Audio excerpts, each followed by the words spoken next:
Godo. Yeah, Godo, the coastal area. So, you're very my people. We have a topic today, and we're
It was dangerous to the colonizers' worldview. It revealed that black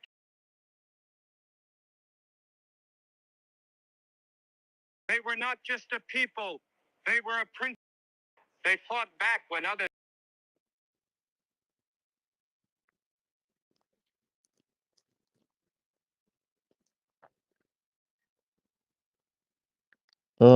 Equine, so I saw you tried to come up before.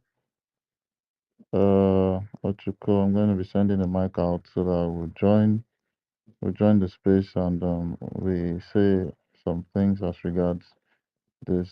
I'm going to be doing Xmas, but I did hot seat for here. Like I said, I'm a little bit distracted, so you guys are going to bear with me. I have some active trades going on, so you know, I have just a little bit of So distraction. if that's the Professor, case, please, are you there? should I play that tape that is highly sent to me? You know we didn't finish it yesterday. Should I play that? Yeah, yeah, you can. Okay, let me You look for can it go on and with play it. that. Yeah.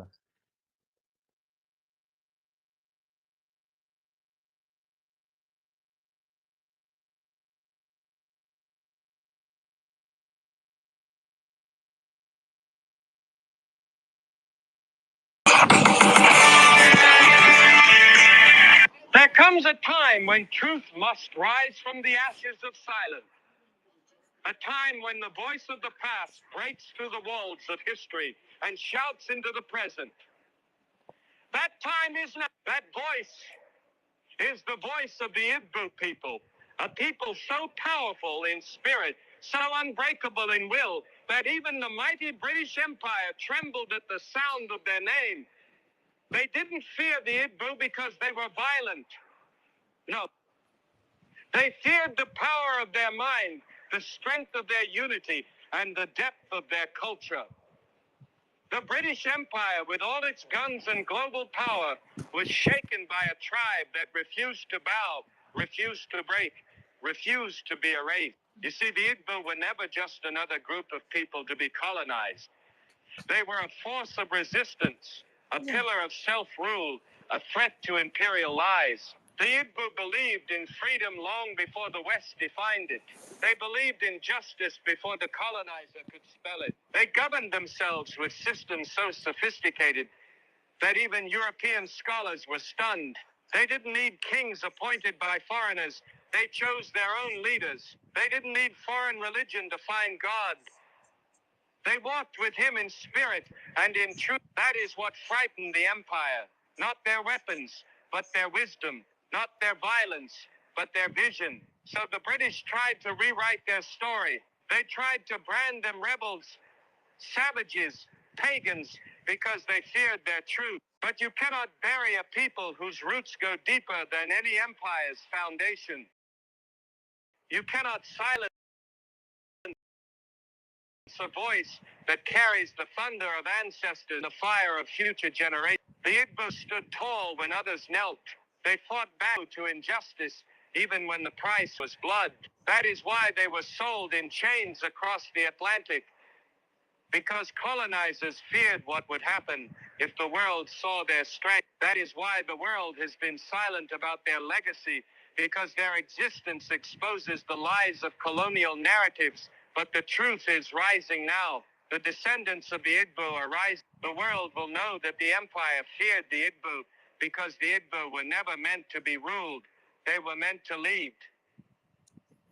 So if you are of Igbo blood or African descent, or if your spirit yearns for justice, stand tall, walk proud. The legacy they tried to silence is roaring louder than ever. You are not the forgotten. You are the foundation. You are not a shadow of history. You are the light that history tried to hide. And when you walk with that knowledge, with that power in your chest, no empire, past or present, can ever make you feel small again. The British Empire feared the Igbo not for their weapons, but for their wisdom, self, and unbreakable spirit. In a world where empires thrived on control, domination, and submission, the Igbo people represented everything that colonial powers could not predict, could not contain, and could not conquer. They were a people whose strength came not from brute force, but from an inner fire, the kind that refuses to be extinguished. The British were not intimidated by armies or battalions when they encountered the Igbo. They were shaken by a culture that had crafted a society where freedom, equity, and intelligence ruled before the colonizers even arrived. The Igbo did not depend on foreign systems to dictate their way of life. Their communities were civilized government where every voice mattered. The elders were respected, the youth were empowered, and leadership was earned, not bought, not inherited, and certainly not forced by any outside throne. This model of society undermined the very foundation of colonialism, which was built on the lie that Africa needed saving, structuring, and civilizing. But here stood the Igbo, already organized, already advanced, already powerful. Their knowledge of the land, of trade, of spirituality, and of communal governance made them a threat to the imperial narrative. Colonizers feared what would happen if other African tribes followed the Igbo example. What if the continent realized it didn't need to be ruled? What if the people realized they already had power, structure, and the divine right to lead themselves? The British Empire understood that the real danger wasn't in the Igbo lifting a sword, but in them lifting their heads high, refusing to bow, and declaring, "We are not yours to conquer." To break the Igbo, the colonizers knew they had to destroy not just bodies, but identity. They attacked their names, their languages, their faith, and their institutions. They labeled them as troublemakers and resistors, not because they were wrong, but because they were right in all the ways that scared the empire. Their refusal to conform, to be tamed, or to worship at the feet of foreign thrones made them enemies of an empire that thrived on submission. But no matter how many were captured, sold, or silenced, the Igbo spirit remained untouchable. Even in chains, the Igbo carried the legacy of their greatness. Even in exile, they carried the blueprint of freedom in their bones. They whispered their stories to their children. They hid their strength in their songs. They turned pain into resistance, and resistance into a legacy. The British Empire feared the Igbo because the Igbo could not be erased. They were not just a people, they were a principle. Living proof that you can strip, but you can never strip a people of their divine dignity when they know who they are.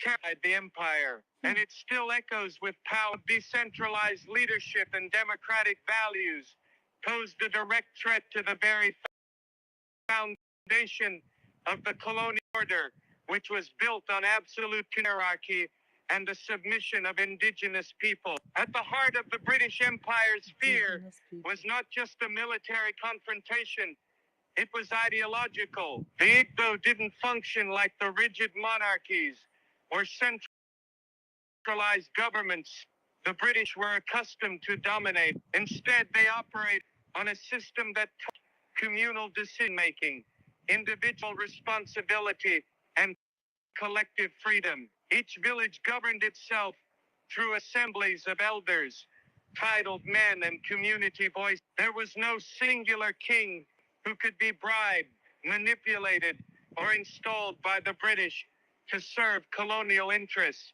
Authority in Igbo land was diffused, shared, and grounded in consensus, a radical idea in the eyes of imperialists who saw top-down control as the only way to rule. This form of indigenous democracy was not just different, it was dangerous to the colonizers' worldview. It revealed that Black Africans had already developed advanced political systems long before Europe set foot on their soil. It shattered the colonial lie that Africa was a continent of chaos, needing Western order. The British feared this example would spread, inspiring other African nations to reject foreign dominance and in their system. If Igbo could govern themselves, so effectively than the colonial justification for domination, civilizing and governing the uncivilized, that terrified the empire. The structure all meant that rebellion could not be easily crushed by removing one leader. If one village resisted, another would rise. If one was silenced, another would speak. Governable by colonial standards, the British, used to conquering through divide and rule strategies, found themselves entangled in a web of cultural resilience and political fluidity. There was no throne to seize, no crown to manipulate. Instead, they encountered a network of independent communities, each fiercely protective of its autonomy and tradition. In this system, everyone had a voice, from the oldest elder to the youngest adult male. Debates were public, decisions were collective, and power was earned through character, not coercion. Women, too, played influential roles in the social structure, organizing collectively and exercise economic authority. This egalitarian vision flew in the face of European patriarchy and hierarchy. The British had no blueprint to conquer such a society. They couldn't bend it, so they tried to break it. And yet, even with all their efforts through forced Christianity, indirect rule, and violent suppression, the Igbo spirit persisted. Their political legacy endures not just in Nigeria, but as a beacon to oppress people everywhere. The British feared the Igbo because their system proved that freedom, equality, and justice were not foreign imports, but African realities. They feared the truth that Africans had governed themselves better and more ethically than many of the empires that sought to enslave them. And that truth is a fire that still burns. The British Empire understood that physical domination was only one part of conquest. The greater battle was over memory, identity, and truth. That's why they launched a quiet war against the legacy of the Igbo people.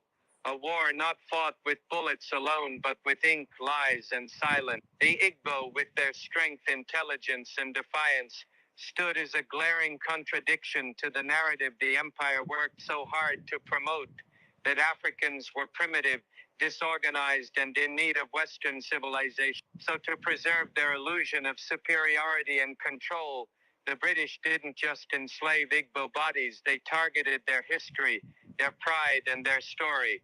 Slavery was the first weapon. The transatlantic slave trade tore countless Igbo men, women, and children from their homeland. These weren't just captives, they were healers, philosophers, traders, farmers, and spiritual leaders. The empire knew that the removal of such people would leave a devastating hole in Igbo society, but even as they were shackled, the Igbo carried their legacy across oceans. In the Americas and the Caribbean, their spirit lived on through resistance, uprisings, and the preservation of African traditions. The British saw this and panicked. They didn't just fear rebellion, they feared remembrance. So they doubled down with propaganda through books, education, and religious indoctrination.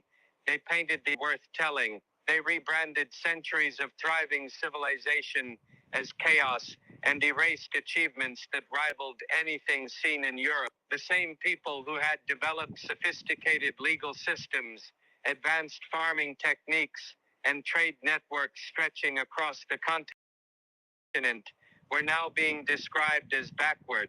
The Igbo, once known for wisdom, leadership, and spirituality, were falsely portrayed as tribal and superstitious. It wasn't just an attack on the past, it was an attempt to poison the future. Then came historical erasure. British and European scholars wrote the history books, conveniently leaving out the brilliance of the Igbo. Museums locked away artifacts without context. Oral histories were ignored or dismissed as myth. Generations of Igbo children grew up under a system designed to make them forget who they were, and yet the truth refused to stay buried. Stories whispered by grandmothers, songs sung in native tongue, symbols carved into ancient shrines, they all became sacred flames keeping the legacy alive. You cannot erase a people who refuse to forget. No matter how deep the empire tried to bury the truth, the spirit of the Igbo continued to rise through literature, through music, through bold voices reclaiming what was stolen. Today, the world is beginning to listen. The names they tried to silence are being spoken again. The legacy they tried to destroy is being rebuilt, stone by stone, truth by truth. The Igbo story is not one of defeat. It is one of survival, resistance, and resurrection. And no empire, no lie, no silence can bury a truth that was born to. The Igbo resistance to colonization is not just a story from the past.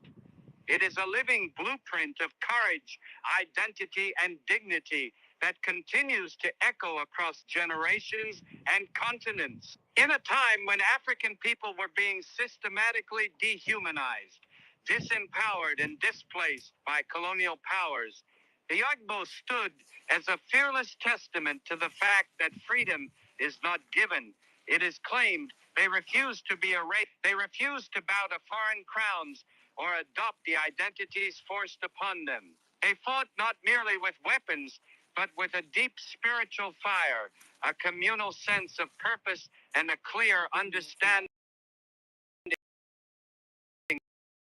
of who they were. That alone made them unstoppable. From the moment the British Empire was no ordinary conquest, the Igbo were or civilized. They had built thriving communities governed by democratic principles long before the British ever arrived. Leadership among the Igbo was earned, not imposed. The people participated in the governance through village councils, age grades, and instilled fairness, accountability, and communal responsibility. There were no central kings to bribe or puppets to install. Every village was a fortress of self-determination. This made colonization incredibly difficult. The very structure of Igbo society defied the colonial model of divide and rule. The British tried everything: manipulation, indirect rule, violence. But the Igbo resisted with unwavering unity. Even when the British imposed new taxes, the Igbo responded with courage. One of the most powerful examples was the Women's War of 1929, where thousands of Igbo women rose up in mass protest against the colonial taxation policies. These women, often written out of history, organized, marched, and challenged armed colonial officers without fear. Their resistance shook the colonial establishment to its core and exposed the lie that African women were passive or powerless. The Igbo women taught the world that dignity does not depend on gender, position, or privilege. It flows from knowing your worth. This spirit of resistance was not fueled by hatred, but by a profound understanding of identity. The Igbo people knew who they were. Their names carried meaning. Their customs had depth. Their language connected them not only to each other but to the divine. Colonization seeks to strip people of identity so that they can be reshaped, renamed, and redirected. But the Igbo held tightly to their roots. Even in the face of brutal oppression, they continued to pass down their stories, their songs, and their sacred truth. Their resistance was not just about land, it was about memory, about soul, about never letting go of the truth of who they were. Slavery tried to break them. The transatlantic slave trade ripped countless Igbo from their homeland and scattered them across the world. But even in chains, the Igbo resisted. They resisted by preserving their language, by whispering their traditions in the dark, by dying rather than being enslaved. There are stories of Igbo captives walking into the ocean rather than living a life in bondage. These stories are not myths. They are monuments to a people who would rather perish free than live as slaves. And even in the Americas, their legacy remains. In places like the United States and the Caribbean, the Igbo influence is still seen in culture, resistance movements, and spiritual practices. Their spirit could not be enslaved. That same spirit would rise again in modern time. During the Biafran War of the late 1960s, the Igbo once again stood up, not against the British directly, but against the oppression that lingered in post-colonial Nigeria. Tired of marginalization, targeted killings, and economic injustice, the Igbo declared independence. The Republic of Biafra was born, not out of hatred, but out of a desire to live with dignity. Though the war ended in tragedy, it revealed something profound, that the Igbo would never accept a world that told them to shrink.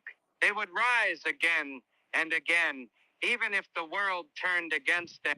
This resistance from colonization to the Biafran struggle is not just a chapter in Igbo history. It is a beacon for all people of African descent.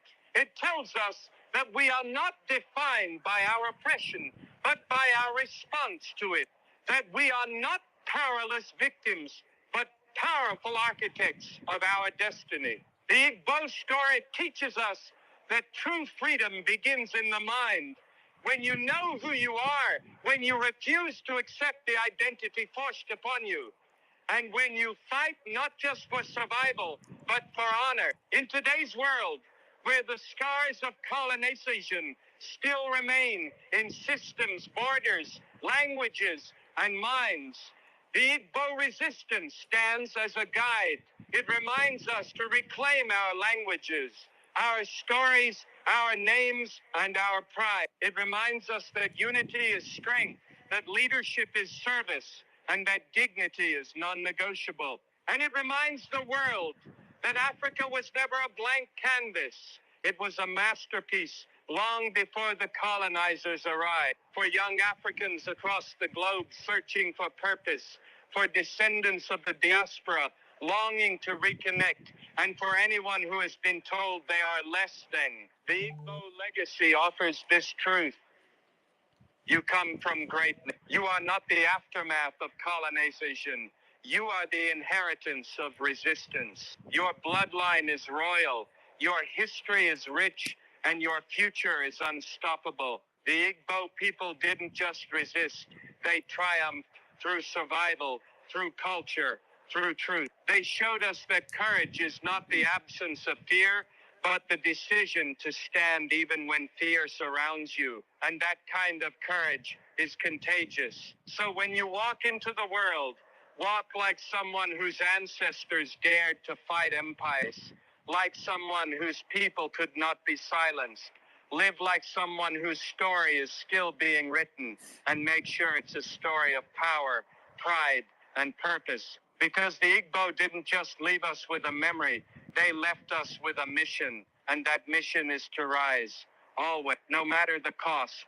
Today, rising in the truth of your heritage is the greatest act of defiance against centuries of oppression. For too long, systems of power have worked tirelessly to disconnect people, especially those of African descent, from their roots.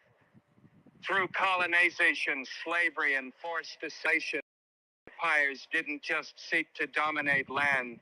They knew that if you could make a people forget who they are, you could control what they become. The war was never only about chains or borders. It was about memory. And now, in a world still marked by the consequences of those systems, reclaiming your story is not just an act of healing, it's an act of revolution. To know your heritage is to know your power. It is to reach beyond the false labels that have been imposed upon you and touch the unshakable truth of your origin. It is to remember that you were never born into brokenness, but into brilliance, that your ancestors were not savages, but sages, that you do not descend from darkness, but from dynasties. Every lie that was told, every textbook that omitted the truth, every media image that distorted your beauty, every narrative that called your people inferior, was designed to keep you from this awakened, because an awakened person is dangerous to the world that fed off their silence. The British Empire and other colonial powers feared exactly that awakening. They feared the possibility that one day the descendants of the oppressed would begin to search deeper question louder and rise high. They feared the day when black children would no longer be ashamed of their names, their languages, or the color of their skin. They feared the day when people of African descent would walk into boardrooms, classrooms, and parliaments, not asking for permission, but declaring that day is here. And it begins with heritage. Heritage is more than knowing your tribe, your region, or your bloodline. It's about reconnecting with the values, principles, and vision that your ancestors lived and died for. It's about learning how they governed before colonizers interfered. It's about rediscovering how they healed without hospitals, built without blueprints, and worshiped without Western permission. It's about embracing your culture, not as something exotic or ancient, but as something deeply relevant, deeply powerful, and deeply yours. When you walk with that knowledge, you carry the wisdom of thousands of years. You carry the unrecorded history of empires that rose and fell without ever needing European validation. Rising in this truth is not passive. It requires courage.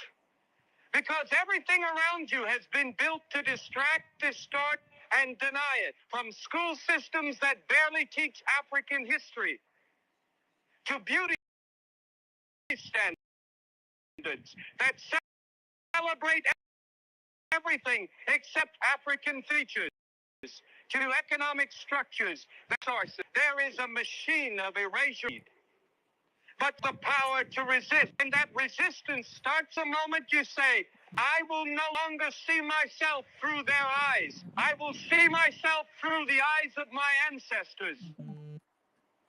You begin to ask questions that shake foundations. Who wrote my history? Why were my people made as powerless? Why are the achievements of African civilizations not taught with the same pride as those of Greece or Rome? Why is Africa still spoken of in terms of poverty when its soil births the gold, diamonds, oil, and life that keep the global economy spinning? You begin to decolonize your mind, not to live in anger, but to live in awareness, and awareness births freedom. This freedom transforms everything. It changes how you walk, because you know the ground beneath your feet was once walked by giants. It changes how you speak, because your words no longer beg for acceptance. They carry the authority of truth. It changes how you dream, because you no longer see ceilings. You see kingdoms waiting to be rebuilt. And it changes how you lead, because you lead with the confidence of someone who knows they were never meant to follow. When you rise in your heritage, you are not just reclaiming your own story. You are giving others permission to reclaim theirs. You become a mirror, reflecting possibilities to those who have been told they have none. You become a bridge between the past and the future. You become a fire that refuses to die out. Empires fall, nations change, systems crumble, but truth, once awakened, never sleeps again. This is exactly what they feared. They feared that you would look beyond the lies, beyond the trauma, and find gold buried in your roots. That you would discover your ancestors were not victims. They were visionaries. That they were not conquered. They were cornered. And once released from that corner, their descendants would not settle for survival. They would reach for sovereignty. The truth of your heritage carries more than pain. It carries prophecy. Every struggle, every resistance, every survival was a seed planted for your awakening. You are the harvest. You are the living proof that no amount of colonization, no volume of oppression, no rewriting of history can bury what is divinely rooted. Your existence is a rejection of everything they tried to erase. Your knowledge is a weapon. Your pride is your armor. And your voice is your uprising. So let the world know. You remember the kingdoms before the conquest, the glory before the grief, the unity before the division. You remember the brilliance before the brainwashing, the spirituality before the suppression. You remember that your story did not begin in slavery. It was interrupted by it. And now you're picking up the pen again. Rising in the truth of your heritage is not about dwelling in the past. It's about reclaiming your future. It's about walking forward with your head high, your spirit unbroken, and your identity intact. It is about building new systems rooted in ancestral wisdom. It's about educating the next generation to be fearless in their blackness, unapologetic in their culture, and unshakable in their purpose. Let the oppressor tremble. Let the system shake. Because when people rise in the truth of who they are, no empire can stand against it. The greatest revolution is not in weapons, it's in wisdom. And the greatest defiance against centuries of oppression is simply this: to know who you are and never let them make you forget it again. That is the end. That is the end. University. I know I'm not the co-host, but I will be the third co-host, like co-host always says. Listen, do you know who you are? Do I really know who I am? I don't think so. Somebody else is telling my history. It should be me telling my own history. No wonder Onyedu can see tomorrow. No wonder Onyedu can see into the future. Because that is who we are. Biafrans. We are a peculiar people, like my sister said yesterday. They tremble by the name of Igbo. They took off history way before now. This history that they took off of recent is not just this history. They've taken it off long before now, before we were born. They've taken off history. We refuse to be slaves, that we chain ourselves and we throw ourselves in the water. Look at Finland. Simon Ekpa is only doing you a favor by telling you he's going to bring Finland to Biafra land. We got that before you step your foot in our land. We are already being governed by ourselves. We've got everything. Can you hear your brother telling us about our history? Finland, who are you? You people tricked us. Africa is not poor. Africa will never be a slave to no one. Like your brother said, we are ready to fight to get our freedom back. Do we really know who we are? That is the question you should ask yourself. If we can govern ourselves, why? Why? Why? He said, we respect our elders.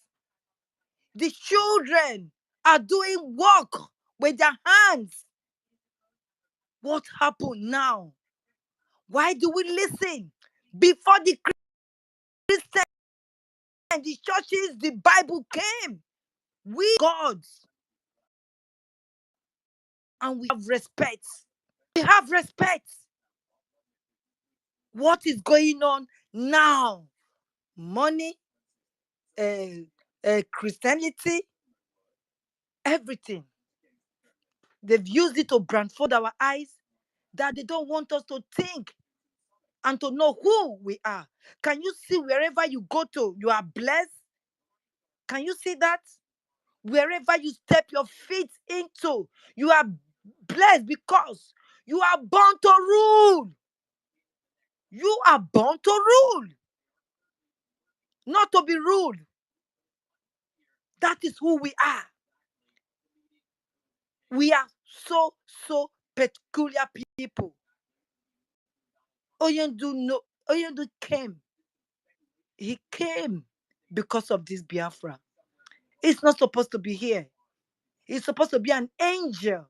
But he came down just like Jesus Christ came to take us from away from that sin. That is how Oyendu came. He came to set us free.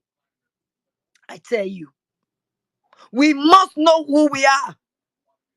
And we must stand by the truth. Biafrans, we have to stand by the truth. We must fight and get our freedom back. We are fearless, he said. We are fearless. We only need money. We need money. We need money. Right now, we need money. Forget about wherever, whoever is doing whatever they are doing. We need money now. And it's only now for us to stand and fight the British. They are trembled of our name. They are scared for us to be together. That is why they refuse to help Oyendu. That is why they refuse to help Oyendu. I rest my case. Thank you. Thank you. We are still here.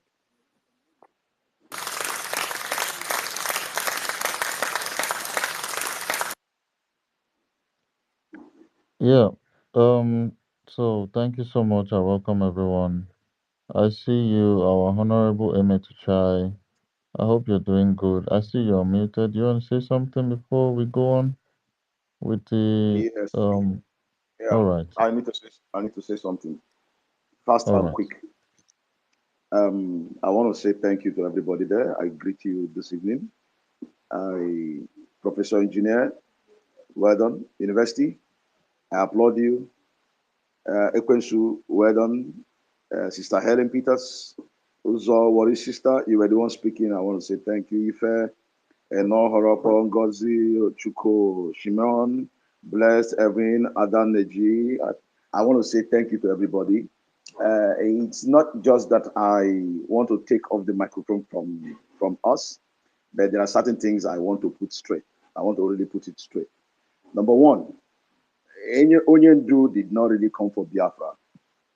I want to get that straight. Onyendu did not really come for Biafra. Like I said before, Biafra is a platform. Biafra is simply a platform. Onyendu came to finish the work that he did not finish 3,500 years ago. 3,500 years ago is a work that the man called Okezie started. They lied to you that his name was born Moses.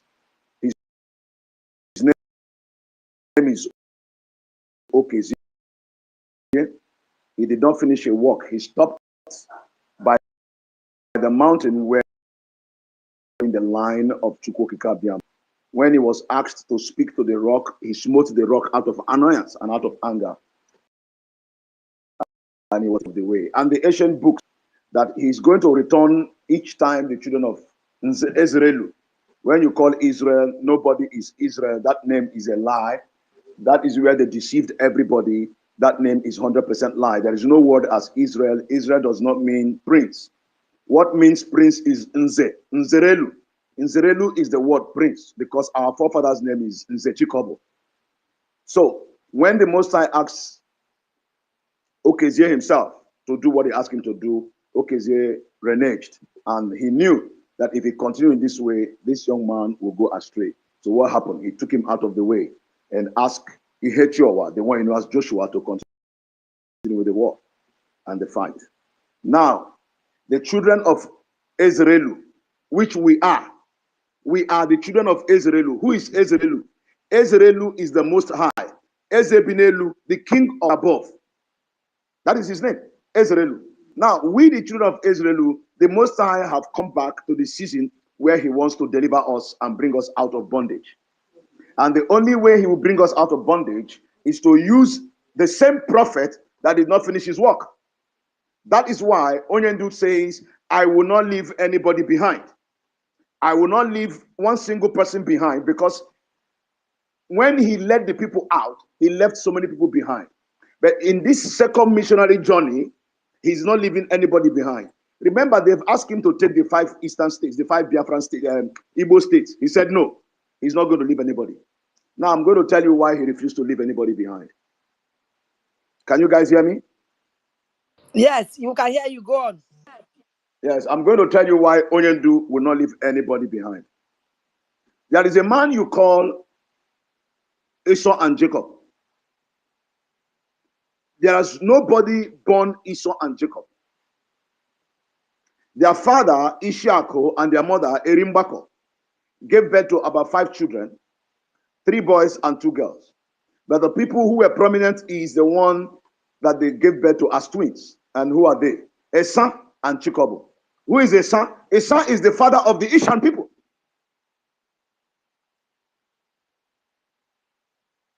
The man you call Ishan or Esau or Esau, nobody was born Esau. That name is a lie. That is what the person who is making that video is trying to let you know. They stole your names, they stole your identity, they stole your land, they deceived you, and you are busy chasing shadows.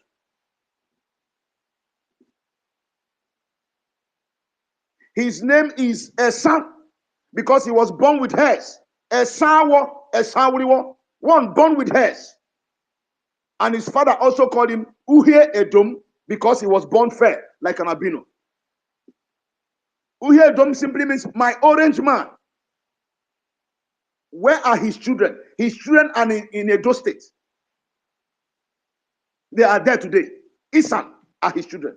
Last time I was on X, last year. And when I told them this same thing, they were surprised. Some of them refused to believe. Few of them that believe went their way. But let me tell you the truth. The truth is that whether you believe it or not, the challenge we have, we are not in bondage per se. The only place that is in bondage is the land of Chukwokika Briam. And which land is in bondage? Idu is in bondage. The land called Idu is in bondage. Why? Because the original owners of Idu have been scattered. The Urobos are Idu. Ichekiri is Idu. Esa is Idu. Iduoma, which you call Idoma, is Idu. All those that speak Igbo, they are Idu. The people living in Igala are Idu. The people living in Benin Republic, in Owida is Idu. The whole land where the Yoruba man lives is Idu. Ondo is Idu land. Ado-Ekiti is Idu. Ogun is Idu. Lagos belongs to Idu.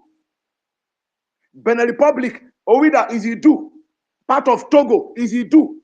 Part of Ghana is Idu. Our people are still living in Ghana. That is the reason the Yorubas are stirring the Ghanaians up against the Igbo people in Ghana. The people of Doma East, Doma West, Jama North, and Jama South in Ghana are Idu. They are the descendants of Ochia. Who is Ochia? Ochia is the man they told you his name is Asha. There is no 8th son of Chikobu whose name is Asha. His name is Ochia. The people in Yamasokru, where you call Cote d'Ivoire, they are the descendants of Chikobu. They are Idu. The people they return to Liberia are Idu. The ones living in Sierra Leone are Idu. His name they changed to Gambia. There is no Gambia. It simply means 80. we are all Idu. Idu. All of them are Idu. And who is Idu? Idu is the people of Chukwokike. I was talking to some people the other day. I told them, I said, very soon, we are returning back to Udo. Do you know where Udo is? Do any one of you know where Udo is? It's in Edo State. It's in Edo State. And you know the position of Udo? Yes. Okay. I went to Uniben. I know Udo. You know Udo? Do you know why the Oba is fighting not to let Ebanke join Anioma? No, Do you know why? no. Because the entire land of Ebanke belongs to Chim Nonu Ekpede, the one you call Simon. Simon, whom you claim to be the second son of Chikobo, his name is not Simon. His name is Chimnonekpere. Not Simon. His children are, number 1, Ebanke. 2, Umunede. 3, Onichubo. 4, Abavo, where that nonsense boy come from, the one you call Sondolise, who claimed that he's not an Igbo man. Yes, the original name was Awo. That is where I came from. That's where you come from. Awo, that's the AWO. Exactly. Now they call it Abavo. Awo. So they are the descendants of Chimnonekpere. Some of them are here in River State, where you call Emoha. That is why you have Emoha Ebanke Association in Delta. Their children are here in River State. The ones who are claiming that they are not Igbo people, but their homeland is in Ebanke. Their original homeland is in Ebanke, but they say they are not Igbo.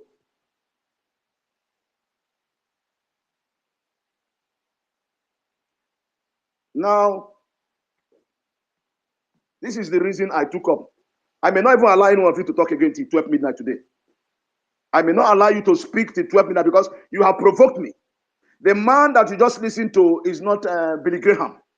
The man you listen to are our brothers who use Billy Graham's voice to record this message. Because the time have come for all of you, every single one of you, to wake up. The reason Onyendu told you to pray the Psalms 150 days twice, which is 300 days every year, is because no politician will restore Biafra. No human being, single man will restore Biafra. It is the work of Chukwokika Biama to restore Biafra, because Biafra is a platform to restore his glory back to the land of Idu. He said in the book of Ezekiel, the one you call Isaiah, because there is nothing like Isaiah. All the names of the Bible are all forged and they are lies. Every single name in your Bible is forged. Every single name in your Quran is forged. All those names you see that you answer as English name, you are answering stupid names that have no meaning. All the names you bear are stupid, idiotic names. They have no meaning. All the names written in the Bible have no meaning. I don't care who's a Christian there, because you as a Christian, you are a slave. Not only are you a slave, you worship idol. Every religious person worships idol. You are an idol worshiper. If you don't know it now. That is why Nnamdi Kanu will always pray. Chukwokika Biam. He does not have an intermediary. He does not have a third party. He does not call the name of a third party. You guys don't want to open your eyes and your ears. When he calls Chukwokika Biama, and that is where he stands, there is no third party. You come and tell me one Jesus. When the letter J was introduced in 1524, which is roughly 501 years today, then you come and tell me Jacob. There is nobody known as Jacob. His name is Chikobo. His name is Nze Chikobo. There is nobody known as Esau. His name is Esa. There is no Judah. His name is Ehuda. He is the father of those who live there in Agbo.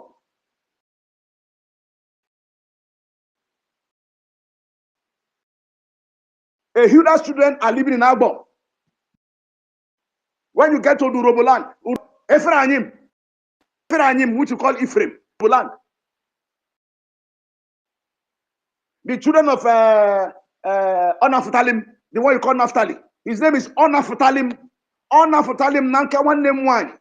The Most High have redeemed me from my sister's hand, because my sister have been mocking me that I've not given birth to a child. Now that I've given birth to a child, I am no longer barren. I am now rejoicing because I am like my sister. I have been delivered. That is the word Naphtali. The word is not Naphtali. Part of the robbers are of the house of Ibn Nakanrim, the one you call Benjamin. Nobody was born Benjamin. Anybody that is answering Benjamin, you are answering a useless name. His name is Ibn Nakanrim. And the Ichekiri people, Ichekiri is the 5th generation of Ibn Nakanrim. Ichekiri is the 5th generation. And part of Urobo is also Ibn Nakanrim. That is why the Roboland is so mixed up.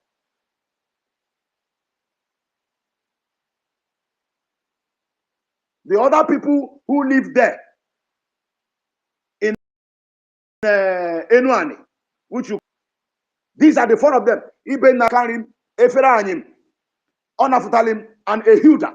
The man you call Judah, his name is not Judah. Satan punished the idiot who called him Judah. His name is not Judah. His name is Ehuda. The mother said, "Now I will rejoice. Today is a day of rejoicing, a day we shall make a joyful sound, because I have given birth to the fourth male child. My husband will not love me, since he did not love me from beginning." She gave birth to the first one. And they told his name is Reuben. There is no Reuben anywhere. He gave birth to the second one, Chimnonu. They said it's Simeon. There is no Simeon anywhere. He gave birth to the third one, Eloah, who is my own father. That is my own lineage. The lineage of Eloah, the one you call Levi. There is no Levi anywhere. His name is Eloah. He is also the great-great-grandfather of those who are in Benin. You guys don't know that those in Benin are also Igbos, though they speak adulterated form of the Igbo because of the Yorubas who have conquered them. You don't know? You don't know? Oh, you don't know? You don't know that the Eastern man is speaking Okundibo, the Asian language, adulterated Okundibo. The Benin man is speaking adulterated Okundibo. The Ishekiri man is speaking adulterated Okundibo. All of them in that mountain, both and what do you call them? Ukwani. Ukwani is speaking adulterated Okundibo. All over there. That is why they have the God to tell us that they are not Igbo. Even the Robo man is an Igbo man. The word is Okundibo. The Chekiri man is Okundibo. So I want you to understand that this night, in case you don't know, that they stole your identity and they brought it back and hid it in the Bible, and you are reading a Bible that has been messed up, and you're saying it's a holy book. There is no book that is holy on earth. Your own Bible said, "You be holy, for I am holy, for I do not dwell in buildings made with human hands." Don't you know that the Bible was made with human hands? The Bible is a library of words. Why the library is a library of books? So it's a library of words written by humans, distorted and authored by Freemasons. It is the Masons that wrote the Bible. That is why even the Bible says that the thief cometh not but to steal, to kill, and to destroy. And when they tell you that the stone which the builders rejected have become the chief cornerstone, you don't know that the builders there represents Masons. You don't know. You carry Bible for head. When they talk, you say Jesus. Huh? You don't know that the Bible was written by Masons. Freemasons are the owners of the Bible. Even the founder of Jehovah's Witness was buried in the grave of the Freemasons in the US. He's there. Go and Google it. The one that they're trying to hide. They brought a Bible to you that Rome doctored. Rome doctored our own history, took our life, took it to Europe, and doctored the truth. And they came and tell you Abraham. Nobody was born Abraham. His name is Abraham.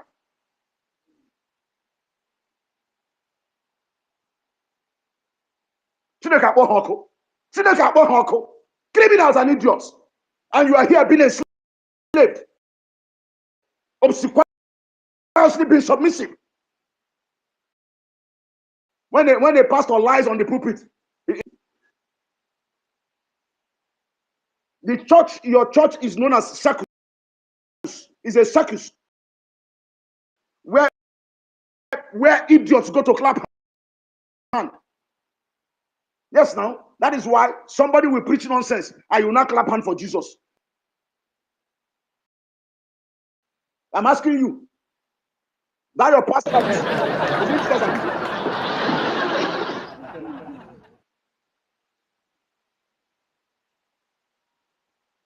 hello.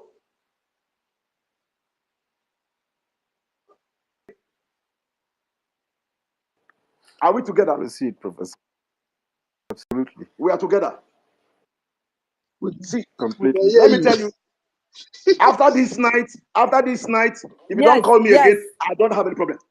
You see, after this night, even if you don't bring me again, I don't have any problem because I am going to. I've told people that know me. I say, if I die, I die. I know that in 2021 they were chasing me to eliminate me, but you see now I am out for this business because when Onyendu told you, people said, go to Igodomigodo, and discover the relationship between we and Igodomigodo. And you guys don't know the relationship between you and Igodomigodo. That your original home was Idu. Every Igbo man, every Isan man, Esa is the senior brother to Chikobu. Esa is the senior brother to Chikobu. Irwan is written in your Bible, and you don't know where it is. All those villages in Edo, all the communities in Delta, Anioma, Edo, all those places, every single community is captured in your Bible, and you don't know their names. How will you know their names? Where they change the names? They lied to you and told you that there is somewhere they call what's that his name? Ado Ekiti. Ekiti. That Ekiti, you don't know that that land belongs to a son. It's a son's land. And what is the name in the Bible? Let me tell you the name of Ekiti in the Bible. You want to know? You will know now. Do you know what they call it in the Bible? Do you know what they call the land in the Bible? No, we don't know. They call them the valley dwellers. They say they are the valley dwellers. Which means what? Oh, wow. Which means what? The valley dwellers. Which means what? Ado Ekiti. No, it doesn't mean I do it in your Bible. Let me see if you are following. What does it mean in the Bible? The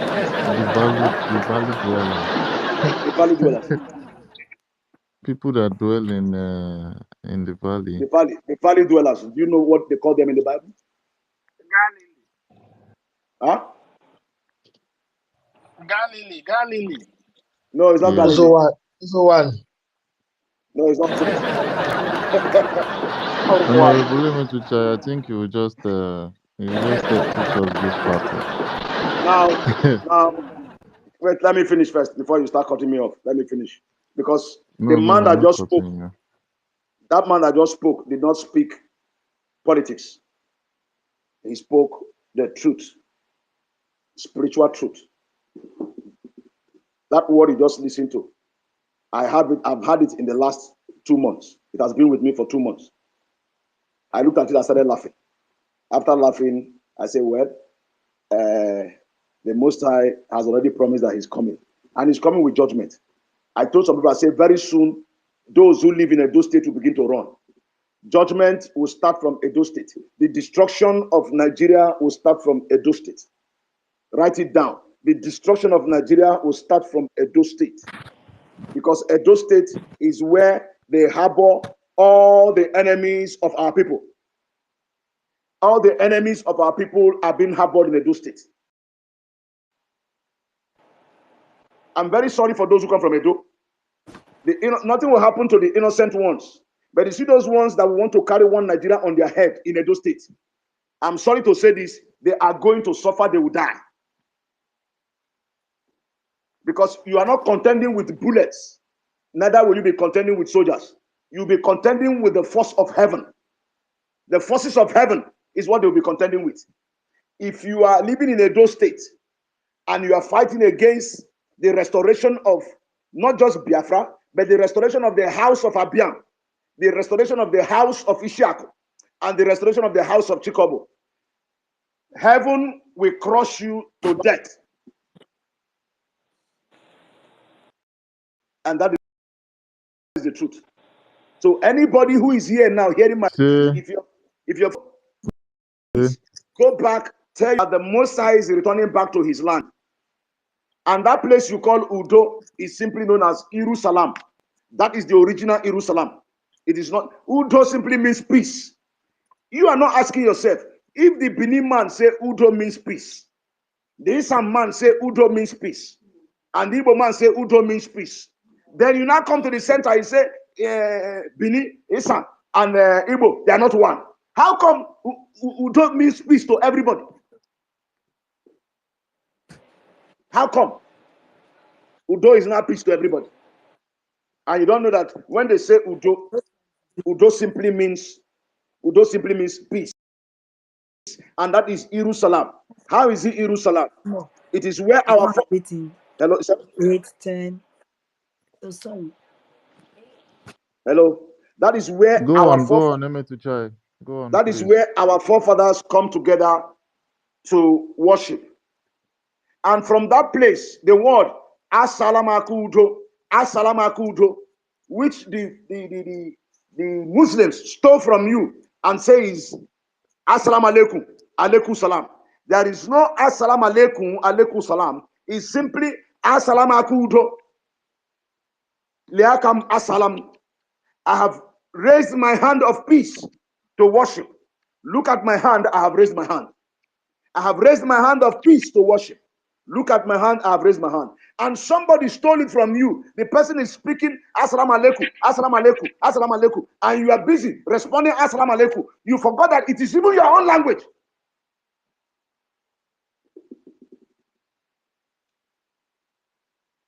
Are you saying now? Your own language.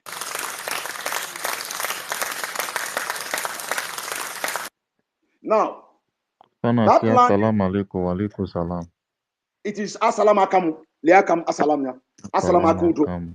Assalamu alaikum. Yes, Assalamu alaikum, liakam assalam. Professor, can I ask you a question, please? So that land you So if you said that Tassalamakudo, Professor, wait, please. If you said that Tassalamakudo is what these people used to say, Maleku Salam. yes. So if you tell somebody that time, Assalamakudo, what will be the reply? Leakam assalam. Leakam, look at my hand. I have opened it. Leakam assalam. That is what they answer you. Makes more sense. Thank you. It makes more sense. It makes more sense. Leakam Wow. assalam. Now, Leakam that land you see there, that land you see there. You said that is why we worship. That's why we worship. Yes, Udo, in Udo. Okay, in Udo. In Udo, yes. Okay. Udo is actually the place they call Jerusalem. Jerusalem, not Jerusalem. There is no J in any language of the world until 501 years now, 1524. The J was introduced 1524. So anybody that is selling Jerusalem to you is your enemy. Every J in the Bible is a lie. Every single letter, any letter J in the Bible is a lie. That is a lie. I quote me anywhere. Heaven will not turn their back against me for this matter. Instead, right now, as I speak with you, my Father is rejoicing because I am saying this. Letter J was introduced in 1524, which is 501 years old today. And they told you that Jesus is 2,000 years ago. Now, the question is, where did they get the J from? Now, if I agree with you that an angel, Gabriel, appeared and told the mother, so which angel appeared and gave him Jacob? Which angel appeared and gave him Judah? Which angel appeared and gave him Joshua? Which angel appeared for all the J that was written before 2,000 years ago? Which angel appeared? If you know the name of the angel, you can reply, you can tell me. I'm waiting for you to tell me the name of that angel that appeared. If you know the name of the angel, if it's Angel Abo, or Angel Bini, or Angel Ubima, or Angel Onicha, I want to know the angel that appeared and named them Judah, named them Jacob, named them all the nonsense that you claim that they named them. That is why that man is telling that they stole your language, they stole your life, because what they told you is lie. And they told you that the Igbo man does not have history. No, the Igbo man's history is the Bible. Yes. Your history. They change our names. They change our names as well. You are not asking yourself, when they sold you into slavery, did they keep your names? No, they changed your names. A black man is now answering Scott White. You as a black man, you are Scott White. and you are happy as Scott White. How did you become Scott White?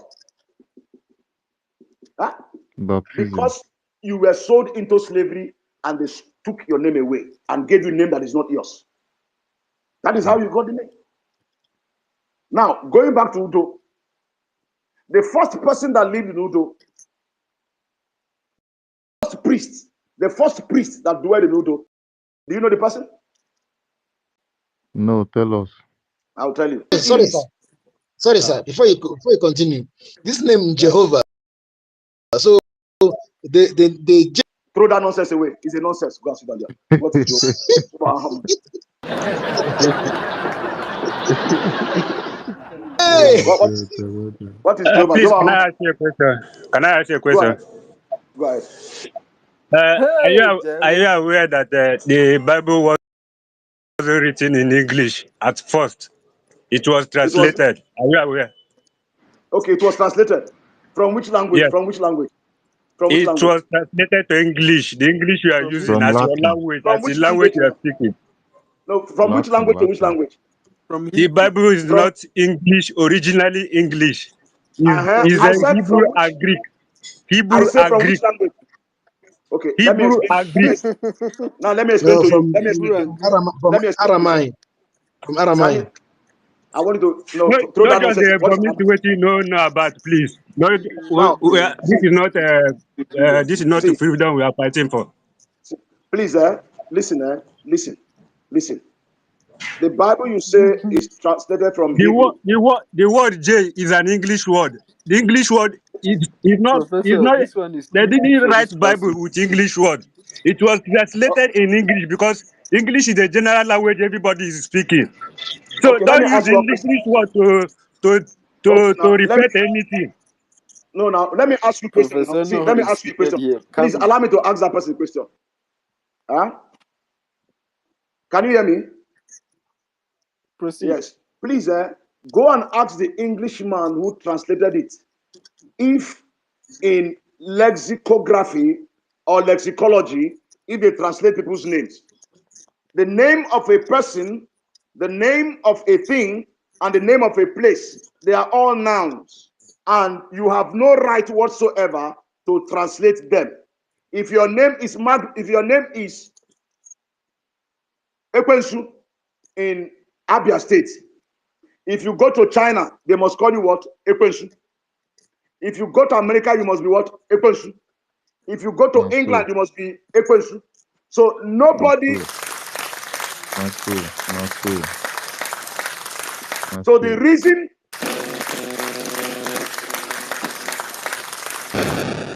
So nobody, no human being, no demon, no angel have the right to translate my name. University mute, oh, mute, please.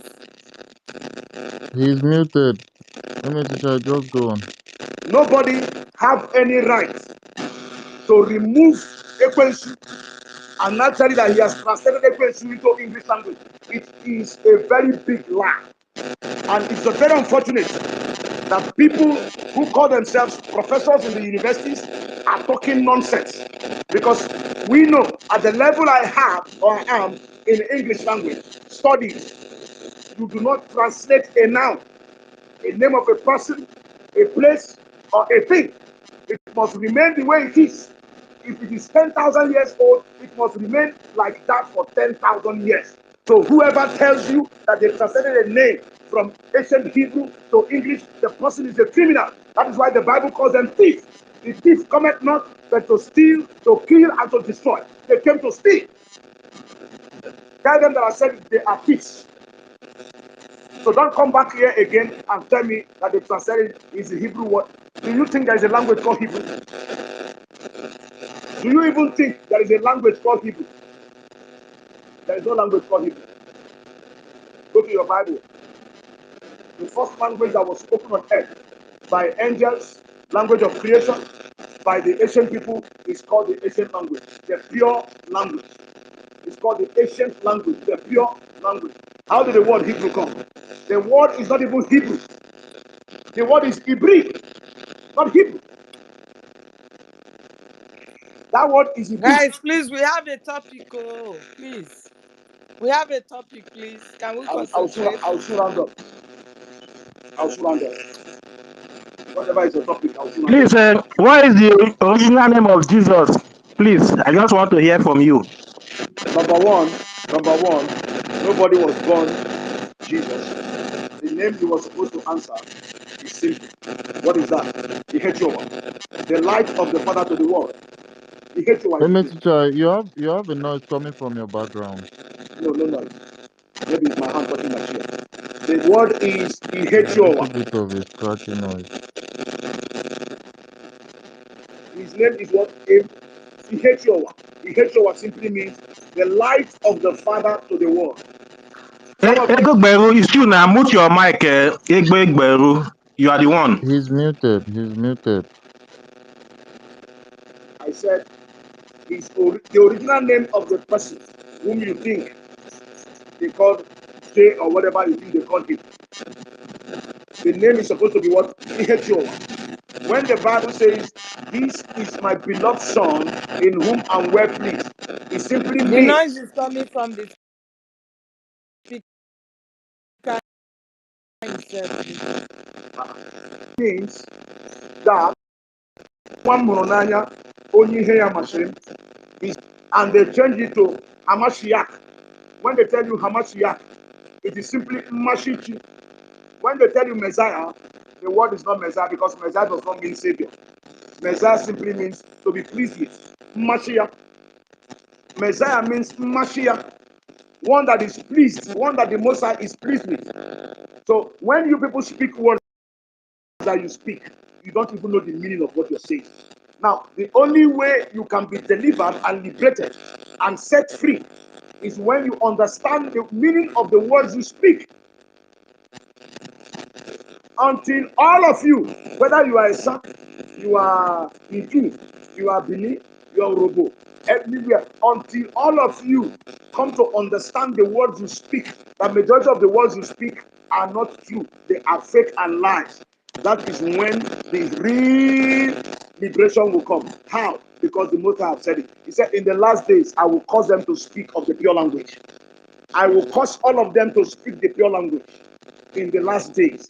So in the last days, all of us, whether you are a son who is speaking adulterated, or you're Urobo, or you're Ishakiri, or you're Ebanke, or you're whatever, we will all come back to speak the pure ancient language. Ibri, the word Ibri came as a result of what transpired between Abraham and his nephew, Lot. When Lot was kidnapped, Abraham went and brought him back. When he brought him back, he asked him to stop going to Amamiri, where they call Mamre, which is Lokoja. He asked him, said, stop going to Amamiri, which is where you know as Lokoja. Lot refused. Abraham said, okay, the land is before you and I. Choose where you will live. Choose where you what? Live. And what does that mean? That means Ibri. Ibrieba. Cambrieba. And you guys who are in Anyoma don't know that that road you call Mbiri Road, the Mbiri Road that leads you to Mbiri is going to play a significant role when we are restored. You call the place Mbiri Road. You don't know that the word Mbiri is actually Ibri. Ibrieba, Cambrieba. Oiboma went and changed and called it Hebrew. Everywhere you go, you're calling Hebrew. There is no word known as Hebrew. They lie to you. And they will still lie to you again. They will keep lying to you until you begin to ask yourself question. What is the question? You must go back to the Most High and ask him one question. What is that? A faithful question. And he will give you faithful answers. So if you're waiting for the Europeans to give you answers to all this, you will not get it. They will not give you. You must come back home and start looking inward. Because the ancient land of our forefathers is Idu. And those people who live around there, who still bear the name, Idumeje, Idumagbo, Idumuno, Idumu this, Idumu that, they don't even know how the Idu came about. They have forgotten that they once lived in Idu before they moved to where you call Anyoma today. That's how we got Idu. They don't know. When when you hear names let me get one. When you hear names like Amos, Amos in the Bible, the word is not Amos. Go and read the book Amos chapter 4 verse 13. The word is not Amos. The word simply means amuchechi, amute. Amute is the word. When you hear words like Habakkuk, Habakkuk simply means to embrace. And some of you who are Igbos here, Habakwaka means to embrace. In your language, it is Habakraka. Habakraka means embrace. Habakkuk means embrace. And yet you don't know about it. And you are waiting for one white man to come and tell you that they stole your language and they stole your life. And you don't even know that the man you call Netanyahu, the name you call Netanyahu, the Yahoo there is not correct. Why? Because the word is Natanuchi. Nathan is an Igbo word. It means Natachi Onyonyegi. Receive from the Most High the gift He has given to you. Natanuchi Onyonyegi. They say Netanyahu. How is that true? You guys right now, because I know when I finish, even 99.9% of you will still be making the same mistake, fighting battles that you are not supposed to fight, that you're supposed to use words. It is until you understand the original words, you begin to use those words. That is why your leader, Onyendu, will always pray and say, Chuko kikabiam, onye kekere nukiana, Bibuchi, Bibu onye mere ihe niile ka ọ dị mma. Anyị na-akpọkwu gị na-arịọ gị n'oge awa nke ugbu a si gị bịara anyị ụlọ maka na ọ okirikiri ka ji agbụkwu ose adarị elu gị bụ Chineke hapụ ndị iro anyị. He prays in the pure language for hours non-stop and you don't get what he is doing. What he is doing is he is trying to let you understand that the purest of language to pray to Chukwu Kademalus is the language of the Igbo. I rest my case so that you will continue what you're doing. Thank you.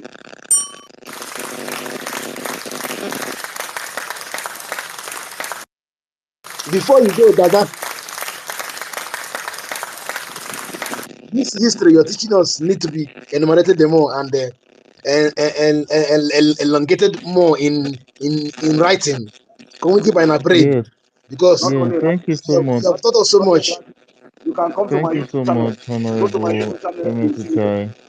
If you're going to be free on Maybe Sunday, we would love you to come and you can continue, give us a lengthy uh explanations. We always love it whenever you come to our spaces to give us And when you're coming on to Sunday, break down the history. those of you Yep, that have Bible, if you're coming on Sunday, those of you that have Bible, come with your Bible. Those of you that use Hallelujah scriptures, come with your Hallelujah scriptures. Those of you that have Google, very that have good, tomato, keep them on ground so that as I'm pointing it out, I'm telling you the chapter you go. very The good, chapter very you go. good. I'll be the one to hold the space. So Yes. Every chapter you maybe go. I'm going to back channel you very early in the on Sunday morning so that we're going to I'll let you know when we are going to. So it's going to be like a long No, a very long space. one. A very You long one. Don't understand? worry. That long Yeah. one, I'm going All to right. calm down Thank to you talk so to you much. because where I'm coming from right now, they got me angry. It's the same issue. The same issue of Biafra restoration. I went to somewhere and I saw my brothers and sisters talking pure nonsense, fighting over nonsense, Wow. fighting over rubbish, over total rubbish, something that does not hold water. They are fighting over it. I say, yeah, I don't blame you guys. The reason is because you guys have failed to pray. When they gather together, they don't even pray. All they want is to jumpstart, kickstart, and use knife and bomb to get Biafra. Meanwhile, the man who is in front there prays almost 24 hours a day. When I told them that, they started quarreling with me. I said, look at that. Come on up, you should get out of here. I turn my back and let them go out.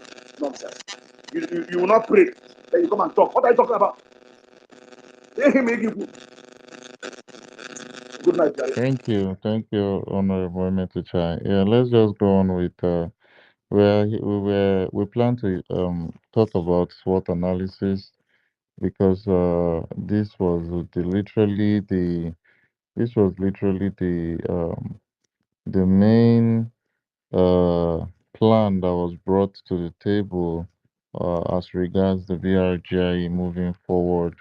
And today we said we're going to be explaining to Biafrans about this. So, Biafrans, I hope you guys have your pen and paper, you have your ears open wide because we are going to be beating down this particular SWOT analysis as the information has been declassified by our government. You understand? It was classified a while ago, but now it has been declassified because um, the government wants everyone to know about what has gone behind the scenes as regards trying to move the BRGIE forward. And like we know, these things have been happening since far back as January, February, and at the end of the day, the criminal called Isaiah Anyogu had to run away from this information. You understand? So we are going to be talking about this SWOT analysis at this point. Although it's late on my end, but we are going to try as much as possible to like cover a lot of it. You understand? So um university, are you going to go first, or should I just start with one or two pages? Just start first. All right. Thank you so much. So yeah, just give. Have everything with you, right? Yeah. Yeah, you can still forward to my DM. Or I use my iPad. Go ahead. All right. So let me just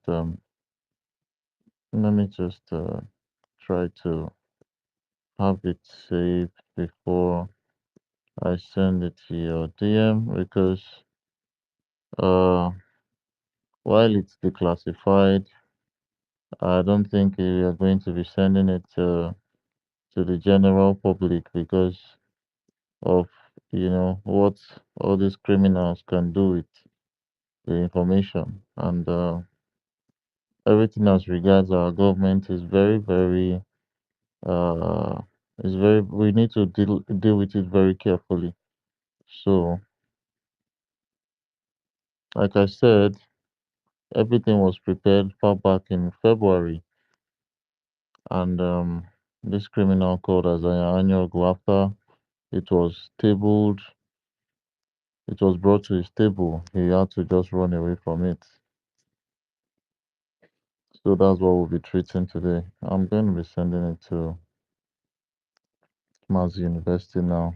So please just engage your DMs. I'm actually trying to send it now because we are going to be doing this together. You understand? So just give me like a few seconds so that I can have it all sent to you. Then we start as fast as possible. Everything, every single details will be spoken about tonight on this space. Um, literally in the at the time, my time says 11 p.m. So 11 something though. So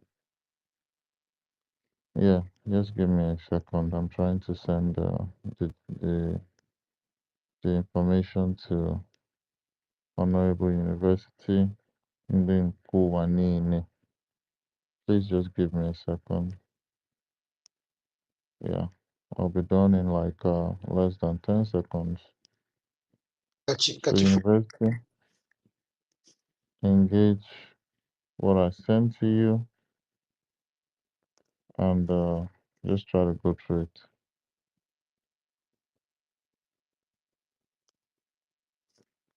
The SWOT analysis has a template. Yes, the SWOT analysis has a template, and that template is what I'll be. This template is what I will be speaking on, and yeah, BRGI is SWOT template. One, unification and supporting one another. Paying Ma- attention to things. Mazi Dake. Yes, Ndewo, please, can you Honorable just Acting Information Minister, I can hear you. Ndewo, can you give me like 3 or 4 minutes? Let me set up a studio so that we can go also live on YouTube with this analysis. Anyway, just Yeah, three yeah, minutes is fire enough for me. down. Let me just buy some time and yeah, Okay, you please can go. buy the time. Let me set up All right, YouTube and then we'll put on. all Yeah, right, thank all you. right, all right. So while our Honorable Acting Information Minister um uh, you know sets up his YouTube so that this information can go everywhere. We want Biafrans, every single person that is called a Biafran, to come and listen to everything as regards this SWOT analysis because it is a mind-blowing um it's a mind-blowing plan, it's a mind-blowing detailed analysis, you understand, that was set up by professors inside our government. Imagine a professor bringing out his time or bringing out their time to have um a a very good plan, a very good analysis drafted out just for the sole purpose of making progress. I repeat, imagine a professor or professors, doctors in different fields of study bringing their head together for the sole purpose of making progress as regards the BRGIA, as regards everything that has to do with um everything that has to do with I'm looking for the right English to use to put it. Everything that has to do with the hierarchy, with the uh engagement, everything that has to do with the daily dealings of the BRGIE, both from the ministerial positions, both from the executive positions, both from the judiciary, both from the legislative, both from every single position as regards the BRGIE. They all wanted progress, nothing but progress in this particular Biafra Republic government in exile. That was the reason why this SWOT analysis was brought about. And at the end of the day, the criminal that we thought that he would literally, um, add to this progress with literally everybody really literally thought that he was going to add and this if he had followed every single details inside this SWOT analysis, trust me, this criminal called Isaiah Anyogu would not even be seen as a criminal today. He would be, I don't just want to use a very big adjective, but he's not going to be seen as a criminal today. And um, I don't want to overrate him. You understand? So, but by the following of this SWOT analysis, if anyone was in the position that he was lucky to, occupy then before he was expelled, trust me, he would have done wonders as regards um, dealing with the affairs of the BRGIE. You understand? So it's going to be spoken about Okay, today. I am ready and I'm live already. So, Mazi, we can go.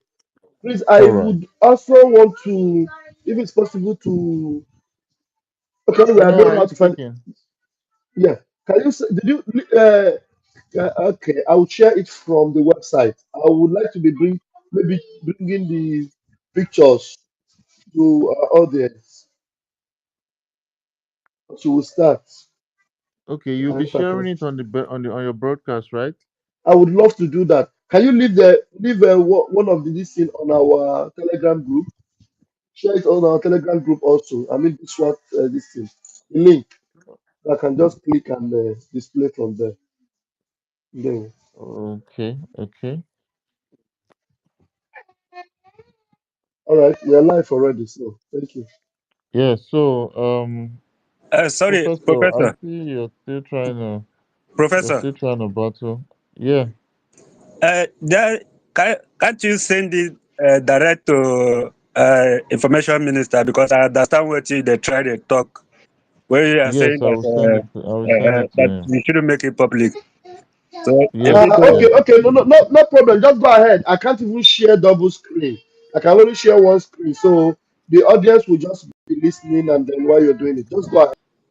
All right, all right. So Mm. yes, thank you so much. And wherever you're listening to us from, I welcome you to this program as we're going to be digging down into the SWOT analysis that the criminal called ex-APM Isaiah Anyog ran away from.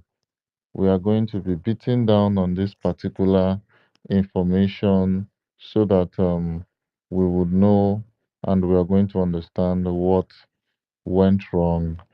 And I'm going to be starting from this BRGIE SWOT template. You understand? So, according to the SWOT template, according to the SWOT template, we we have the strengths. The strengths is what I'm going to be mentioning now.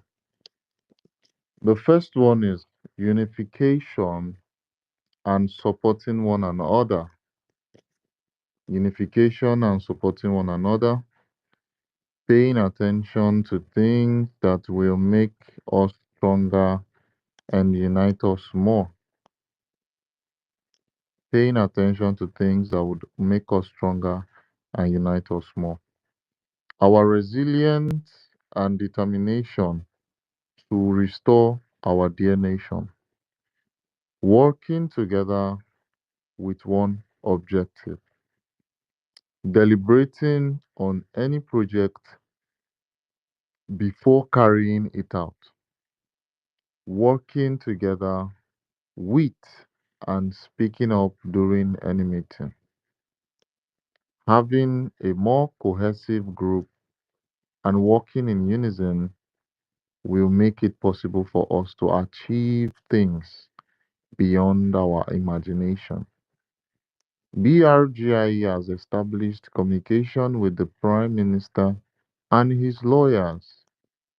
The BRGIE media actively engaging Biafrans. Natural resource wealth.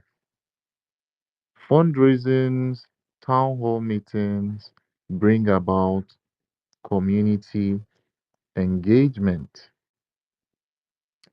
Our charter. Yeah, these are under the strengths of the BRGIE SWOT template, and it took every single aspect of this SWOT analysis template has points. You understand? So they were um, they were graded by points. So for strength, it took 16 points. So I'm going to go to explaining uh, the SWOT template. Under strength, it says what are the activities that are helpful to achieving our goals? What are the activities that are helpful to achieving our goals? What programs are working well? What programs are working well? And again, another one, what advantage do we have under the strength? Because under the SWOT analysis, the full meaning of SWOT, why it's called SWOT analysis is the strength, the Master weakness, K, the opportunities. Master K. Who is that? Who is that? Who just Can you spoke hear now? me? Equus match up. Yeah, yeah, I can hear you. Yeah. If you're gonna read the SWOT analysis, please can you introduction because it's important. There are important information there so that people can be carried. Introduction. The Yeah. way I was sent, I don't. It was not from. I was just sent it. I Check was your sent. I'll send you a message. Check your message. Check your message. Okay. Yeah. Probably the one I have is incomplete, but it was not from. Uh, you know, it, I don't know. It was not this. It didn't have this arrangement. So okay, okay.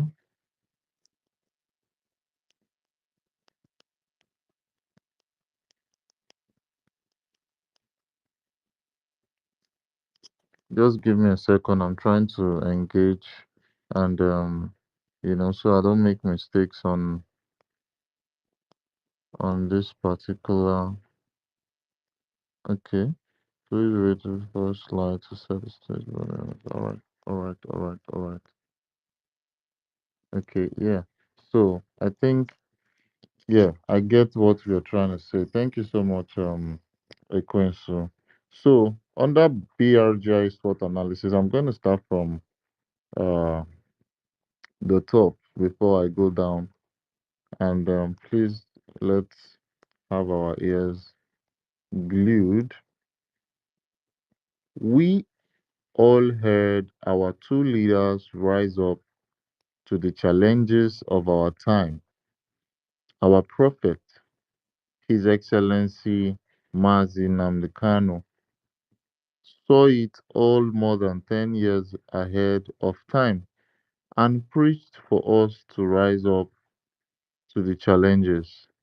Our Obatobie, His Excellency Mazi Ekpa Simon Njoku, rose to the occasion and pledged to bring Finland to Biafra. Many of us heard these messages and asked ourselves, what can we contribute? Today, our two leaders are in detention, but they have already given us the mandate and template to bring Finland to Biafra, which essentially means rule of law, value for human lives, and economic development. None of this can be possible without well developed rule based systems, equity and justice, conscience, and common sense. With the Biafran Charter and our bylaws, BRGIE have now laid a solid foundation to pursue diplomatic efforts for our recognition. Any efforts to subvert our charter and the bylaws must be resisted. We know that rules and regulations help societies function in an orderly manner because individuals in these societies conform to the rules and regulations. They simply don't act on instinct.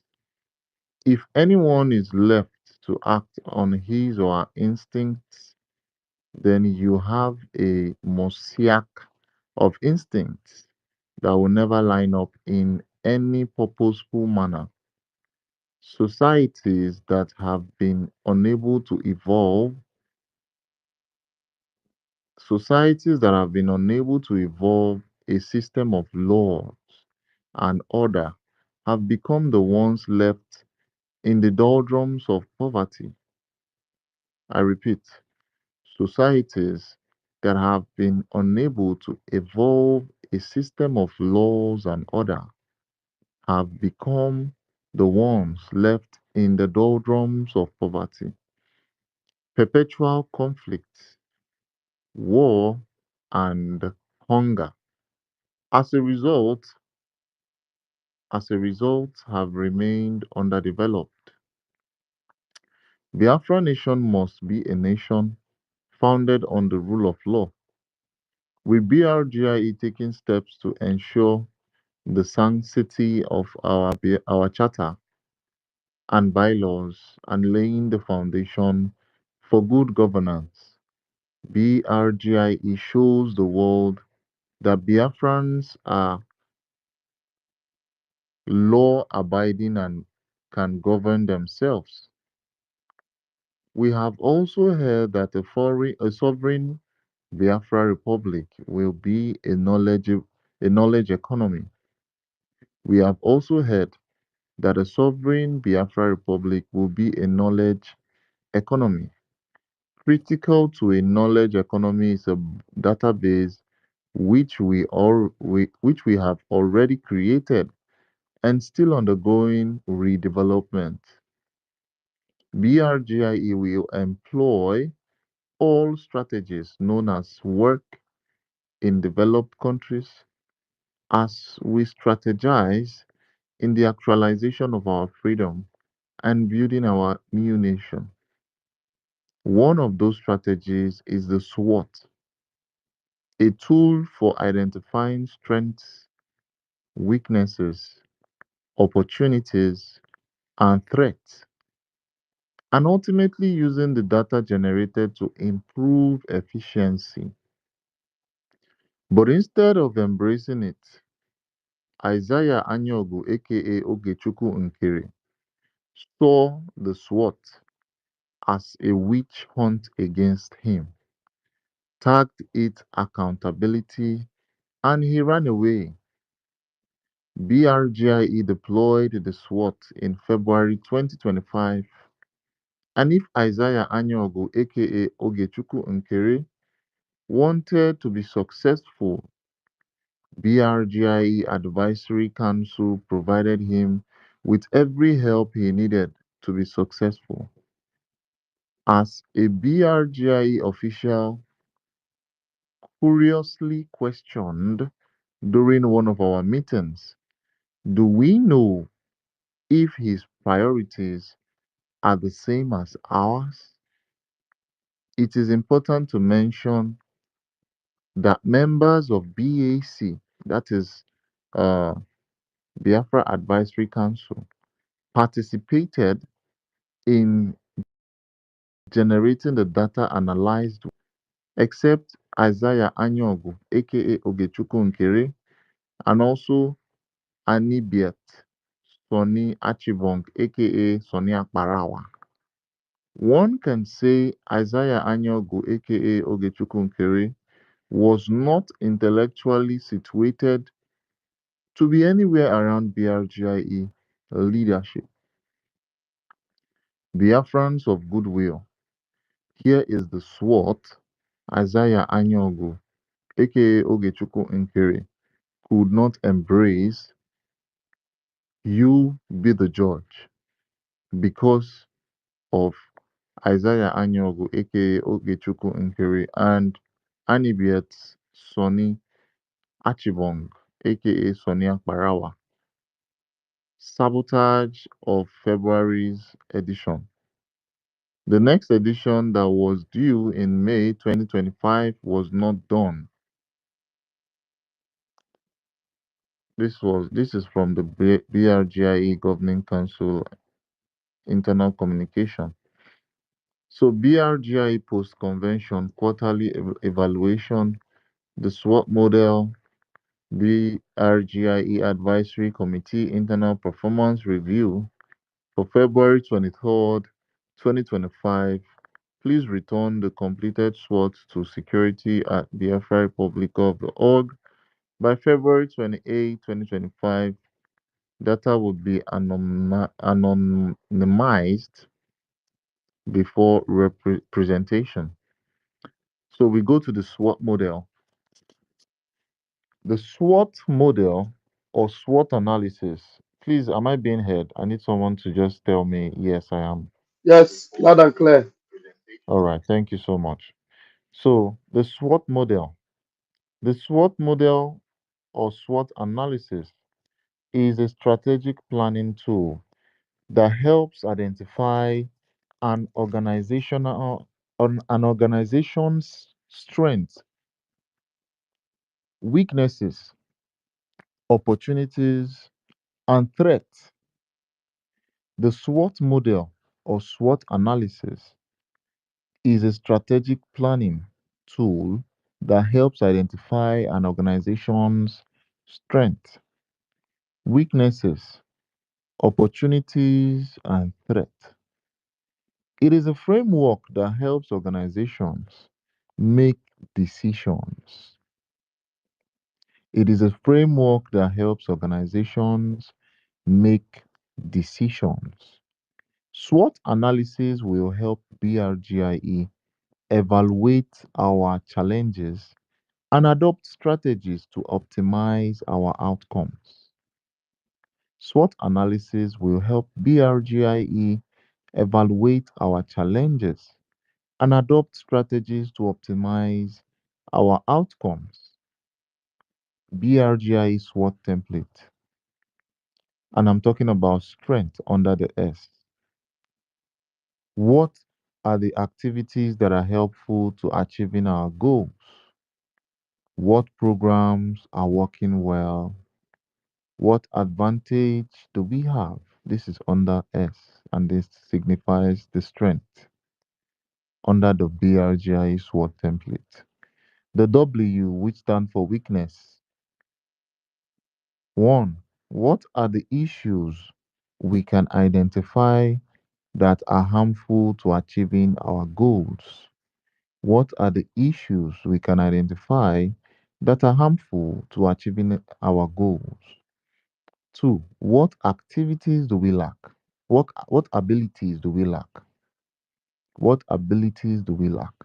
Three, where are we struggling and why? Where are we struggling and why? This is under the W for weakness. For weakness. We go to O, and O stands for opportunities under the SWOT BRGI SWOT template. So under opportunities, we have one. What are the activities we must pursue to achieve our goals? What are the activities we must pursue to achieve our goals? Two, what are better ways of doing things? What are better ways of doing things? Three, what trainings do we need? What trainings do we need? And this is under the O called opportunities under the BRGI SWOT template. Then we go to the last, which is T, and T signifies threats. So under threats, I'm going to be reading out um the content. One, what are the issues that will prevent us from reaching our goal? Our goal is liberation. What are the issues that will prevent us from reaching our goal? And that goal is liberation. What could go wrong? What could go wrong? And three, what could challenge us? What could challenge us? This is under the BRGI SWOT template. So, under the strength, we have the BRGI SWOT template. Unification and supporting one another. Paying attention to things that will make us stronger and unite us more. Our resilience and determination to restore our dear nation. Working together with one objective deliberately, working together with one objective deliberately on any project before carrying it out. Deliberating on any project before carrying it out. Deliberating on any project before carrying it out. Working together with and speaking up during any meeting. Working together with and speaking up during any meeting. Having a more cohesive group working in unison will make it. Having a more cohesive group and working in unison will make it possible for us to achieve things beyond our imagination. Having a more cohesive group and working in unison will make it possible for us to achieve things beyond our imagination. BRGIE has established communication with the Prime Minister and his lawyers. The BRGIE media actively engaging Biafrans. The BRGIE media are actively engaging Biafrans. Natural resource wealth. Natural resource wealth. Fundraising, town hall meetings bring about community engagement. Fundraisings, town hall meetings bring about community engagement, and also our charter. So I'm going straight to the BRGI SWOT template of weakness because we listed every single word in the acronym called SWOT. SWOT. S stands for strength, W stands for weakness, O stands for opportunity, and threat stands for T. So I just gave us the breakdown of the S part, which signifies strength under the SWOT template. So I'm going to the second one called W, and its weakness. So under the strength scored 16 points, and under this weakness, I'm just going to read it out, and yeah, just listen to me. Deviating from plans. This is under the weakness. Deviating from plans set up to guide us through our mission. Deviating from plans set up to guide us through our mission. Making decisions that concerns Biafra Nation without BAC. That's back, Biafra Advisory Council. Making decisions that concerns Biafra Nation without back, Biafra Advisory Council. If we have any divisions, if we have any divisions, secretive activities, not being open to the group, inability to trust the group, and lack of teamwork. If we have any divisions, secretive activities, not being open to the group, inability to trust the group, and lack of teamwork. We also have procrastination. Procrastination, not available, no, procrastination, not able to complete any assessment before going to another. Procrastination, not able to complete any assessment before going to another. We must resist the temptation to go it alone. We must resist the temptation to go it alone. Government is not an individual affair. Teamwork must not sideline BRGIE stroke BAC in preference for working with third parties. We must resist the temptation to go it let down, to go it alone. We must resist the temptation to go it alone. Government is not an individual affair. Government is not an individual affair. Teamwork must not sideline BRGIE and back in preference for working with third parties. In preference for working with third parties. Lack of convincing information. Lack of convincing information. The Biafra Advisory Committee, the Biafra Advisory Committee, that's the full meaning of BAC, must avoid transferring their authority to third parties.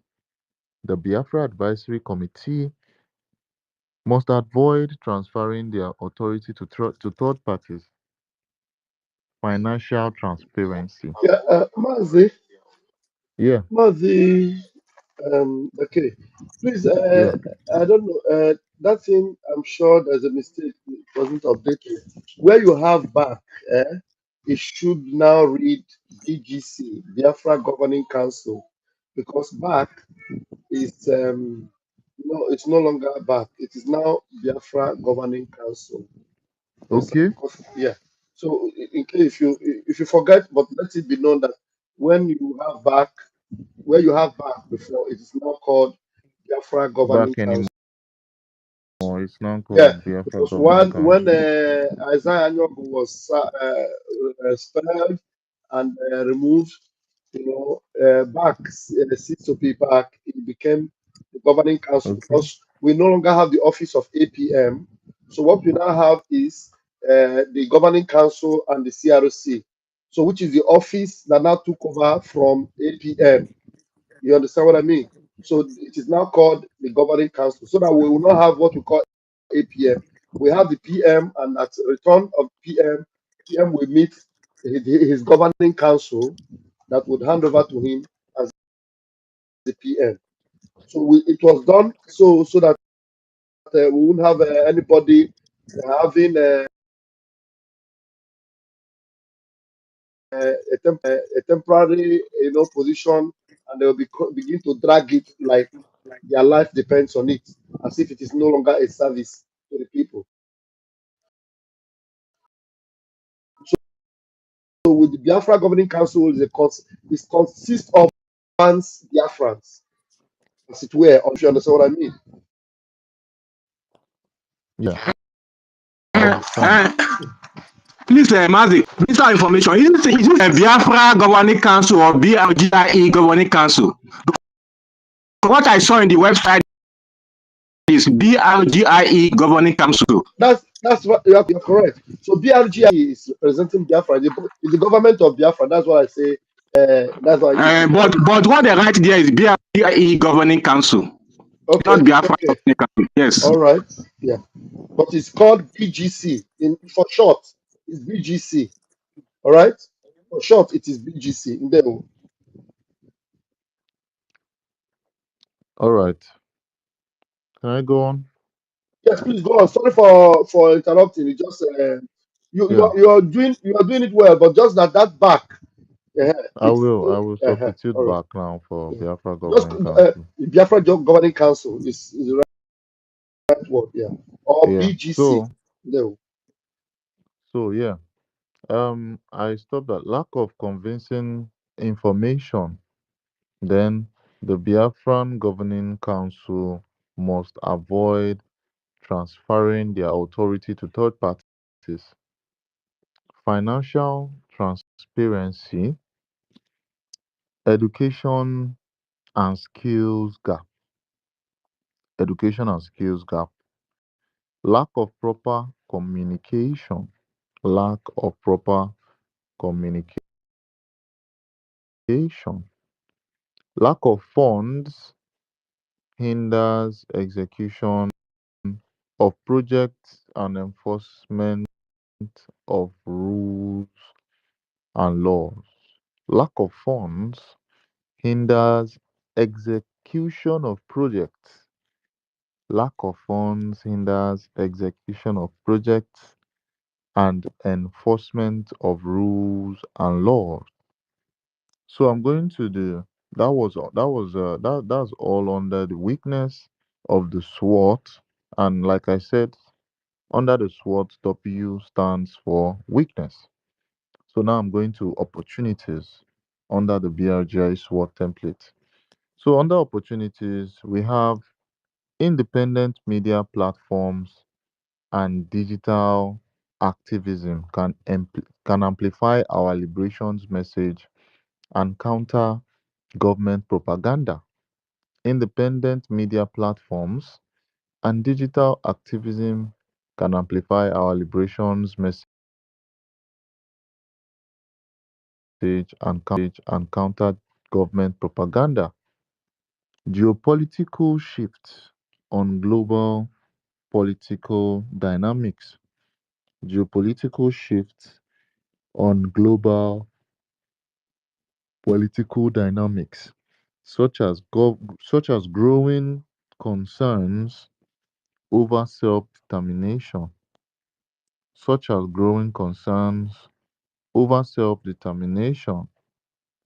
An indigenous right may favor Biafra issue.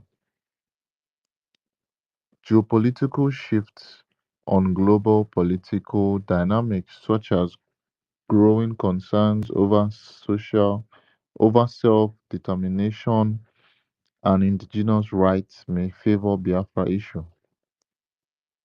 Raising funds strategies. Raising fund strategies. This is under the opportunities. Co- Cooperation and respect for one another. Cooperation and respect for one another. Any training that might help enough to succeed. Any training that might help enough to succeed. Teamwork, teamwork, teamwork, inclusiveness, and unison.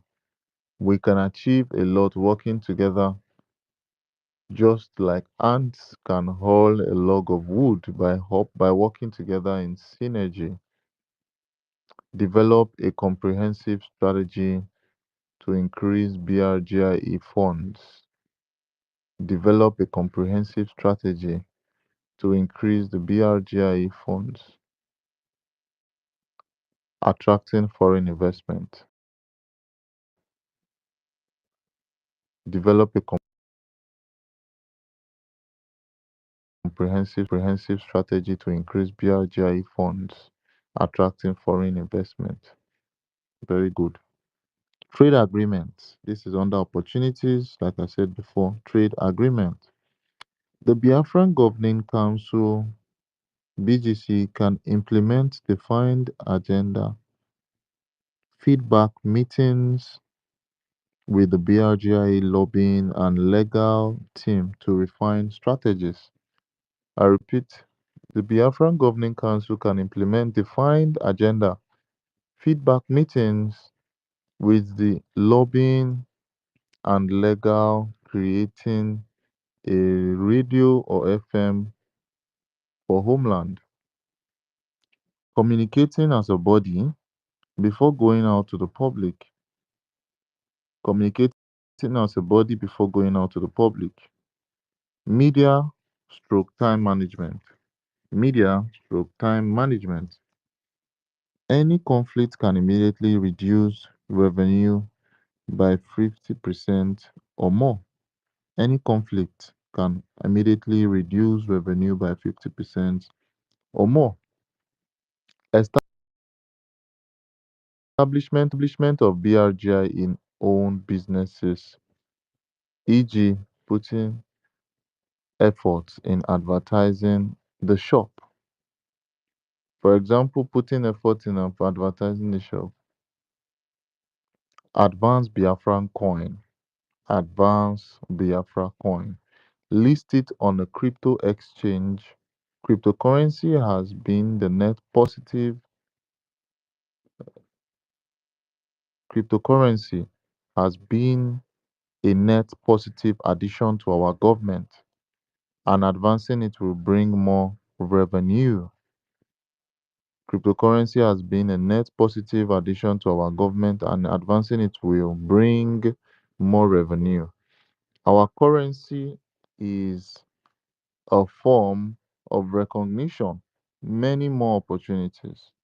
Our currency is a form of recognition, many more opportunities. So, under the BRGI SWOT template, we have the threats. I'm just trying to round up, and it's not going to be too long anymore.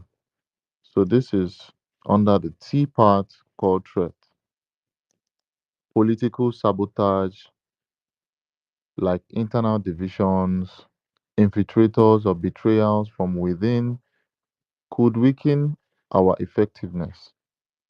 Political sabotage, like internal divisions, infiltrators, or betrayers from within, could weaken our effectiveness. Lack of clear political and clear governing framework. Lack of clear political and clear governing framework. Foreign allies. Foreign allies may hesitate to back our liberation. Foreign allies may hesitate to back our liberation. Foreign allies may hesitate to back our liberation. If we cannot trust each other, Biafra will be affected. If we cannot work together, diminished ability to raise money may negatively affect our ability to accomplish the objectives. I repeat it again. Diminished ability to raise money may negatively affect our ability to accomplish our objectives.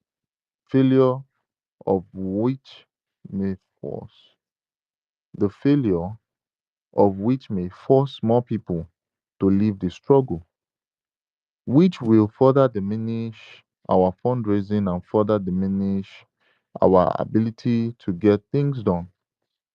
Any tendency to sideline, marginalize, or neglect people will have negative consequences. Any tendencies to sideline, marginalize, or neglect people will have negative consequences such as lack of trust, diminished enthusiasm, and ultimately participation diminished participation in activities and fundraising.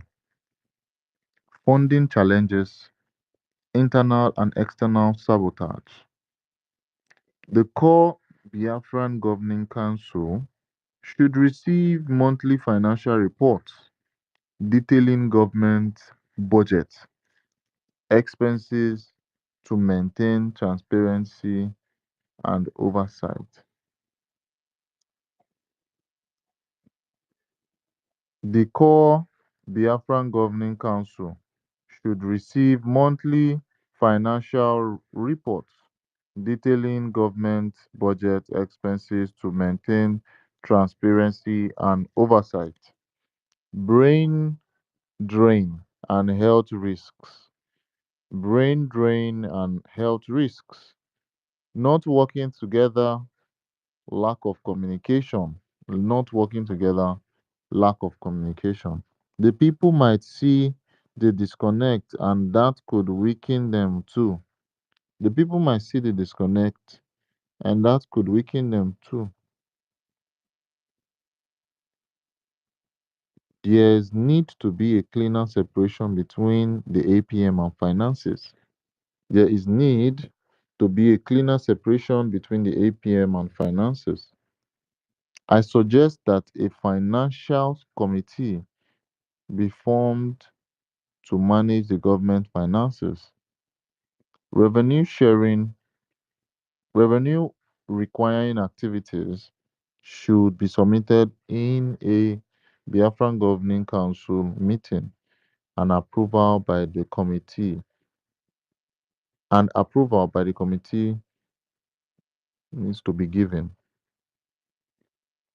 Unity of the back is required. Unity of the Biafran Governing Council is required. So the summary of all I've just mentioned. Under the strength has 16 points. The strength has 16 points. The weakness has 13 points. The weakness has 13 points. Opportunities was walked away with 17 points. Opportunities went with 17 points, and threats went with 19 good points. Threat went with 19 good points. So the summary of the threats to be eliminated for success: one, political sabotage like internal divisions, infiltrators, or betrayal from within could weaken our effectiveness. The threats that should be eliminated, not working together. And this took 7 over 19 because under threat, it had a total of 19 points. So, not working together is one threat that needs to um, be eliminated. So, we use um, the threat to be eliminated and also by percentage. So, 7 over 50, 7 over 19, the total number of points is going to equals 36.8 percentage. On financial transparency, where it says that the core Biafra Governing Council should receive monthly financial reports detailing government budget budget expenses to maintain transparency and oversight. This needs to be a cleaner separation between the APM of success and finances, sorry. There needs to be a clearer separation between the APM and finances. I suggest that a financial committee be formed to manage the government finances. Revenue requiring activities should be submitted in the Biafran Governing Council meeting and approved by the committee being given. This is under financial transparency and it took 4 out of 19. 4 out of 19 equals to 21.1%. And also funding challenges. Under the funding challenges, it says diminished ability to raise money may negatively affect our ability to accomplish our objectives, the failure of which may force more people to leave the struggle. The failure of which may force more people to leave the struggle, which will further diminish our fundraising and further diminish our ability to get back. Yeah. Sorry, which will further diminish our fundraising and further diminish our ability to get things done. Funding challenges, internal and external sabotage. So under these funding challenges, it came with a total number of 2 over 19 equals to 10.5%. Then others, we gave it 6 over 19. That equaled to 31.6 percentage. And Biafran Post Convention quarterly evaluation, the SWOT model, next BRGI Advisory Committee internal performance review. So this is all on the SWOT analysis, and I hope we all listened to this particular SWOT analysis. I hope we all listened to this SWOT analysis. And I'm going to leave it here to our honorable university and also to our honorable Raphael. Let me see if I can send you the co-host invite. So, Mazi University, I hope you're still there and you have your seat belt on your seat. Are you there? Okay, Mazi University. Yeah, Master. Okay, Thank you yeah. so So you much. can go on from here. I just had to read every information in the SWOT analysis, and you can just just give a little bit of explanation and make it very clear to the genuine Biafrans that are listening. Thank you so much. Thank you. Yeah.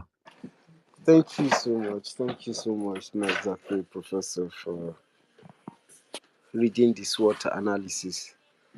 if you look it from the other way around, the SWOT analysis almost like, you know, detailing the result from their data. You can see that it's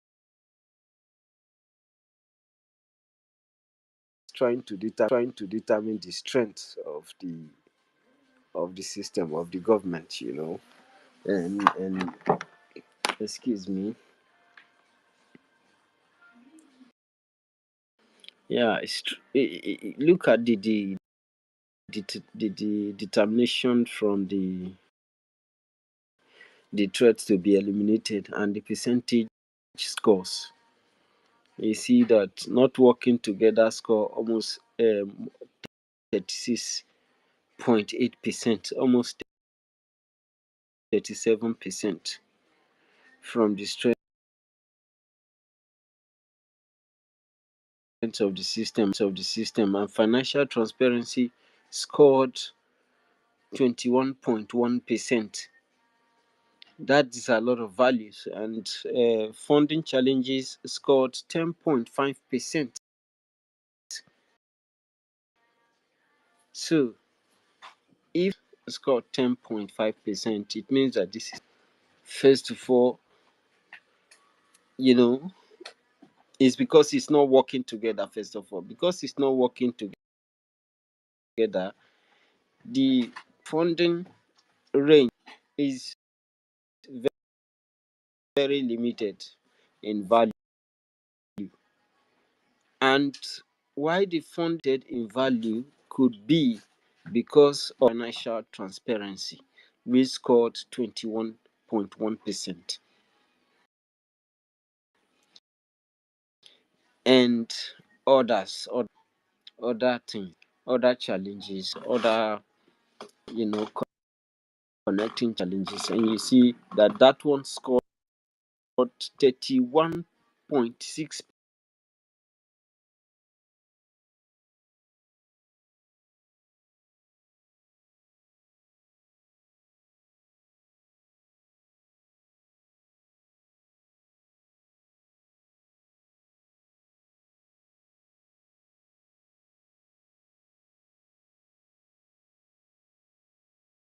First of all, what is challenging here and what is interesting here is funding challenges.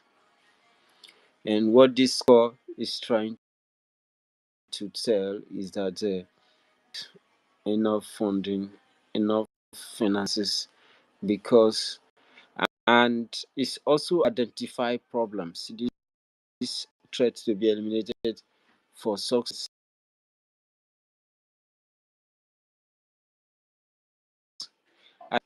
Identify problems. One of the problem is that it's not working together. There are some people who breaks away from the system, from the government,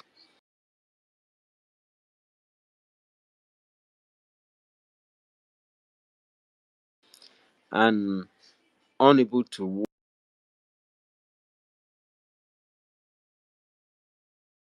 work together with the government.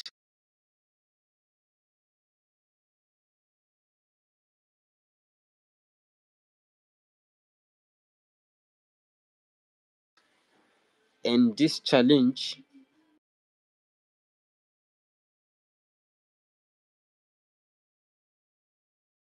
is very interesting because it reduces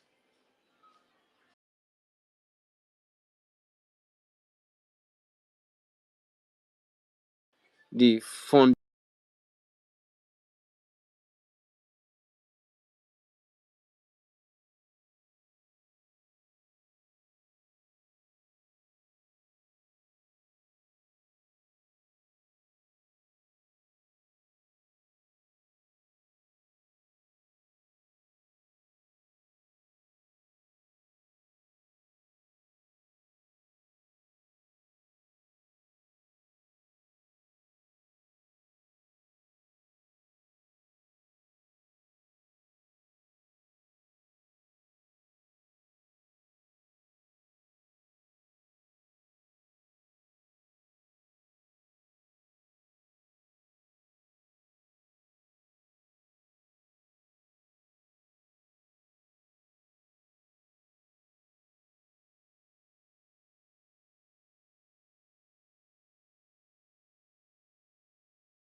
lack of financial transparency, which scored 21.1%, and other matters,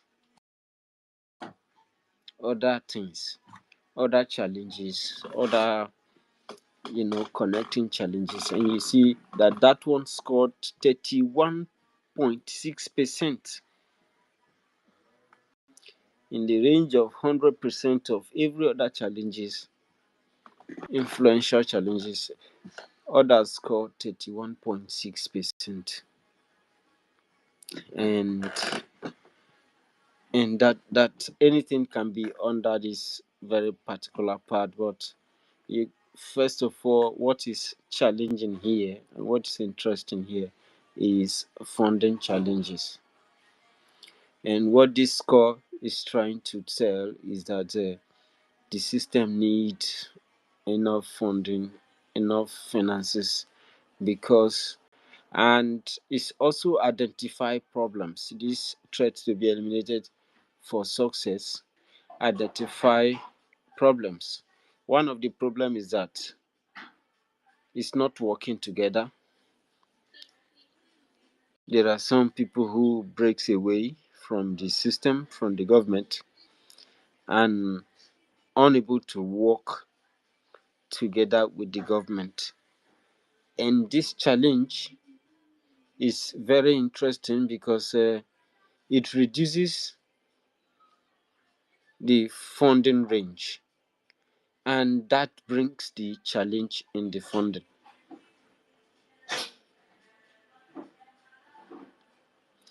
And this SWOT analysis was made because if SWOT analysis analyzes the activities of Biafran Republic government, even during the time of Simon Ekpa.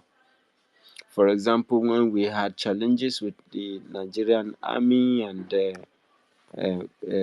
Musa, the terrorist commander, he complained a lot about, compromising the Brgie finance. And if you analyze this, if you are a member of this, the analyzers, the people who produce this record, those professors must have seen that, and you know that people are resources. So when you infiltrate the people and divide them, their funding will be limited. You can see the challenge here, and this creates a very serious challenge. Needs money. It does not just need that, it needs financial transparency, because the financial transparency, financial sabotage that could limit funding. Without transparency, if the system is not transparent, or the leadership are not transparent, people might not want to come and give. And this also what from the what Mazdaki read about trust, lack of trust. When the system is not transparent, it creates room for distrust. There will be no trust, and if there is no trust, there will be no funding, no donation. People will not want to come and give their hard-earned money when they don't trust the system. And if they don't trust the system, it poses challenge to funding. So this financial transparency is also very important, because it's scored a lot of values percent. The system is not transparent enough, and that scores for over 19. And not working together. You can see from the analysis the team is written in old color, and this shows a challenge also. not working together. When people are not working together, they don't have, they are unable to fund their system, and then it becomes a challenge to fund them. For example, Madam Bao Bao said that she's in charge, and then when she saw that she cannot take down the government, she decided to separate and call her group USB. Even if all authorities in this government have come out to say that they are not working with her, but the challenge she posed also have is part of the challenge this funding has here, so that is the problem. So problem happens because we are created to provide solutions to those problems, but people cannot be able to provide solution if they cannot work together and if they cannot trust each other. So but it's a challenge, and there is no barrier that we cannot overcome. If we are truly Ndibo, like all the stories and all the history, Professor Metucha, I thank you for coming by, and everything that people have said here today. If we are truly Ndibo, we must do that leadership that we were meant to be. We were not meant to be rude. So we should be able to provide solution to every of our single challenges. When people are not working together, what is the problem? Some people are so very greedy. So if you actually mean what you are saying, that you actually need Biafra, why are you unable to work with the system that have been laid down for our own good? So when all these things happen, so this challenge, I hope that the government, they are listening. They must provide solution to some of this problem. We know that it is not easy, and all of us, we are here to help. We know that time is essence, but we have to try. We have to support the government. We have to help, because this challenge, we must resolve it. And CRC have demonstrated a very strong leadership.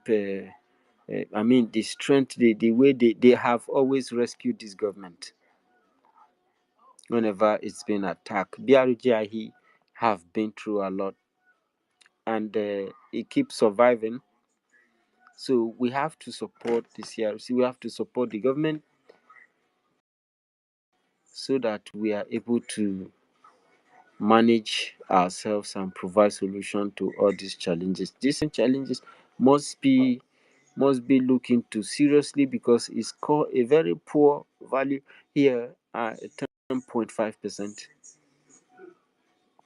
and that is too. And I think that is unbelievable. Biafrans.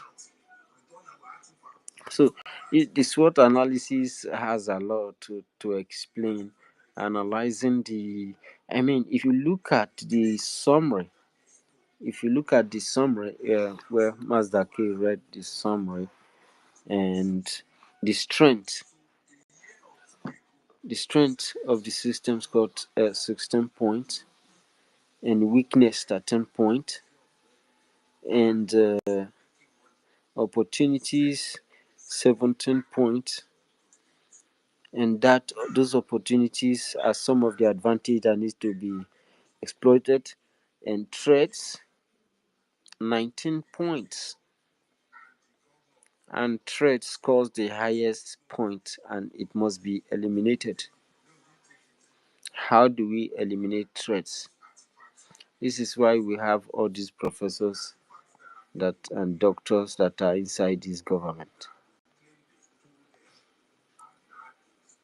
They have to tell us how to eliminate threats in a situation like the Biafran Republic government in exile today. So I think that's a lot of job for those big intellectuals out there. I was looking into Professor Chioma's profile. I mean, my head I was removing cap for her. Oh my God! So I think that we are able to deal with all these threats.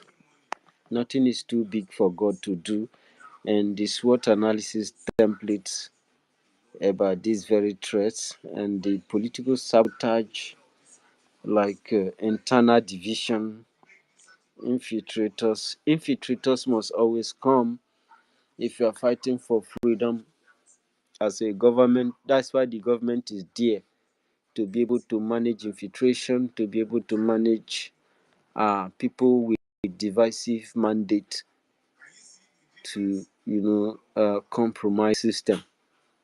That's why they have a body like CRC. And it's unfortunate people try to utilize the media. The media is meant for a very good and a very important purpose. But if you misuse it, if you use it in a malicious way, it is not going to hurt just the government that you are targeting, it will also hurt you yourself.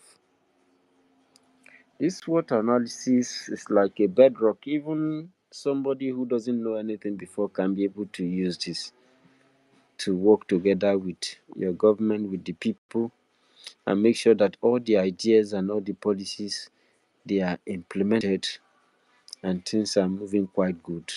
That way people develop trust and they make donations.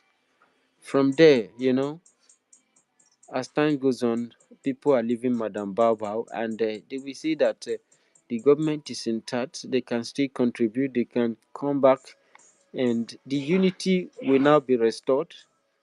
And Biafran funding will be, the value of the funding will increase practically. And that's it's statistics. If you can draw the bar chart and watch the flow, you see how things will, recuperate to normalcy. But yeah, so Mazdake, thank you so very much for reading this SWOT analysis, and it is not going to stop today. We will also revisit it. So these points or these challenges, especially the media, need to talk about it, and it must be solution based.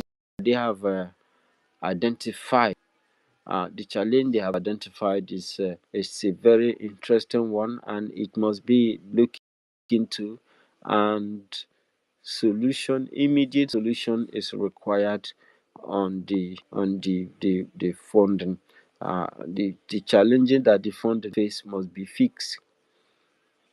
If it is fixed, and then you see that Woto will be restored. So the effort of the enemy to neutralize Biafran Republic government in exile, and neutralize the enemy of BLA, is falling apart.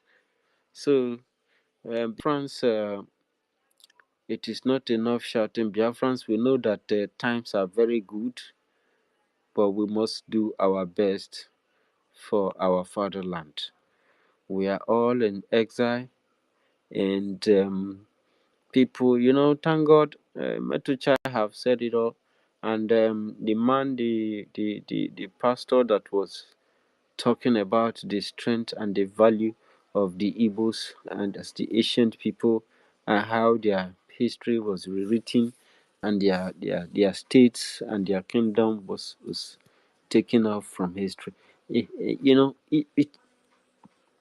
We are now the one telling our story today, thanks to Chukwuka Abiyama, and we are restoring all that.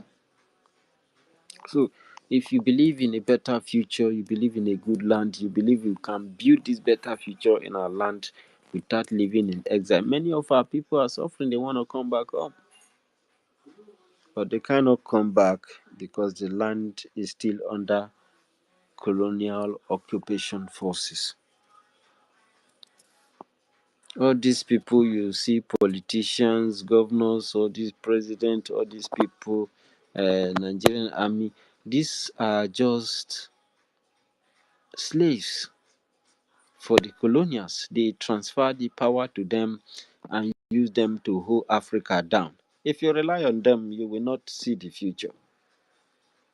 They will continue to exile you, suffer you. They will use you to play different kinds of politics. That is the future. That is the dream. You are living their own dream. And it won't be good for you. When you live in Nigeria, you live another man's, a man that practically enslaved you is still the one that gave you name of your country and made you to even almost erase your own name. You have to answer his own name, English name, as first name. And your father that gave birth to you and your name will be last names. So this is a very bad system. What they did, Metucha, I don't.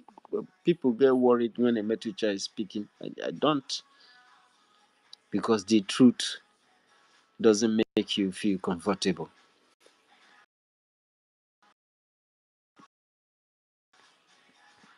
Eh, So, but it's a fact. Some people know it. Many of them are gone. Some try to fight, became weaker link. They enabled their own enslavement, and it continued to today. Since these people declared economic blockade that killed millions of people, since then they never had food. Their children has been running away from to even the land of its colonial masters to go and finish their service. So we have the change. We should not be as scared of change. And to be able to do this, we are the ones in the front line and we must fund it before whoever that is out there that believes in the future, we usher support. The Biafran Republic government in exile have survived once again after the criminal Ogenkere has tried to swallow all the resources, and we continue to fight him. If he did not send the money to the principals and the headmasters for them to be able to teach their children well so that they can pass their exams. Passing the exams is what is going to bring Biafra, not the recognition Oge is telling you that he's doing from somewhere. Those are deceit. So thank you so very much for listening to that. I think we still have Egbe Beru Goberu, and we still have our Minister of Information acting. And thank you so much, Honorable Raphael Chiamaka Nkowanine Ajere. May Chukwu Kikabiyama continue to bless you as you continue to stand tall. Sometimes I see what they do to you in the media. I was like, oh my God. And they can't change you, and Make you it the cannot not make be a them. better go dey calm So down. I like your strength. You have you're a person of strong character, and that's why we are very lucky to have someone like you in our midst, helping us to push the gospel and mount the gate to ensuring that people like Ogenkere doesn't tear our government apart and bring shame to our land. So Worry, sister, are you there? You want to say something? You can have the mic, and friends, request for the mic, okay? Request for mic. I can see Stephen. Yeah. Thank you so much, University. Thank you, Dogu. Thank you, Mazake. That was a very good one, and then read and explained. And the only thing that people should begin to ask is this. Well, anyway, Isaiah Yog is no longer relevant. Don't. But those that are actually fighting, this Brgie, because there is only one Brgie, and this is the Brgie. Isaiah Yog is an impersonator, someone that refused this particular roadmap, this particular SWOT arrangement that was going to be very beneficial for Biafrans, very transparent. So the question those that are following him are supposed to ask him that are not asking him is, why did you reject this? What was scaring you? What were you afraid of? What were you afraid of? If you identify your threats and then there's a way to eliminate them, is it a problem? If you identify your strength and you want to maintain that strength and keep it flowing, is it not something good? If you identify your opportunities and want to, exploit, and so that maybe by exploiting them, you identify more opportunities that you exploit and grow Biafra and benefit everyone. When they fear you, why are you running away from this? Or is it that you didn't understand it very well? You needed more clarification because you were not even making yourself available. When these analyses were being made, just at the mention of it, at the introduction of it, you got threatened. What did they threaten you? Abi Biafra not be for everybody. Biafra, you plan to put them for your pocket? Did you plan to make it your own office? Did you plan to run it the way Tinubu is running Nigeria? Did you plan to run it the way India Amin was running Uganda? What is it that was actually scaring you? You answer me. And then you say, no, no, no, no, no, no. And you turn it into accountability, accountability, accountability. Huh? Because with this SWAT, you will be very, very accountable. Everything will be transparent. There's nothing to hide. Therefore, you see that, look, this is a model that is better than anything. A model, everything go clear for the whole world to see. Africans that are still in the dark will learn from us. That is the reason why Mazin Namdekano said Biafra will be the light of Africa. Because if we do not start up on this very transparent, accountable note, how will others know that this is what is needed to grow? How will people understand that the reason why China became so great and big is because of this level of transparency, that no matter how powerful you are, if you are found wanting, if you are found criminal, if you are found to be collecting bribe in government, extreme measures were taken. People were hung. People were executed. The law had its way. There is no cabal that will save you. So these are the things that will make a nation work. So the political office will not be opportunity for you to come and enrich yourself like the way it is in the zoo. You see a poor person, once he becomes a counselor, common counselor, this poor guy that has been campaigning Aluta continue, once you give him power, just one or two allocation that is supposed to alleviate poverty and bless the communities, he put them for him pockets. He becomes a millionaire. He starts building houses. Just like Okekere. First and foremost, he begins to tell everybody, or at least me particularly, when he was telling me, I am the richest person in my community. I am the one that gave them light. The first time I bought my Maserati, That time it was millions and millions. I am so rich. Then you begin, and now I begin to ask me wonder. So the reason why this guy was telling me that he's so rich is because this guy wants to exploit Biafra to the point whereby when you see him driving something bigger than Maserati, you will not look at his, look at anything. You say, this guy was rich after all. But there's no evidence to show me that I don't know you. All you are telling me is by word of mouth. So that means you are just planning ahead so that by the time you get here and you by that time all you will be floating there will be private jets. When they ask me, is after all, I'm the one that sponsored Biafra struggle personally with my own money. Biafrans are still owing me. I am telling you, the plan of this criminal was that when we get to Biafra and we are building our nation, Biafra will still be owing. Biafra will still be paying him. That was planning. So that there wouldn't be a time that this SWOT model analysis will bring is that we will know. Actually, now you are giving us money. How much did you give us?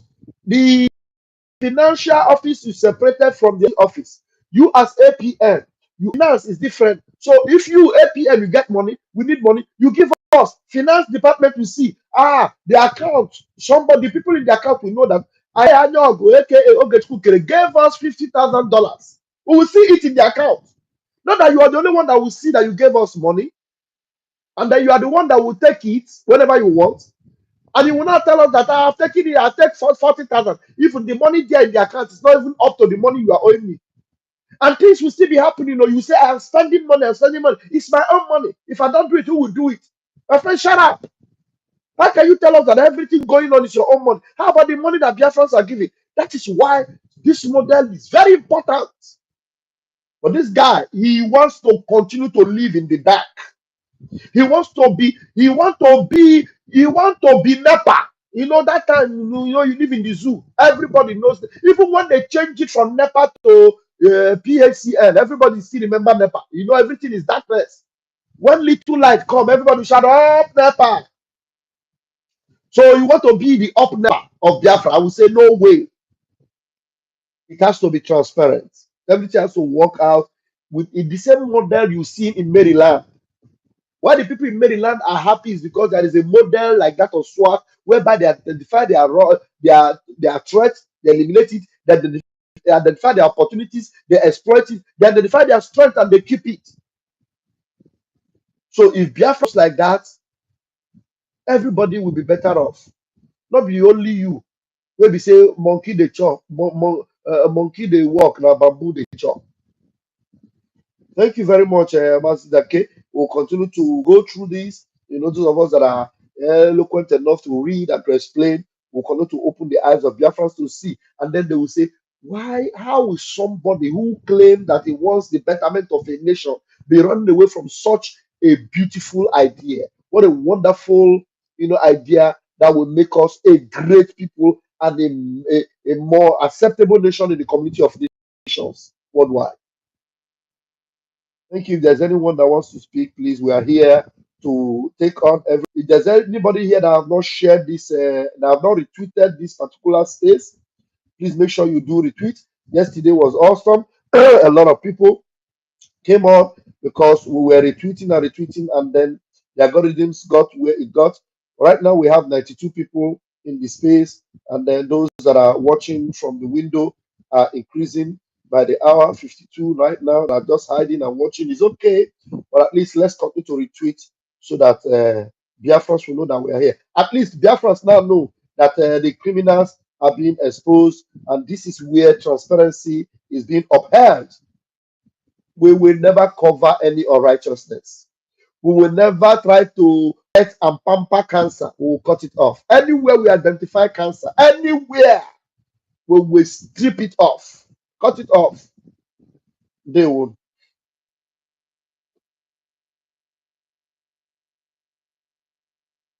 So, university, if there's anybody that wants to speak, we'll give them the microphone. Any question, please do not hesitate to bring it up. At least we have our Professor Max Zake here. He will be able to answer you. Eposu is also here. If our Professor Elaho is here, a lot of us are here that will be able to meet, answer your questions.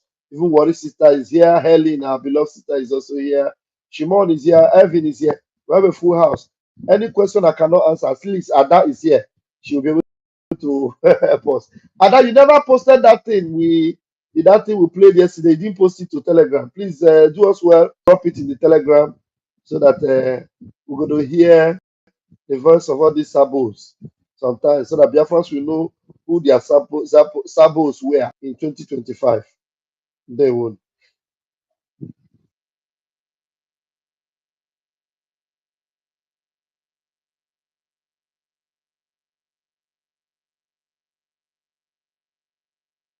Everywhere is silent. Was anybody hearing me, or was I just talking to myself?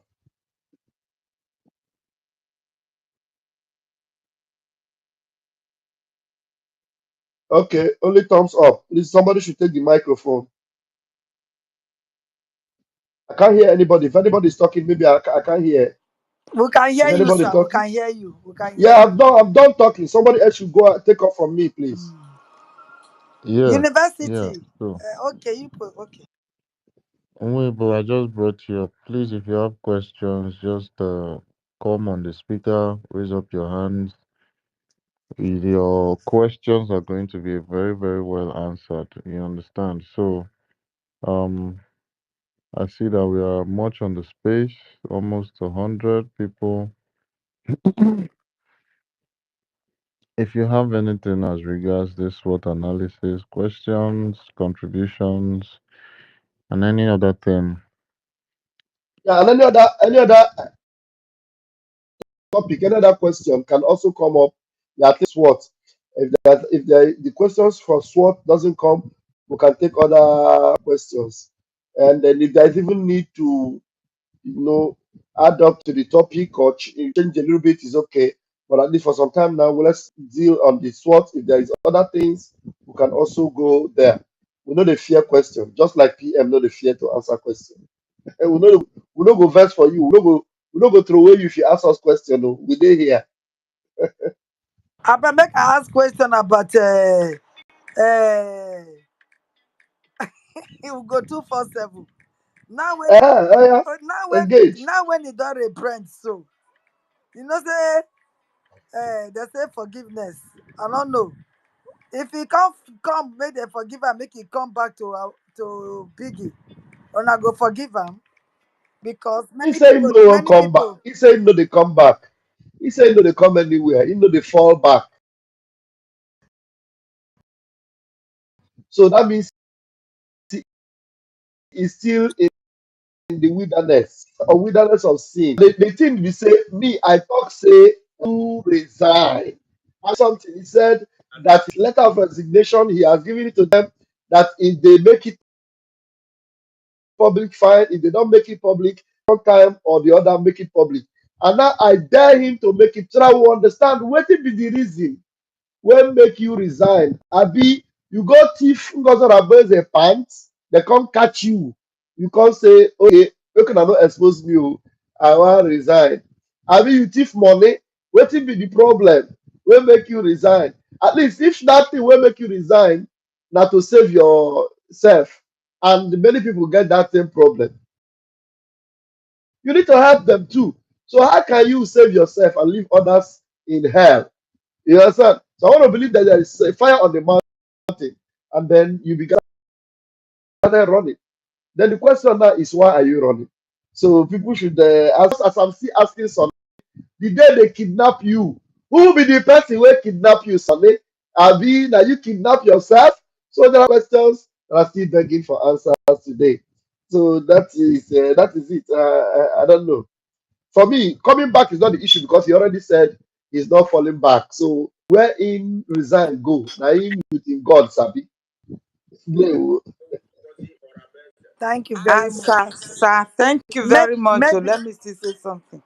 okay. Okay, you are not done worry, sister. No, Continue. just few minutes, my sister, few minutes.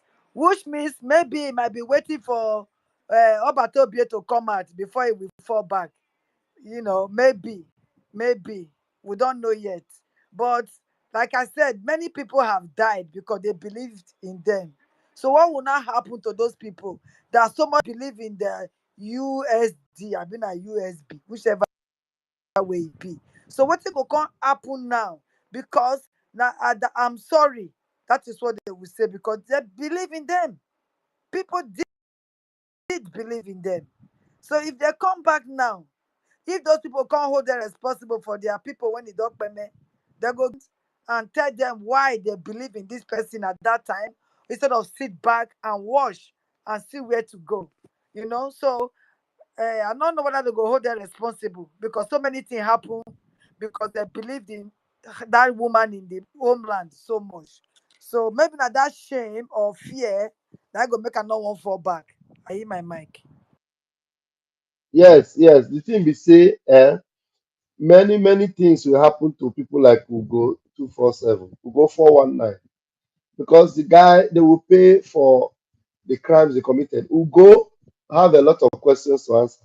Ugo will answer questions as to what happened to the brother of Gentle, because he said as it was happening, they were updating him, and immediately it happened, they told him, in fact, he knew what happened and how it happened. So there are many things that Ugo will answer to.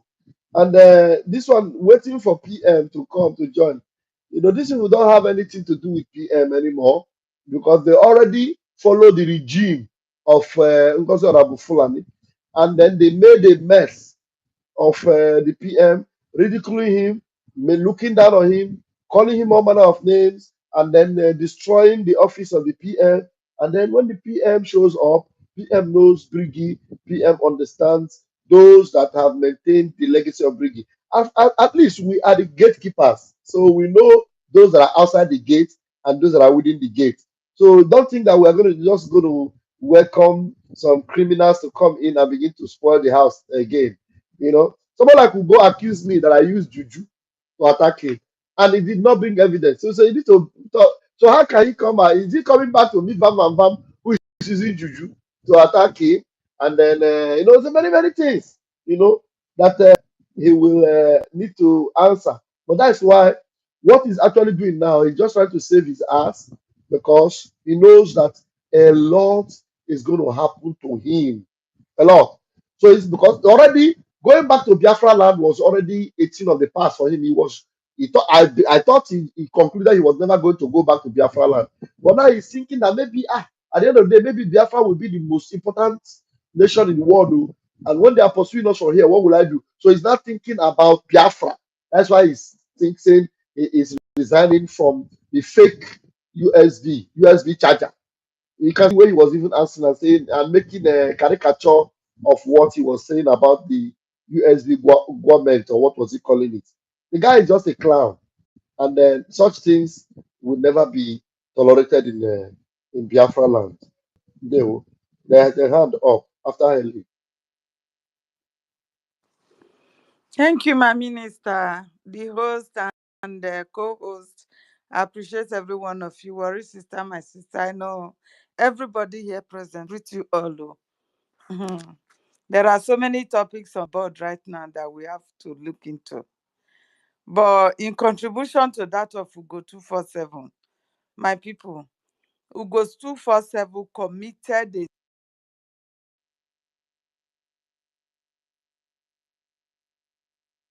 Sorry, somebody people were mistakenly muted. Please, Helen, sorry. I don't know how. Yeah, that was a mistake. Sorry. All right. Ellen, and go what on. for you, Mazda K? Why now? They But mute sleep people dey my eye. anyhow. You no go vex for me. I Now don't midnight already for my vex. end. I don't Now how many midnight times for you our mute side. me? I No, bet I me say I na talk my mistake mind, now. make I yield my My mic. phone go drop on top my chest, so e go press mute. No be say my finger go there. You Okay. understand? No wahala. Yeah. No wahala. Oh. So to me, that guy committed the sin that is like the when you commit a sin against the Holy Spirit, is all forgiven.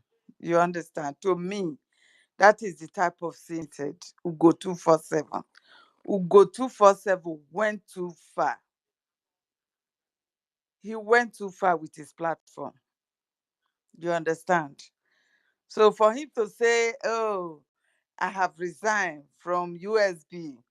I don't want to stand on any side. You can't even stand on any side.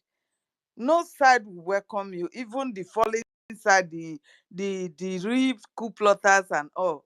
Nobody will welcome you because you went too far. You that was very close to Prime Minister and everything, knowing very well that these are the things that Prime Minister would have stood for in a time like this. You went on, did not even reserve the angels that we have. You were challenging them, using your platform for blackmailing and propaganda that leads to the death of so many Biafrans, and you think you will just resign and it will be well with you. No way. No way. Ugo 247 will face the court. Once Biafra is restored, Remember, he's going to Ugo account. 247 was also working with Caterpillar. Remember, Is he what was I'm working with Caterpillar. saying. Is what I'm saying now. You understand me? Ugo 247 brainwash our people to accepting Caterpillar that he has the right to fight for freedom. That he is one of their commander.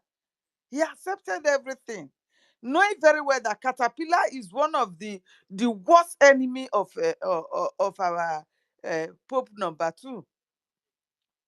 You understand? So 247, being the position that he is, and he used his platform to mislead Biafrans this far for good 8 months. Then today he's resigning and he's laughing like a fool. You think it just go down like that? It doesn't work like that, too. It doesn't work like that. You think because they are taking Biafra to be like a joke. This struggle, most of them have taken it like a caricature. Things like this, before you even tender your resignation or coming out publicly to announce it, you must be shedding tears.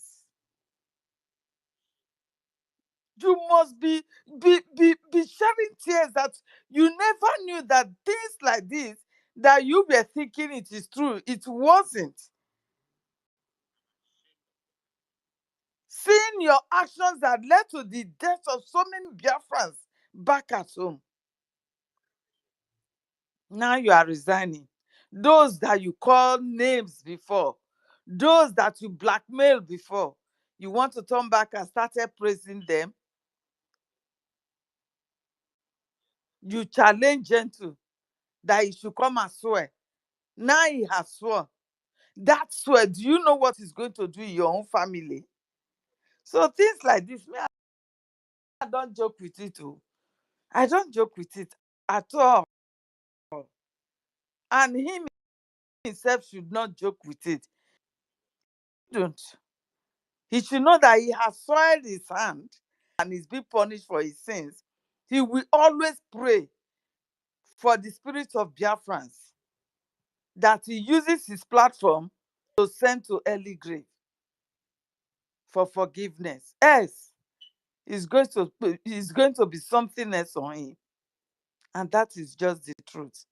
So moving away from there, we also talk about is it not SWOT analysis? Yes, we talk about it.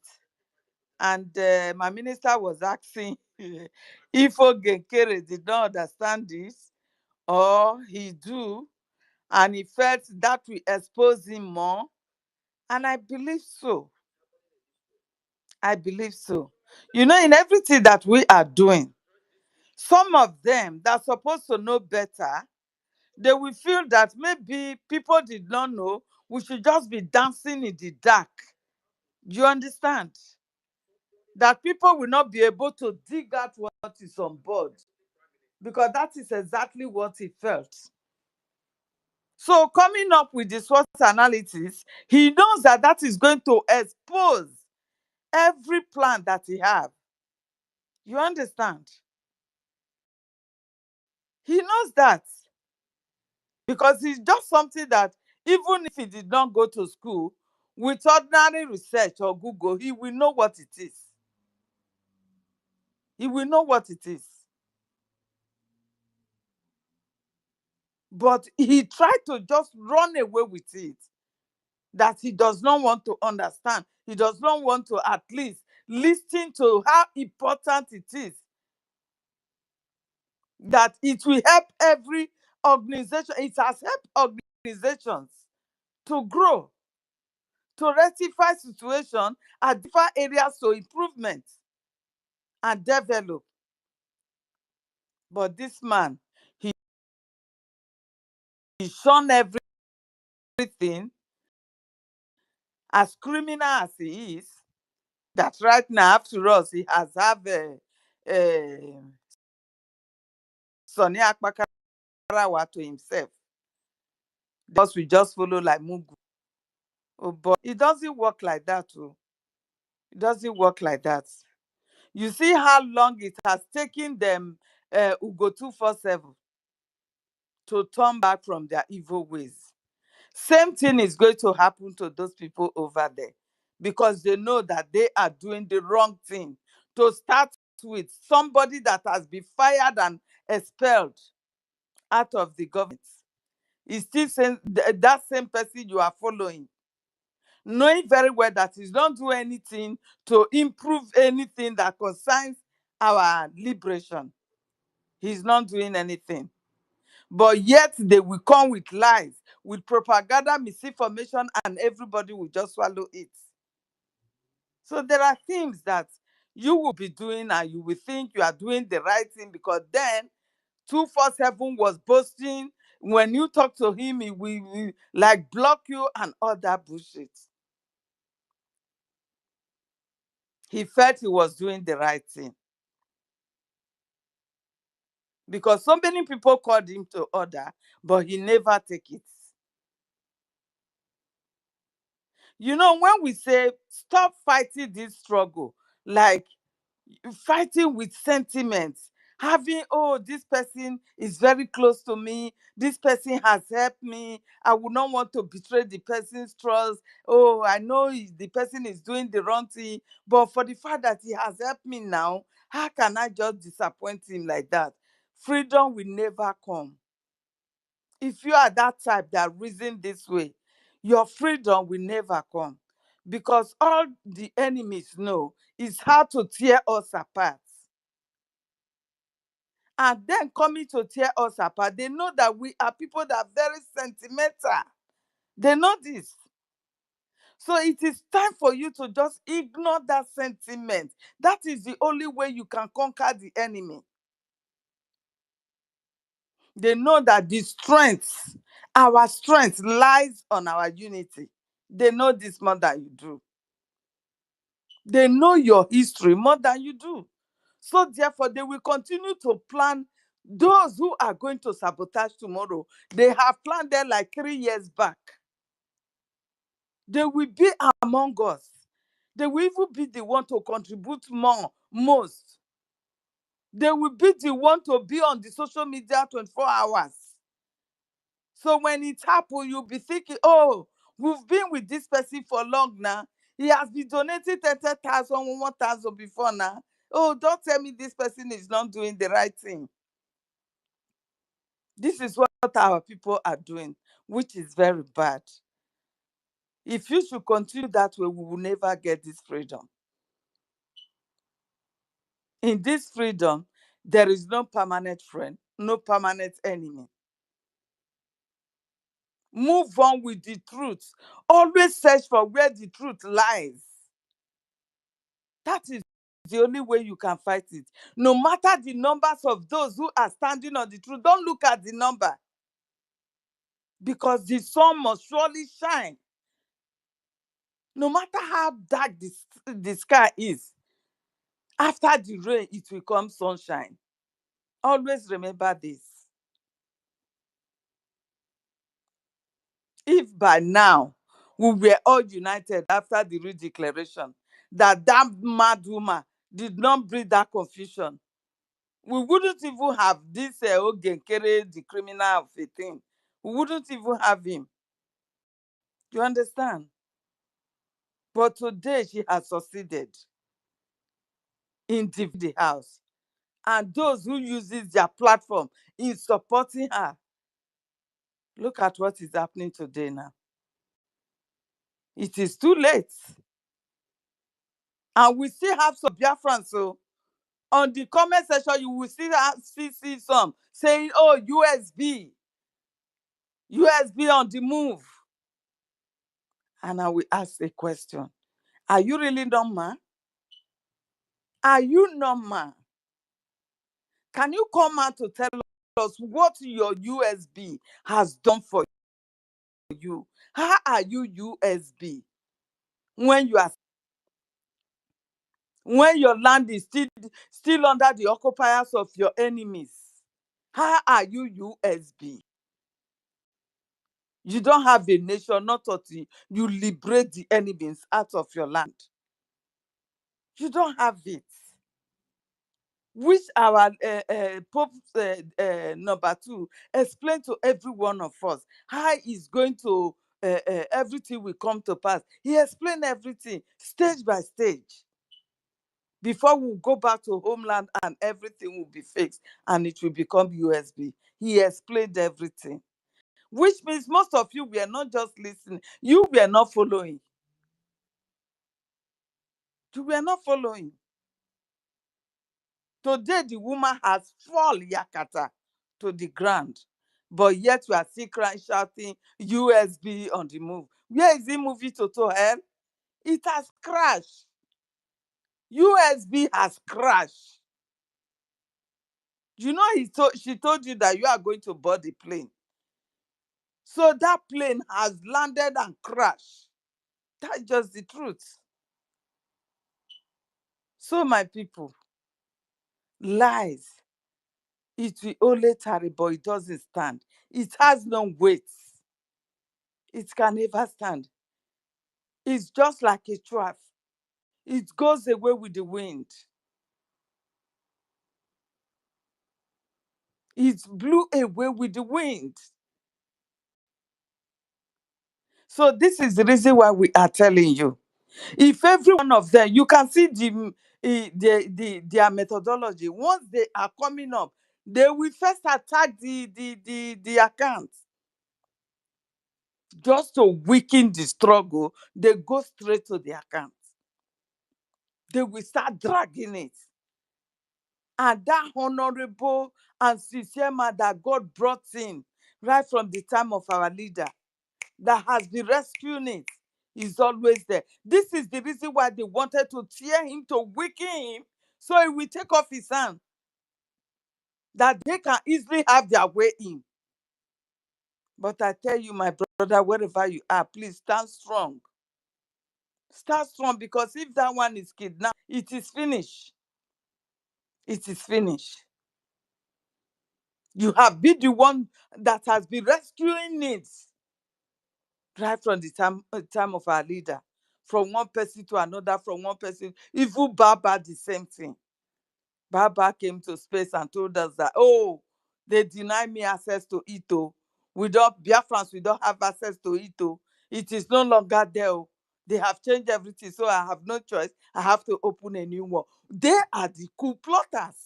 Those who will create a new account, those who will be creating a new offices, those are the coup plotters. They are not the owners. The owners always stand with their own thing. Why the criminals will start building new ones for you to go and make use of? These are the things you should reason and know that these people are not in the right place. When you are standing with such people, no, you are not standing on the right sand.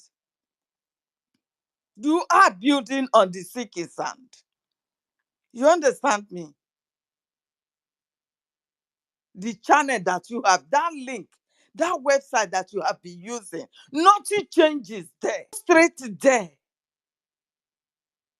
The way you have been putting your money in there is still the same thing, nothing changed. Apart from creating a new account for you as a PayPal to be donating into their pocket, money will be raining into their pocket. Apart from that one, the real one, right from Mazinam Dekano's time up to date, is still the same thing. Nothing mega, nothing happened to it. Nothing happened to it. There you will know they are the criminals, they are the coup plotters that wanted to topple the government. These are the things you should know. And you must not fall for it. Do not allow any sentiment of, oh, this person was my friend before, the person is now on that side, I have to go and join. No, this is a personal race, a race for your survival, a race for your existence. You had who you are from those that really know the history before you were born. You listened to it when they. I don't need to tell you that our unity is our strength. And that unity is what they are trying to weaken. And who are they going to use? They know they cannot do it from our side. They are going to use some of us because they know what we want. They know that we are great people that love beautiful things, that loves good lives, that love to be free, that love to lead. So they are going to entice you with those materials and everything. No, it you fall into their debt, and they will use it to destroy everything. Please do not allow the enemies to use you to destroy your own future, your own generation. Because if Biafra is not restored, we are all gone. We have no tent over our head any longer. No this and no peace. Nigeria is gone, totally gone. Nobody is telling the history of what is going on there. Nobody. You have a country that you are not safe. Everywhere now is protest. What is it about? About a particular ethnic group called Fulani. They are not even the indigenous of the geographical location called Nigeria. But today they have the license to kill, to maim, and unchallenged. Nobody will challenge them. And you think you have a country. I saw people from my own state. I saw those from Rivers. All of them are crying. Women, mothers are all crying. The same people, Fulani terrorists, they are the one killing them, raping, maiming, and doing all manner of things. You have nothing to save yourself than the restoration of Biafra. So if you continue to be sabotaging and delaying it, you are delaying your future and your generation. That is just the facts. We here in the CROC Brgie government, we stand for the truth, no matter how bitter it is. We stand for the truth. We don't count numbers here. We count those who are standing strong for the truth. That is what we count. We don't count numbers. By the time the Biafrans will know the truth, nobody will even tell them they will come. It's like when we were fighting Madam Baba. Same this will go 247. I, myself, and Sister Stella, we open space that day. Ugo 247 was running mad. He came to us, trying to threaten or suppress us. And we told him, hold on, we have question for you. He saw that the question we were bombarding him with, he couldn't stand it. He had to exit the space on that day. That was the last day we saw Ugo 247 on our space. It took few of us to first of all stand when we were pushing her aside. When my brother University opened the space for us. When University opened that space on the first day, it was like a criminal opening space. In short, you see Madam Baba people, all the one Nigerians and everybody, they were GOS people and the rest of them that break away with them. Oh gosh. Come and see under the comment section. This one now is even better now. Ours is better today. We did not give up. If we had given up then, because of insult and threat and everything. They come to our inbox and everything and threaten us and do all manner of threats on us. If we had given up, what would have happened to our people today now? What hope have you on Mother Baba? Do you think that woman would really help you for your freedom? What hope have you? And Ugo 247 that is laughing like a jackal today. Would he have somebody that he will be calling, oh, we have to empower our students on grant? You see, the truth is very, very bitter, but stand by it. Because at the end, it will always stand. So this is my message for tonight. Thank you very much, my people. Thank you, Mazake, for giving me the opportunity to speak. God bless us all. Good night from here.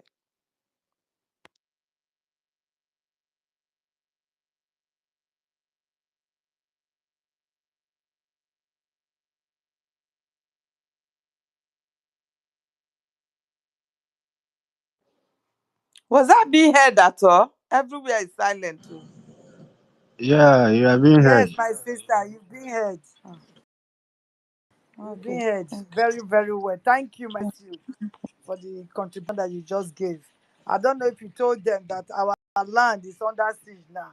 The Fulani, they have gotten to our village. They've started driving our women from the bush and they started dancing a willow. They are dancing a willow now. Fulani, oh, Fulani. What it be the sheriff? Sheriff, Fulani, oh, you are calling sheriff. Is sheriff not Fulani? Can't you hear the name? What are you calling sheriff? To come and do what for you? Don't go and fight for yourself. Be calling sheriff, oh, sheriff they come for now, yeah? Sheriff have Same, not same, finished doing same, roads. same sheriff Sheriff, that brought Sheriff have the never Fulani finished to doing the them. road. Sheriff have Mhm, not finished doing bridge. Sheriff, mhm. when a sheriff have not finished tying the schools, repairing all the schools. You think he will come to one village? Which village? Do you know where sheriff came from? Do you know where Sheriff came from? Do you know his father and his mother's village? All of you will die one by one if you don't take the bull by the horn. Be calling Sheriff.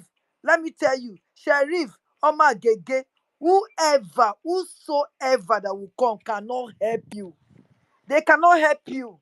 You better tie your wrapper well and take thin rope and tie it under your waist and start fighting. Don't go and report to any stupid police. Don't report to any police. You see the bush. Do the needful. See, you know say you go do am. Because if the full hands gets to you, he go rape your daughter and kill your daughter. So why are you calling sheriff that is in Asaba? We are calling sheriff to come and do what? To come to the bush to come and fight for you? Which army? Army that if you arrest those people that will release them, they are the army people. Go, go, go. These people that are coming to your bushes, they are the army. Army in the day, Boko Haram in the night. Boko Haram in the night. You are calling them. You people, una eye go clear if you don't sit up right now. You think it's only Igbo land. Oh, that Igbo. He has not getting to us. He will never get to us. Monkey they sleep, babu go wake up. Una go know na self. Right now, as we keep on talking, when they talk that time, they speak pidgin, they speak Oyibo, big grammar, big pidgin. Una think say na lie. That human said that they come. He said the military, they are the people collude. They don't join hands together. You people don't listen. You are calling sheriff. What besides you calling sheriff there? Be calling sheriff. Oh. But when they call sheriff, if they come here, sit down, fold your hands. Go bush. Go do your cassava, make you see. Go bush. Go do everything. Pepper, tomatoes, yam, anything they cultivate. Go do one for sheriff. Wait for sheriff go come on a farm go finish. Not only on a farm, on a pikin sef they go rape you old mama. They don't know that you be 80 years old person. They go rape you join. People wey dey sleep with a cow, they no go fit sleep with 80 years old woman. People wey dey sleep with monkey, goat, anything wey dey set their eyes, they go sleep with her. Now you no go sleep with 80 years old woman when you see for inside bush, or 70 or 50 or 60, she don't look. Make una sit down look. Oh. We dey here we dey talk. If una like, make una listen. If una not like, make una sit down. Make una they clap and they go Asaba. Yeah, clap your hand. They go Asaba. Waka go Asaba. Not take motor because if you take the Fulani the road, they go kidnap una join. They go dance for the ransom. Woo! People, shame. Una shame they worry. Una think na label and the fight go reach. You don't come on the side. Make una not cry yo. Una never start the cry. I wish I go video. Go and ask. Look like they could have done it for you people. Because people sit down, fall down. Thought that it will never come. Una think say no go reach una place. Eh? Una think say when one of that villages cried that time, I cannot Olomo, one of those villages cried at that time. Una not here. Okwama cry. Una not here. Now, this village now they cry. They go finish now for village, they go come enter Ugeli, they go come enter Wari, they go come enter Saple, they go come they dig and they go, they go come enter Bini. We're gonna sit down there. Asaba don't go. Asaba will tell all the other place don't go. Sit down there, don't fight for yourself. Keep on sitting and waiting. Fold your hand, you don't want to do anything. You think say freedom and free. You say freedom now free. You don't want fight with your hand. You don't want bring money. You don't want do anything. You don't want campaign. Many people know say Biafra now worry. Biafra state. Biafra everywhere for that coastal region now Biafra. Una no 1 year. They turn now against our own brother. Make una come they fight against them. Say even they fight yourself. Now who they fight you now so? Fight you so na Igbo. Make una sit down. Oh, una go hear una self. Una never ready. Oh. Una never ready. Better they go they do na pie.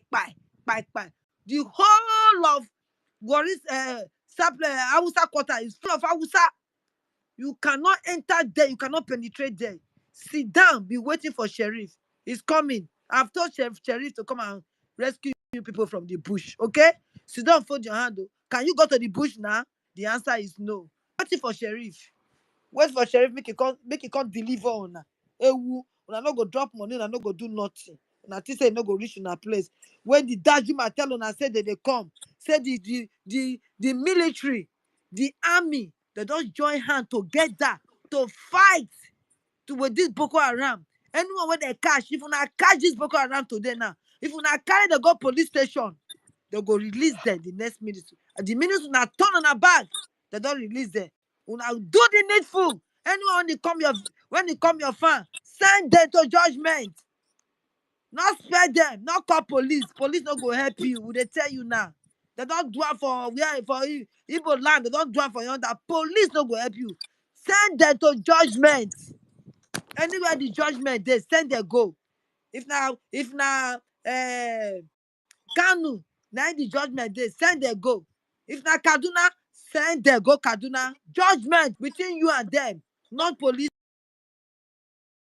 No army because what is there now for Agini body they do that for for Benin side Eastern side they don't they do that una never cry now they cry come now who una they cry go meet who go help una I tell you, my sister. I don't know nobody since when these our we people when we there begin for to where they behave secure like. we when we there for where Eh? secure we they cry for una but una not they cry for una self we there for where secure say even they we they see light we they safe I feel open my door till day break nothing go do me and they shout for una my trust they go because of una but una sit down they don't reach una place they shout sheriff now sheriff you dey hold leave you dey hold leave the leave wey you hold somebody can say you no go gree you no go gree for who for Fulani oya na we dey wait we go see how far una go if una change una habit and start fighting make una carry una young men youth una carry them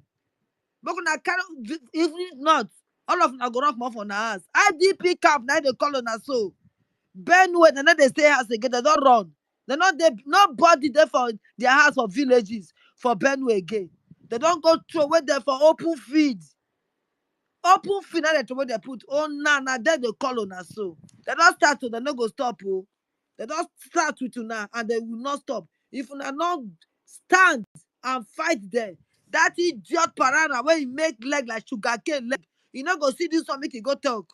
Now the waiting not concern and now they talk. That hopeless parana where it be like who can overload this thing for a two leg with his sugarcane leg. Where he make head like a caterpillar head. Go and fight for your people. They don't start. They don't they permit them. The Fulani don't they permit them. Maybe they laugh us. We be their country. Yeah, they put it there for prison. May they can't release themselves. Parara, Alpha, our market. Can't talk, oh, Orwe, Mumu, can't talk. Can't talk, Parara. I be not go Parara again. Go the village, go be the whether you go fear enter. Orwe, monkey. Mad people everywhere. Parara, go to the village. Go the village, go rescue them. They say na lie, they lie. May they take you join, beat you. May you vanish with your thinness. Plus people everywhere who come here every day to come and shout, to come and talk that they are coming. Una they God sent picking when God picking when he release to come tell us say that they come. We could tie our power. We could get our people go to secure us. I be to get a vigilante na party. To get vigilante na party. Na bad, make una get vigilante any pikin for the Fulani dem so na small children. If you look their way, now from 10, 15 years, now that they drive una like monkey so, una not get shame. 15, they carry AK-47. Una get for that una land. Una get. If na not get, make una carry pig. Carry pig, take surrender your village. Carry pig, take surrender your farm. Carry pig, take surrender your house. Then they run away from pig. They fear pig pass AK-47. They fear pig pass am. Una must do something. If you people sit down, fold your hand, and listen to that idiot parana, all of una they go wipe una finish. They no go see una pig. Make una gather una men, gather what you can gather, because I know say worry food with gun. Supply food with gun. Ugele food with gun. You people should start now and start fighting. You think that Ibomao they fight for una go fight, una go come meet for me do. Now so they go do am. If not, una the cry never start to. I will go to come here, they come laugh now because we don't tell una before. Una not hear word. And at the fight we dey so. Una need they ask what he made the carry now the candle go put for prison. Una need they ask what did the man do when they put now the candle for prison? Someone ekpa name the rain for worry there. Una need they ask why na they hear someone ekpa name again. They say tell I went to worry. Everybody was talking about someone ekpa. That guy feel like that guy feel. As una not hear his name again, so what una do? Una quiet enter house. Then they come from the villages. Then they come worry una all of una. They go take una head to drink water. They go take una drink water. You people must sit up and fight for your rights. Fight for your rights. In that they cannot do anything. They go catch her for Kenya, put her for prison. Una sit down fold in her hand. Your mama, your papa, now they put for prison for 5 years for no reason. Say because it's not gonna open her eye, not gonna shine on her eye. Man, I shine on her eye. Say this plan people they can't for now. They can't kill now. They can't devil come from our village. They can't devil come out from our land. Una not go fit go farm again. Una not hear word. Oh, you not go reach here. You not go ever reach here. You don't reach here now, na the Allah. But na allow because now what we they talk now so we don't they talk as since how many years ago? Since 2017, about many years that we don't they talk and they come. They don't they talk and they come. We don't gather the Worobo Pikin. He there they talk. He talk pikin e dey here dey talk shekini pick talk una say una no go hear word una na by force you see they say you cannot force a horse to the stream to go drink water we go force una go must fight na force we go force una enter this bush una go fight for bush o una no go ask about because they go pursue una I go even tell them make they pursue they go block road with Fulani nowhere to go to your bush and go and secure your bush by yourself and you get wetin e take for you to secure your bush. You get am. Not wait for sheriff. Not sheriff wey don go APC. That you dey wait for. To do wetin? To join Tinubu wey be thief. Tinubu wey be armed robber. Tinubu wey be drug dealer. Na one come help you. You never pack money finish. Abi since Tinubu enter, so how many wetin you dey do? You don free? Hunger never kill you finish. The Fulani go come top am up for una. Una cup don't full finish. Rise up now as we are crying. Rise up. Rise up and pick up the fight. Rise up and pick up because if not where they run go? Where? E no dey. E no dey. Your children are when I say go abroad, whether they don't die for Mediterranean sea, sef una no know. Whether they don't die for desert, una no know. You go say your pikin dey abroad. I never hear from her. Maybe e don kpame for river where this gentleman say go carry obodo oyibo come put for una land. Instead na to believe, na not believe. Una sit down dey waste time. State must go far. E must go far. So that una go know say nowhere they no go reach. Lagos sef they go reach am. Ibadan when they don't take all the villages finish, they go begin enter on a township. Na that time I will come dey wear Allah Akbar. Now go dey cover na face like a juju. No more drink, no more party, no more nothing. Now go be like slave. Now what did they come for now? So you people should change, repent, and do the needful. Nobody will do it for you. Now what I go feel do now they do so. My talk when they talk for you, my energy, my strength, my saliva. When the by money when they say they take the go. But when I say buy granite, give the boys that will go stand ground give it back for now. Give it back for now. Now no one do. When I get big men for them. When I go figure that money, time they call those big men, they go run live on for yeah, they go but you go sit down. Oh now when you poor making not take not start. Right now, you supposed to start. Fight for your rights. That is what I will tell you people. And God bless you now. As now the year and so. I release my mind for you, please. Oh. Who could they talk and they go? Let me know go talk. Who they here make it talk you? Yes.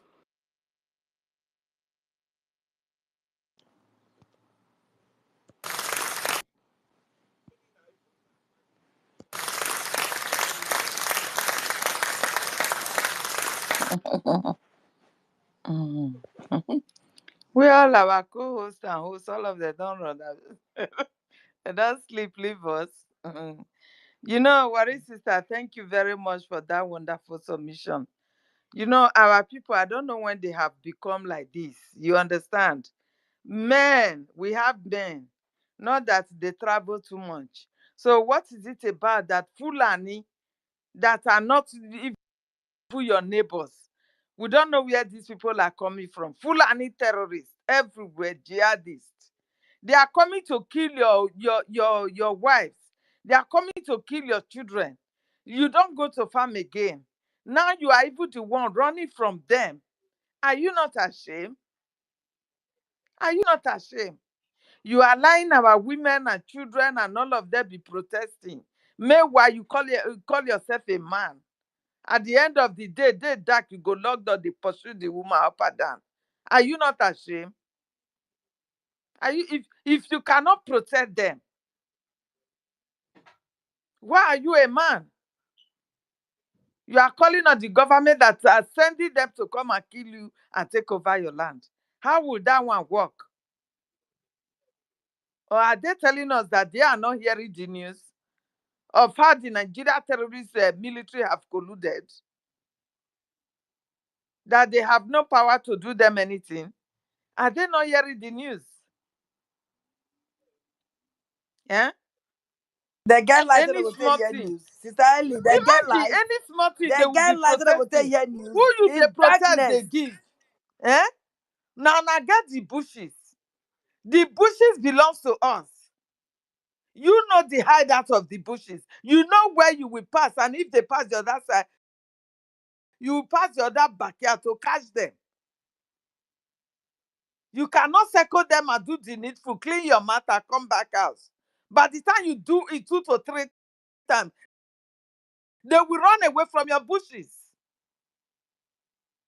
You are there allowing them to slaughter and everything, even rape old women. Is that not a shame? Since when our men become cowards? Since when? Urobo Isoko State. Since I mean, am I seeing you guys protesting? you know here when MNK say umuwoka no hustle. Huh? Umwanye ejwe ebe niile. I don't understand, my brother. I beg He that. said, man, no, he said, men no day again. There are no more No men left. more many. All He of them even make them said it go in wear Igbo. skirts. He said, there are You, no more you, men left. you see the reason why, my minister, this is the reason why you see that our women are tearing their slap every day. You will see them giving their slap pie from one side of the face to another because they are no more men. They are not men. They are worse than women. Now it is even the women that they are sending to the farm. The men now they stay at home. They are afraid to enter bush. What a shame. What a shame. This is not who we are. You saw what the video they play. You had it. That is our enemies. We are fearless. So what are you trying in your own generation now? What are you trying to demonstrate to the world that you are? In your own generation now. You want to tell the world now that you are the weakening. You are you men. Biafran are weakening. Is that what you want to demonstrate? It should be that in Biafra land, these Fulani terrorists are hearing it hard. Very hard. Because they cannot come from the north. If they converge in the north, they'll be transporting themselves to our land. Then you men, you will just be crying and running away from them, sending our women to go and be killed and raped. What kind of nonsense is this I'm hearing now? Eh? What sort of nonsense? Coming to defile our land all the time. Biafrans, you need to wake up. Biafra men, you need to wake up and do the. You are not a man if you cannot protect your family. You are not. You guys should arrange yourself and go into the forest. We own those forests. We know the forest more than them.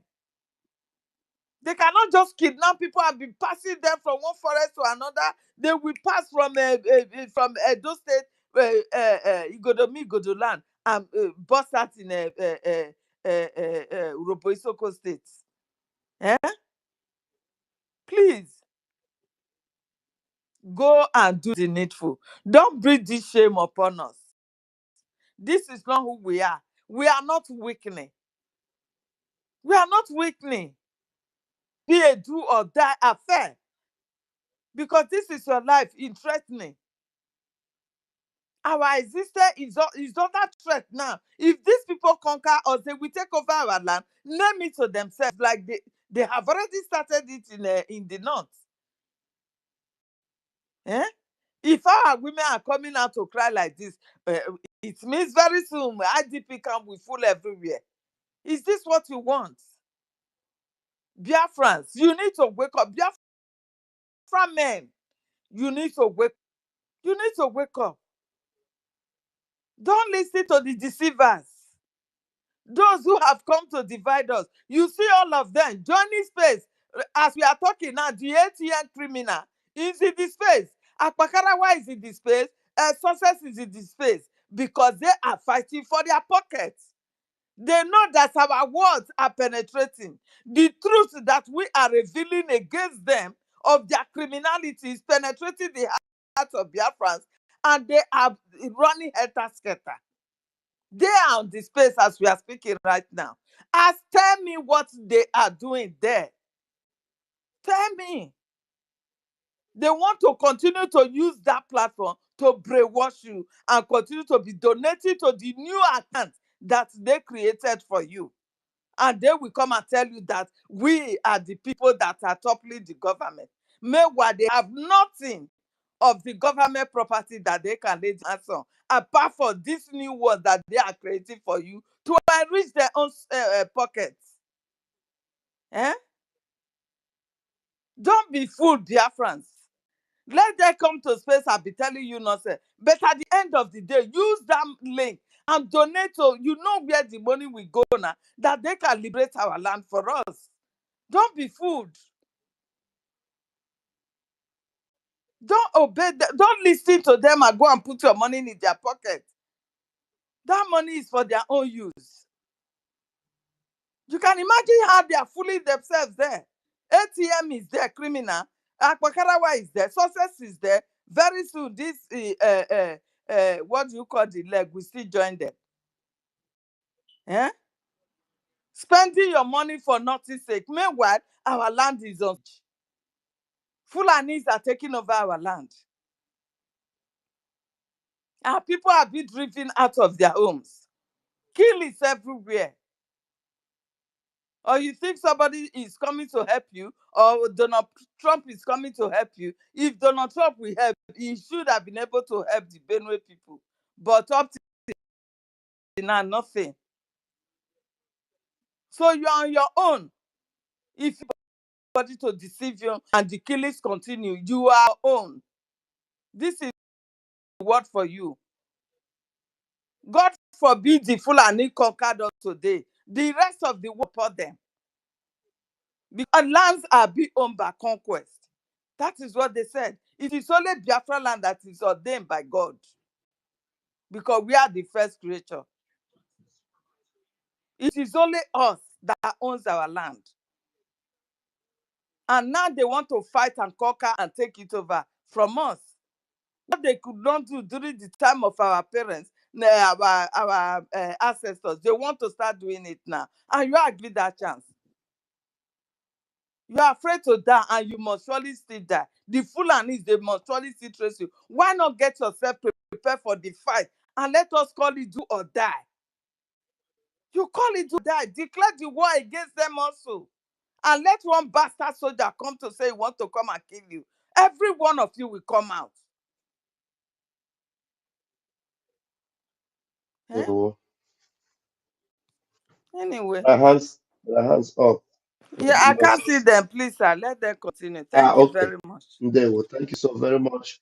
I know how your hand was up before the team throw you down. Please, if you can still come up back, we will welcome you. Muibo is her hand is up. Maz Innocent, your hand is up. Let's take Muibo first because it looked like Muibo's hand was up before Mazi Innocent. Muibo, please unmute yourself. Yeah. Good evening, dear friends. Good evening, the lovers of freedom, co-hosts, and the host, University Engineer Dr. Mazdaki. I greet you, brothers. Unujisenike, Onolunalo. Oduriji always said that it's not easy, but last, we have the reward for being strong to stand, especially in this strong time.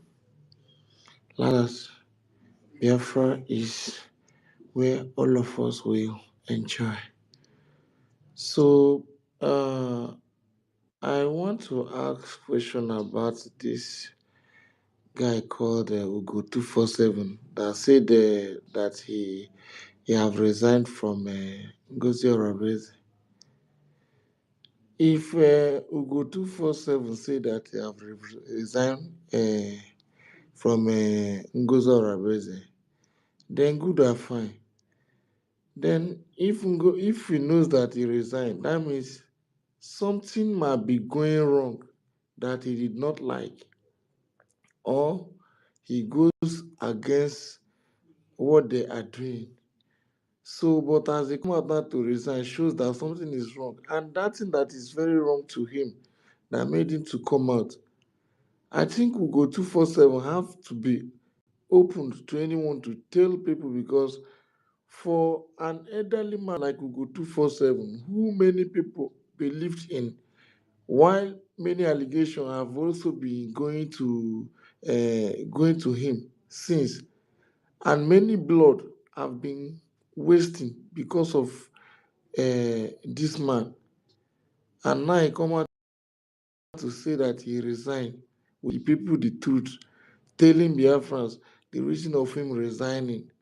I don't think we're supposed to leave him like this. Even when he said that nobody should ask him any question or anything, I don't think we have to leave this guy like this. You have to answer us to explain to people, because when this person come out from that Madam Fulani, Emmanuel Remigius and Adadi Orama, they come out openly and tell people and also plead that this is what this woman was doing and I did not like it. So this is the reason of me coming out. But this one just say that people should not ask him any single question. And so we should not ask any single question and nothing. Why many people have, why many blood have, this is something that have to do with blood. We just say that you resign. I don't want anybody to ask you any question. I are going nowhere. You're not asking anybody. That means you're still there. Or maybe it's just a plan that you have. So that's my own question. Thank Uh, you. Wimbo, Yes, sir.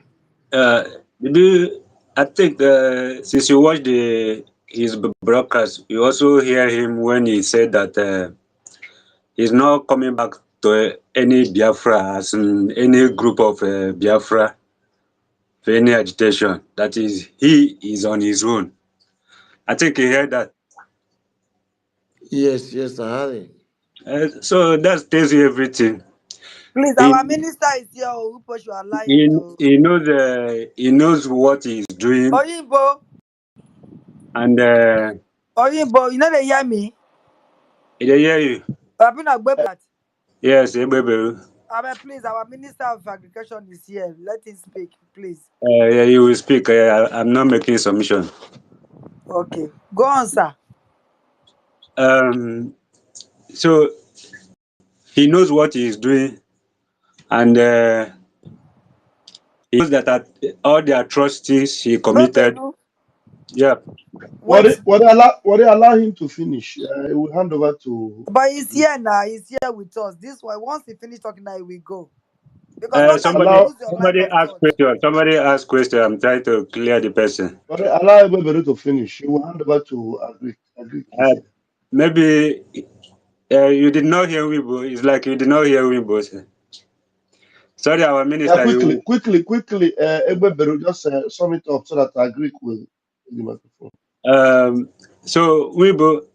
There's no point going to ask me any question because he also made it clear that he is not belonging to any Biafra group again. He's not supporting anybody because he don't even have face to come and say he want to join any person because of what he has committed. And they know what they are dragging. It's still about money. All of them, they are working because of money. So Yeah. I listened to this Arabu Fulani this afternoon on the space. So he was trying to narrate the reason why he also come out because of the portion he is dragging on his own. He couldn't get it. So it just because of the same money we are talking about. They are all after money. So when the money did not get to him as he expected, he find his way, try to remove his head so that tomorrow they will not say he's part of the US, but he has committed a lot and his record is there. We have his record already. He cannot because to say that when they kill gentle brother, that directly right from the spot, they send him the picture for him to confirm if it is the person. So that record Then cannot just that round it record up cannot very quickly. You are taking it too far so that okay, Greek will. okay, Yeah. sorry. So my brother, don't go and be asking for any question from him. Thank you. Noted, my Then, Sorry, my brother. Thank minister. you. You can go on. Thank you. then. Thank you, sir. Minister of Agri, please. You're welcome to the space, sir. Thank you.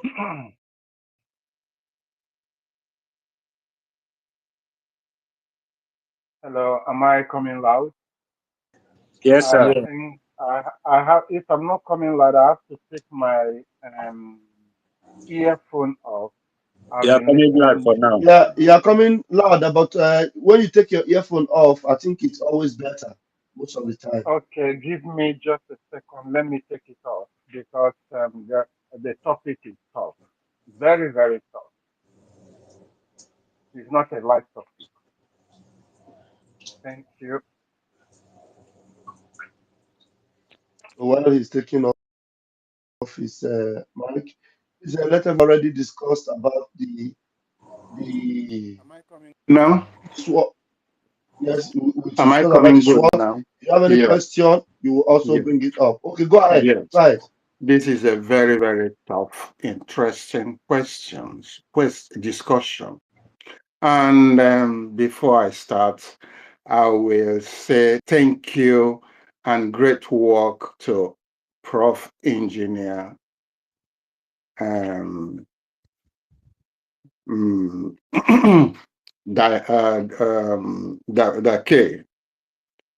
Very well presented program. This SWOT. SWOT is actually you people don't know the potential of SWOT in any society, any organization, any country, any any bureaucratic country like Italy we are here, what SWOT is doing.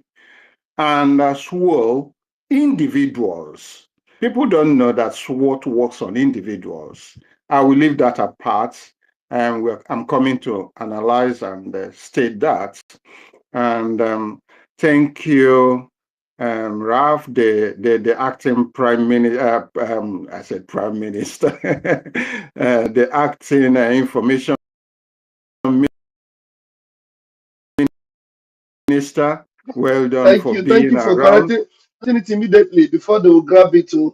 Exactly, exactly, exactly. You know, when you have a lot of things, to put in line, and you want to make it, you are bound to make a mistake. We are humans, But Mazi, yes, yes. it's very important you see the difference now. Uh, This is a case, your own now is a case of a slip of tongue, yeah, but their yeah. own it's not a case of slip of No, no, tongue no, at no. all. I know. We can make mistakes. Eh, We are human beings their speaking own, and trying to uh, recollect their, facts. We know when thank you, it is deliberately done. thank So you. So their own is a deliberate act. Anyway, go thank you, and thank you for being around. Egbebelu, hey, man, wow, all you people full here, and today is full of people. Oh. Wow, even 68 ascoltatori. Good listeners, 68 listeners, and almost 36 or 40 people already seen. Wow. We're doing well. We're doing well. It's very well. It's very encouraging. Ekwensu, Egbebero, Nwibo, Chuk, oh, University in the Biafra, man. Now, wow, this is a tough day today. Nice to be with you all. Eh? I can't call all the names. Okay, no, I cannot call the names without mentioning our Wari sister, Angeli Peters. I had you all, and you are all doing great. Thank you. If not what you have been doing, we wouldn't have a progress of what we are here now and those that are here now. Thank you all. Thank you all. And what am I trying to say now? The tough question now is about this SWOT, CRC explained, the Brgie explained, and it is a tough war. It's not as simple as it is stated. It's more complicated. That is just a periphery of it. I will say, I don't know, periphery is is English. It's a right English word. It's just the surface of it. What we are doing about SWOT is just a surface. Why is it just a surface? Because it extends to individuals. How many of you have applied to positions, apply for job, and know about CV, curriculum vitae? Curriculum vitae. Yes. If you check here and you are planning your curriculum vitae, SWOT analysis is in there, individual checks to know whom you are, to know what you're capable of doing, to know how it will be profitable to the company you're applying to, and the position and the work you're applying for, to know your competence, to know your weakness, to know what the company, how the company can use your talent, use you to make a change. And knowing you what it is that you can be a threat to the company's direction. That is what. So many of people that have never applied to a job, doing business, and even if you and you don't know what is what, it then means you've not started about life. You don't know about life. SWOT is about a life of any society, individuals. And if you don't know how to follow SWOT, nobody can trust you. Nobody can move with you. Nobody can understand where you are going. And that is what happened to Isaiah. How is it called? Isaiah Anyegbu or whatever. Isaiah Anyogu, Onyoshi. Anyoshi. That is what happened to him because he doesn't know what is called SWOT. He doesn't know what it is SWOT. He did not go to school to that extent. And you don't even got to read up to professional level or up to engineering level or whatever. Basta secondary school level and you enter into workforce. You will know what it is. It did not start today. You enter into university, you're already practicing what it is inbuilt in you. How you can present yourself, how you can present your CV, how you can explain whom you are to people. So it does not just apply on society or companies or a government, it applies down to individual. When this was presented, I would say, oh, what is Brgie doing is great. Please, it does not stop here. You need to deploy it to ministries and the ministries, to departments, to everyone. And I'm happy it was done so. Now we need to take the message to our people because they don't know what they are doing. Because if they know what they are doing, we wouldn't be wasting extra time explaining what SWOT is. That is a secondary school level programs, analysis on how to be accountable, transparent, to transparency. A key to accountability in what you are and what you are doing. That is why our people individually never prove whom they are.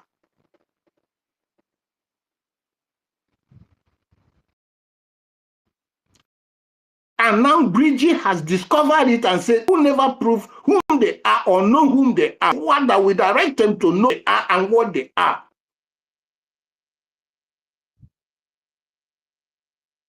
Because they cannot define themselves. They cannot express themselves. It's not just about shouting. Imagine a group of people. You have your leader that gave you so much. Our leader, Nnamdi Kanu, and our prime minister that gave you all they have. And we are just talking about, you don't even talk about them. It's like they are on their own. Because they did not understand what SWOT is.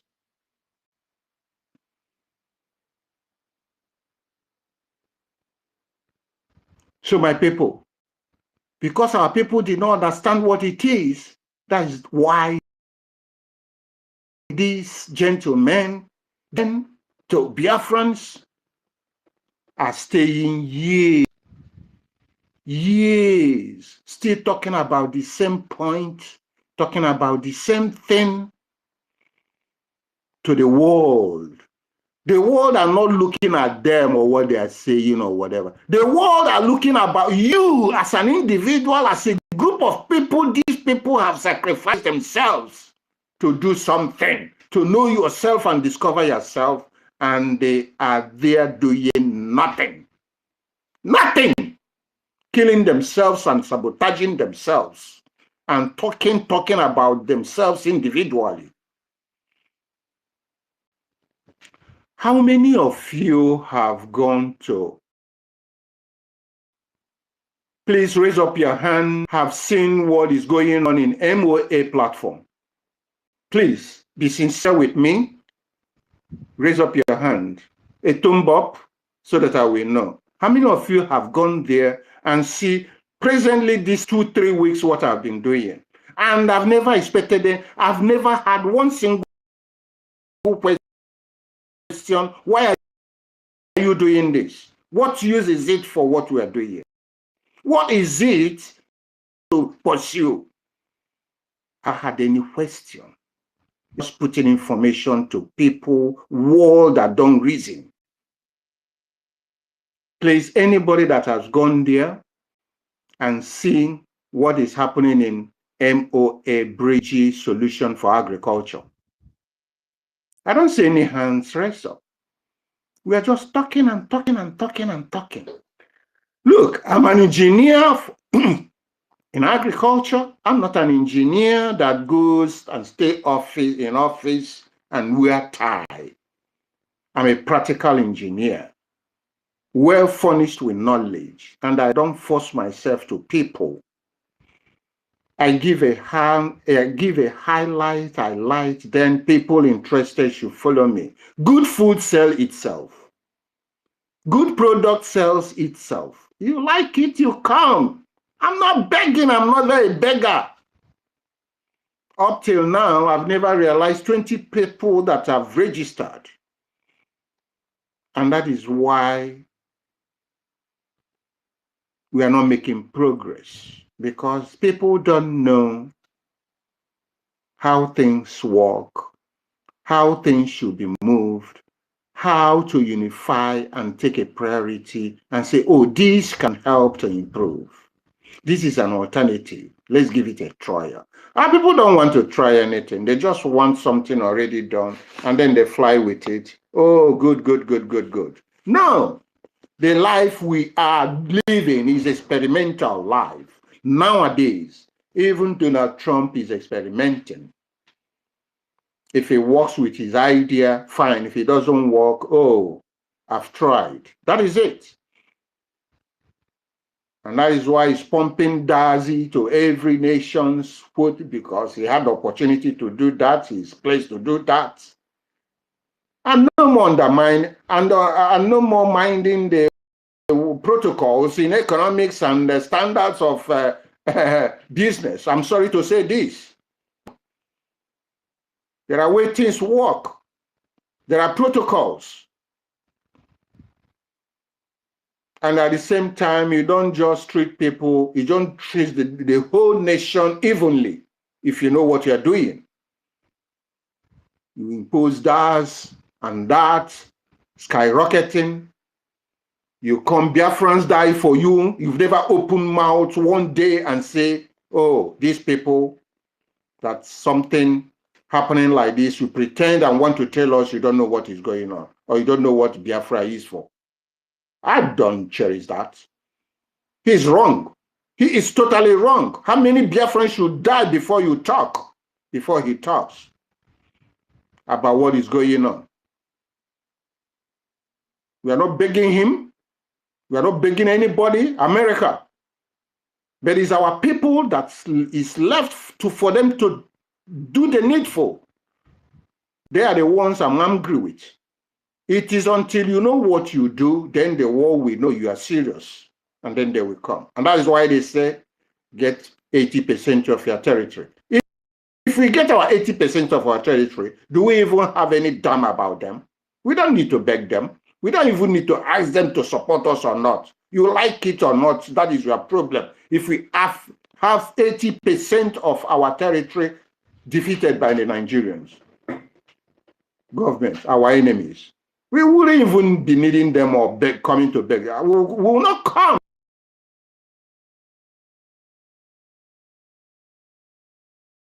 to beg them.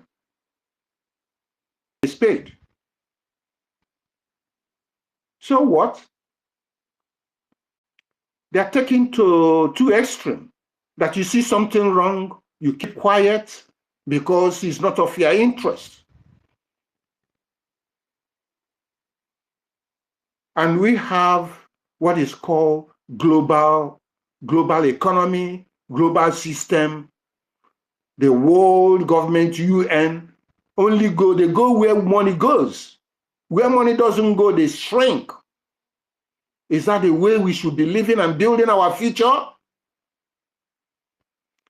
My brothers and sisters, I'm very, very worried about the society we have these days. That is my opinion. The way I'm seeing things, I will say it. I don't mean to offend anybody. Look at these gentlemen that have to win world highest award. And the Mazinam can the world highest award for us and rubbishing them. And our people are keeping quiet. It's uncalled for. It's unacceptable. And it's unacceptable because our people want it so. And we don't want to take action to people that are just derailing what we're doing. Look at the story of Fugo, 247. A small short idiot that doesn't know his left from right. I saw him in this last convention. I said, is this the guy? 247 that is messing around everywhere. Look at him here. I kept silent. I don't want to talk to him or mention his name. But because he's mentioned in the space, let me direct it. I don't like doing that. But that guy failed us woefully. Failed us woefully. Forgivable. If I forgive any other person, I will never forgive that man. Never. Never. People have died. This struggle has been put into question character due to people like this. Because we want to carry everybody along. Everybody along. Let us come together, unite. Ma na-eme ife ama onye wu onye ama ndị a na-eze ama onye a na-eze. It's very worrying, very pathetic, very, very pathetic.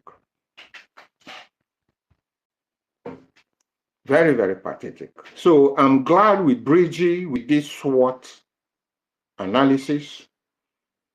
They rolled in, it's now disclassified. Thanks, Bridget, for that. Everybody should embrace it. Go and search yourself individually. Know your what? Know your weak points, where you cannot do well. It's normal. You can't have it all. We are human beings. Can't be 100%. That is why it is so. Know your weak points. What can you offer? Opportunity. What can you give to the society? And what does the society can give to you? Define yourself, your strength, the opportunity that can come on you as an individual. What you can do to improve people's life. And then what is the T again? The threat. The threat, yes. Anywhere we are is full of war. Anywhere you are, there are challenges. These are the threats. Even at work. That is the only way I can simplify it, make it simple for our people to understand. And that it is a normal way and a way to behave. Before you do anything, search yourself. Know where you are going. The SWOT will guide you. It will let you to know your advantages and the disadvantages of anything you want to do.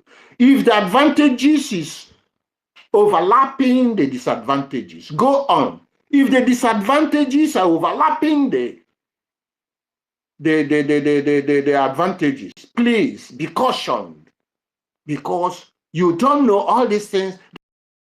That is why you fall apart in anything you're doing. As simple as that.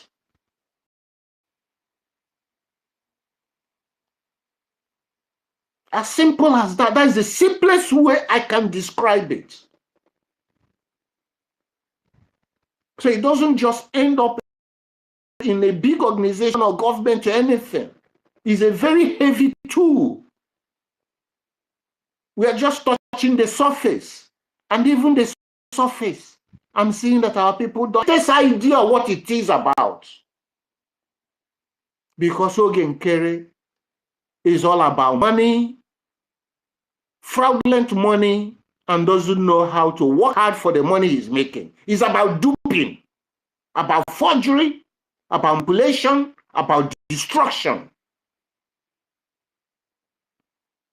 And so to Ngozi Orabueze, and so to 90 point something population of Nigerians. That's the character we have now. We don't even know what is called SWAT. In order to make good money, good name. When our leader said we should be white and whiter than white and whiter than snow, he's pointing at this analysis. So to our PM, they are pointing on all this and they've set it up with us. It's as simple as that.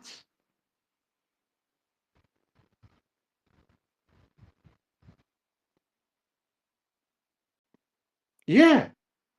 And that is why you have bureaucracy, bureau, check, control to know who is doing what and how things, so that when things are wrong, we know where it's coming from. But there's a limit not to slow progress down. It has to be measurable. Hmm? Ndewono. I'm with you all here. Let me stop here.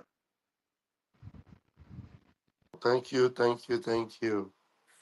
Thank you very much, our sophisticated Minister of Agriculture. Well spoken, well spoken. Appreciate you so very much. And we have more people in the space. Please make sure you're sharing this. Yesterday we had a larger audience, and well, it's quite impressive also, but it was much more yesterday. Yeah. So please let's have more. We have just got Stephen Wa Jesus who come in, and we both hand is up again, and we both. Let's hear from you again. Grab it. Okay, thank you for the opportunity, sir.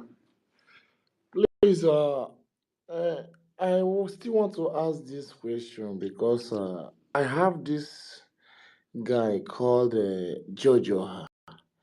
I don't know if any one of us here knows the guy called Jojo. Please, that his name is now Chibuenyi. Don't match it. I know him. The guy blocked me already. Okay. What thing Because the guy they do special? They kill meat.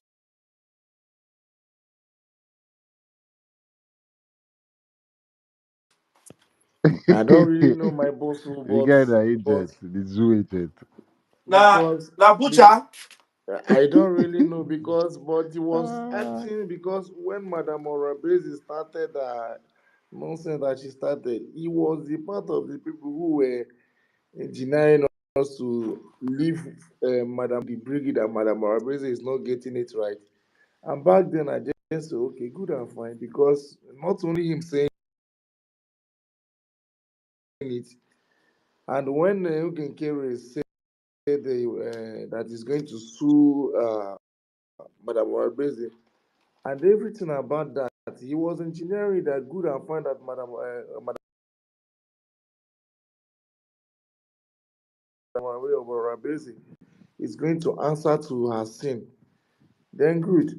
And if anytime he posts that time, I do follow him up. So now today, I saw him. Once Ogen Kere started his own and Elias, I saw him supporting them. So, but today I come out to tell him that he was a person whereby I used to respect very much, and anytime he posted something, I do go to his space to like and then also comment. That the way he is going now, because the Brgie started having issue, and Elias come out to pick a side with this person. Okay, Kikere, instead of telling the Brigi a way to go, and he come out to pick his side. And I saw him, George Johan, supporting that I'm finding that very wrong. So Okay, is it then, that guy that used to say he's in the military and all that, bringing some things? yes. The guy is still there. So now I wrote him this message. I say I was there liking what you have been doing when Madam Morabeze betrayed our freedom, and when you come out to educate us more that we don't have to follow Ngozi Orabeze because she was not getting it right back then. And I looked at it and said yes, and I do so. But now the people you advise us to follow, which is the Brigi, started having problem within ourselves, and our lobbyists picked a side instead of educating the people for a way to go. And I think I saw you supporting it, and I found that wrong, sir. He said it is not. He then said there are people that made decision even when PM was here. He then said I was one of them, that he was one of them. He then said again, even he followed and obeyed my advice, which that means PM followed and obeyed his own advice, which is Georgia or instruction. So he then said again, there are things that you don't know, which he is referring to me that there are things I don't know. He then say again, Brigi is intact. Don't let distraction deceive you. He's talking to me. I then say for real. He said, tell a man to come clean about the army he has.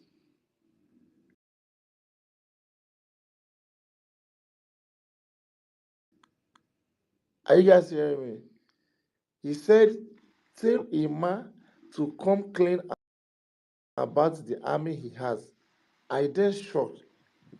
He has his own army. That means he's saying that the man has his own army. And I told him, I am not really getting it here, sir. He said Imam Madabo has his own army. He said again, he need to come clean and tell his followers. And I told him, I told him, I told him because Imam was the man we also, but this allegation is what I don't understand again, my boss. I called him my boss. He said, Why are you calling him your boss? I'm coming, please. Because that is what I used to call him back then. You understand? So now I say, Jesus, please, I hope you are the one telling me this, if I may say. He said, try to penetrate the BDF. That means a man tried to penetrate the BDF and contacted Butuzo through Chika. He said again, Chika is the guy that does international number for the men on ground. I hope, Please, am I please, allowed to read this? please, Please, am please. I allowed to read I this? think my ears are full already. There's no need. I don't. This is not. This is just. It's not funny. It's just a bundle of stupidity that Okay. he's just having with you, and you are going back and forth with an idiot, an ignorant bastard that doesn't even know left and right. So it shows that all those while he was doing all those things, Ogenkere actually bought him and put him there to be doing all those propaganda and all those things he was saying, because that guy will come out and say he's a military. He goes in where there are military stuff and take pictures and come out. And now he's talking about somebody who doesn't even know anything. And he's just fondling up things that doesn't even exist. You understand? If the man he's talking about now is somebody I don't know, I would have said, let's go there. This is somebody I know that doesn't even like any kind of things to even come out and be known or be seen or to propagate or to, propaganda or even push anybody, tell anybody what to say or push anybody. The idea to get Biafra is the only thing that is in the subconscious, nothing more, nothing less. The criminal, okay, whatever he was as him, it was due to, the confession that his past, he wouldn't want to go back to his past and he's committed to Biafra. That's why he was given that opportunity. Do you understand? But Yeah. he had already bragged that he was going to buy the media. So it shows me that he's the one that put up this idiot that you are calling George now and set him up to begin to do all this, the more you look, talking about rubbish. That is completely meaningless. I'm even surprised that you were going back and forth with him. You don't need to go back and forth with an idiot like that. You kick him out, you block him. I believe that person, if I didn't block him already, he must have blocked me. Because such Yes, people don't come close to me. if you look at what this person is always said, Akbarawa. If you look at what Akbarawa always say that they want to know what is going on in their account. It's also what the guy stated here. He said the man wanted to know detail of the things going on, but I beg, he and I Gavin beg, had exchange of stop, words. I beg, Mwibo, talk another Okay, thing. That is not the subject. Like, throw okay. that on Uh, it. please, can I say something here, please? My brother Wibo, there are things you hear me saying it, that the person has got no facts, and you just brush that person off because there's nothing to talk about. If the chairman, CRC chairman, is not just somebody that just started this struggle today or yesterday. This man has been in forefront on the story about how this struggle starts. Check his age, check his kindness to what this struggle is and his experiences. He's not somebody that just come out and talk or talk down on people or comment or anything. So when even somebody his name negatively, you just brush the person off because the person don't know what he's talking about. It's not that person you are talking that we know about. Our chairman, a very formidable, honorable man that is leading the struggle now. But that is, he's been resolving the problem we are in here for today with the groups involved. In the absence of PM and Nnamdi Kanu. He did not start today. Even in Nnamdi Kanu, during Nnamdi Kanu, he's been actively involved in what is going on in this struggle. And to have such elder people, which we can count, if we have elder people like him, at least 5 of them. I know we can say 2, 3, 4 of them. I know one in England, him, and I don't know, that are formidable, doing what they are doing and stand on their foot. If we have our elder people coming out the way these 3 people have mentioned and doing what is needed, we would have gone far.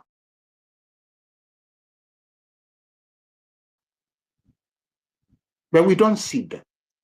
And is it this number we are seeing we're making caricature of? We don't know what we don't know what we want, as you say. Our young generation, or young generation of Nigeria, of Biafra, sorry, what Nigeria. So there are things to listen. There are things you don't listen to at all. Try to read people's mind. Try to know where people are coming from. That is intelligence. Apply a little bit of intelligence in any discussion. It will take you far. Thank you. I make my submission here. Ndewo, So, ndewo. no go on here. Ndewo. So let's be guided. Such people, you don't give them one extension of your time.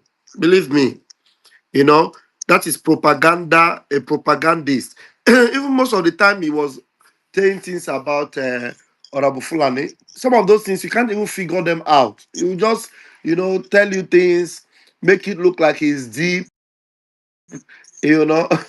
And when they say you go and ask this person, go and ask, what do you know about that person? Tell us what you know about that person. Not go and ask, what do you know? What do you know about that person? And because you hear this criminal Ogenkere calling one name, one cheka, you think that there is, anything important they have to say. Just buffoons everywhere.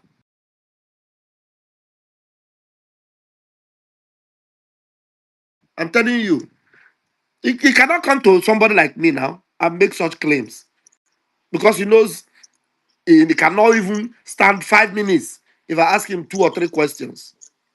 If so, does he say? Will he tell you that he doesn't know that Isaiah Nyogo has criminal charges? Maybe he knows how to go deep and get FBI. So what does FBI say about Isaiah Nyogo's criminal cases? Does he? If Will you he read say he if doesn't you know read that? that one, you know go talk. Will he say that he doesn't know that Isaiah Nyogo has I don't even know if they follow this guy like this one because I know will say he, the guy gonna say they try to go deeper he before this doesn't one know will come anything. out. That's what I'm telling you now. I When even you are saying wonder, George, and see, I I had even to wonder how he did Weibo, not go about because Weibo, let me make this point.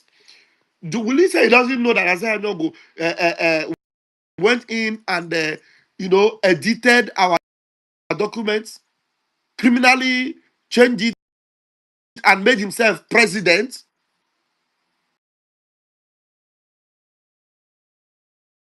and removed names from documents that he has no right to even tamper with? Have you ever seen him make any comment about that one? Is he at not an all, idiot? at all. Eh? So why will you pay attention to such idiots? Those No, are the kind of things you ask him. you You are ask, saying it's not somebody that have to be listening to because let's just move on. I beg. Let's forget about this guy. so because when you are reading this thing now, people will begin to say, maybe you tell you, Van doesn't want him to talk about Mazema. There is nobody knows anything about Mazema. And again, Mazema is not the leader. Mazema is not the leader of anything. Mazema is just is part of the BGC. He's not leading. He's not APM or PPM or DP or COS. No. The only thing we knew Mazema to be leading was the CRC, Conflict Resolution Committee. But today we have what we call BGC. He is part of BGC. He's not the one leading. So if you hear anybody telling you the Mazema group, you just tell the person you are a fool. Mazema doesn't have any group. Please, we need to make it very clear right now. I need to come clean to Biafrans. Very, very clean. Mazema does not have any group. There's no Mazema group anywhere. Mazema is just CRC. Do you know what Mazema knows how to do? To settle quarrel. He's a master settling quarrel, bringing peace among Biafrans. That's why PM made him the CRC chairman. And now he's the one that settled the peace and made sure we had APM. That he brought that peace into Biafra. That's what he doesn't have any group. He's not leading anybody. He's not the one in charge of any group. So anybody that you hear tell you, hey, like this idiot Udele, they call you go, hey, my haba Mazima group. Mazima with a group. Mazima doesn't have group. So don't let anybody deceive Biafrans. There's nothing like Mazima group. What we have is the CRC chairman. That's what he is. This is just to settle quarrel between Biafrans. And then make sure that things are at peace because he's an elder. So now we have the Biafra Governing Council, which he is part of. He chairs that governing council. He is not in the governing council. So when you say who is the head now, there is a group of people that are on the CROC together. So this idiot now telling you, go and ask Mazema to come clean. Otoro Sabukwagi there. Please let us move on and that doesn't exist. Mazi Raphael, ask him to come clean of what? Of what does he want it to come clean of? No, the come clean of his anus. Maybe it's Mazema that will clean his anus. Thank you, Biafrans. If we have any other person that will speak, please let them speak. The FBI in Sunahan. My own be say let's be waiting for this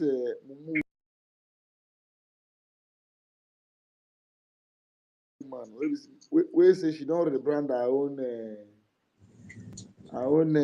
military. But what did she even call it? Even our people today are even telling her to go to that place that our Biafran Defense Force. That place get one logo will be like horn. Wait there for this our BDF this thing that they wrote a Biafra. They say she should go and change it and write a USB there. The woman was even telling them that she's going to make it. That as time goes on, she will remove it and put it. They're even telling them now that she should make it categorical now that she's no more working with anybody called BDF again.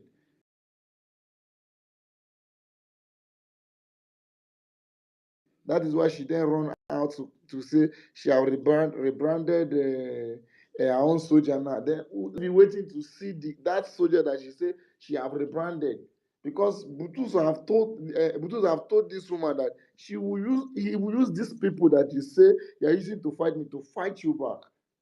Because you say you don't know who is Thunder inside Butus or school. You don't know this person. But when things goes wrong about this person, you come out to fight for the person, to ask for the person, and you say you don't know the person, and you were deceiving people since, and you are there now telling people that people should not be lying, that people are lying, but you are the one lying to your people, and none of them in that place now are asking questions. They are not telling us that Gentle is an illiterate. Butuzo is an illiterate. He don't know how to position word. He don't know how to respect a woman that gave birth to him. That he cannot respect a woman, and we are there fighting a woman that God gave to us. You see this kind of a people. Now they will come out to tell us that we have gotten our own nation, that people who are telling them to fall back because without the mandate that the woman is holding, and the woman is holding the mandate very, very tight, and now the woman now is taking us to USB. Good position. It will be very, very hard.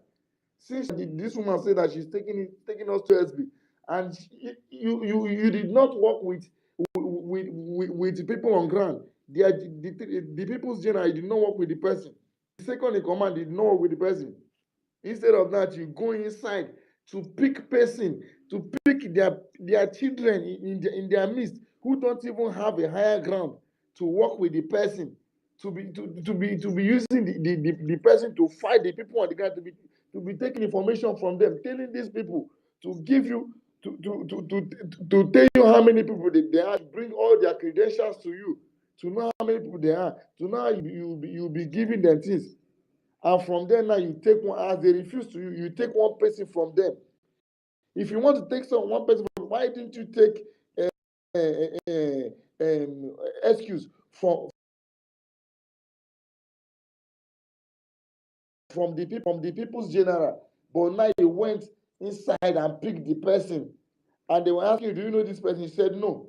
And when the person, something goes wrong with the person, you then come out to say that you know the person, that these people are going to pay for it, that they should hold so person accountable, who are now the one lying.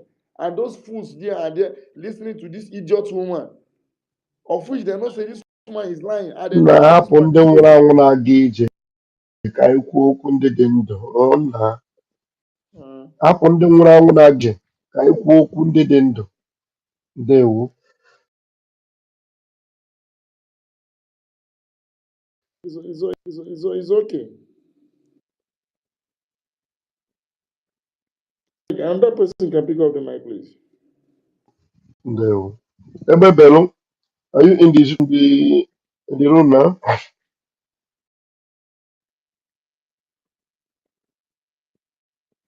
Ebobel, Ugobel. Mazi Stephen, well, you have been a speaker since, but we need to hear you. Stephen, what Jesus?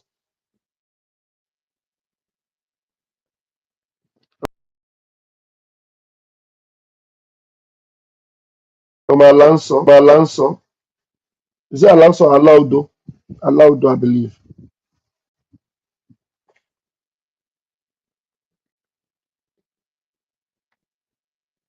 We need um, we need some fresh mouths to come up.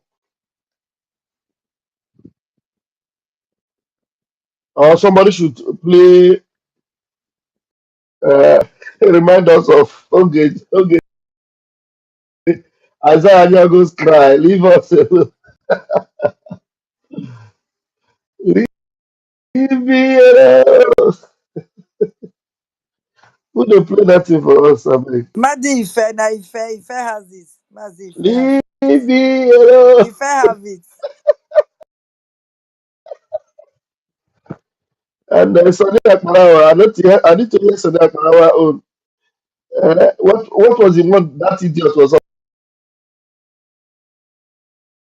supposed to say yesterday? Akatune was sorry.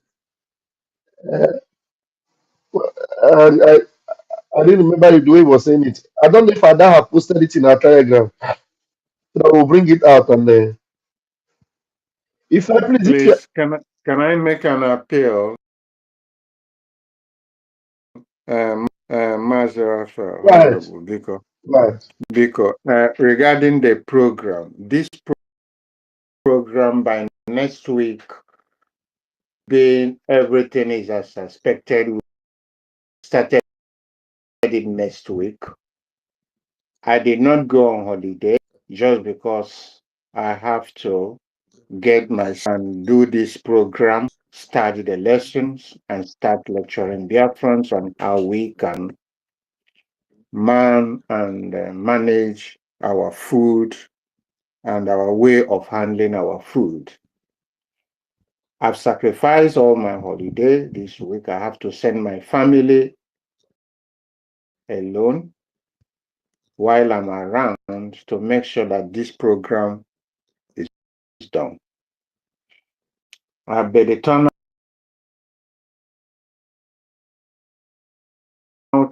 is very, very poor, and obviously it has to be extended. Please, I need you all, the media, to help in propagating this initiative. It's for the good of what we are doing. We have had in the Swot that finance, if we check the percentage of finance on what you do in any organization, that money you cannot do anything. No matter how the idea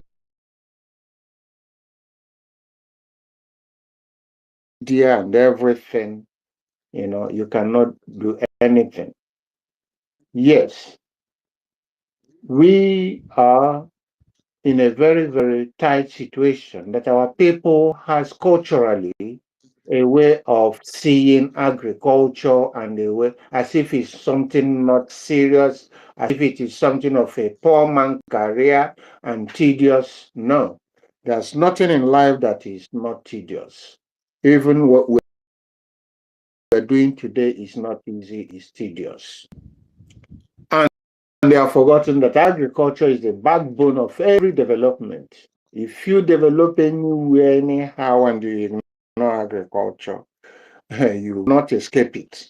You have to spend double to come back and start from where you stop from that.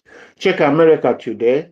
All they have neglected about their progress and all these things due to negligence of agriculture and having money in hand, they just grab and produce and all those so without they are seeing the impact. I know why I'm saying this. Why I'm saying this is that they have been on conventional agriculture, and that conventional agriculture is hitting them hard.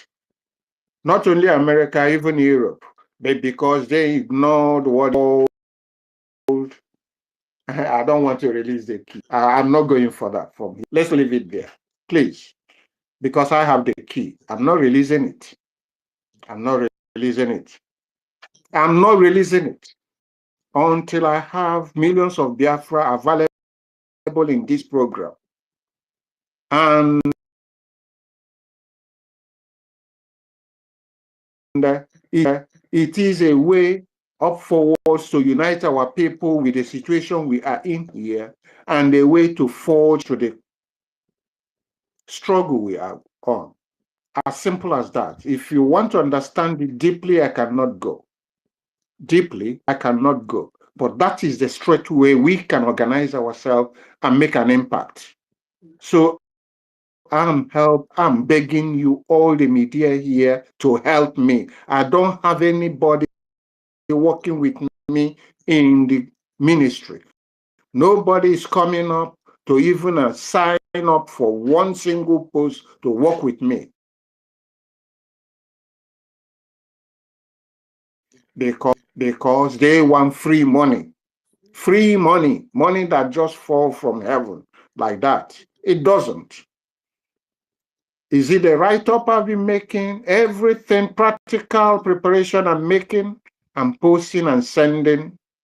It's not easy. Please, I need you all to start propagating this information for Biafrans to hear that there's somebody waiting for them. Look, by November I will be 60 years. And before God calls me, I want to give the impact of my knowledge to Biafrans. I'm not asking anything more. I just want to give what I have. I want to feed Biafra, not physically giving them food or calling them party. No, to give them the knowledge on how to behave with food. And I'm serious about it. I was called for this, and I have to do it. And it's up to them. Please, I need your help. I hand over my mic. Thank you. Ndewo, sir. Ndewo. Okay, leave them alone. Let them come and have experience of agriculture and how to feed themselves. Leave them alone. Isaiah Ayago, leave them alone. If you don't leave them alone, we will not leave you alone.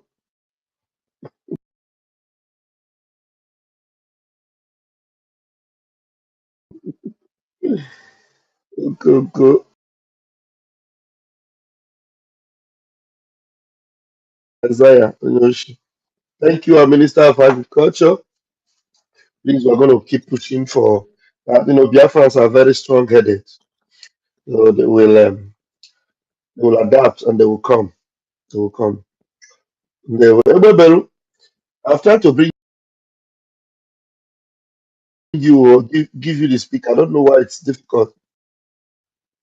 Is it? Everybody can now speak. Everybody try and see whether you can speak.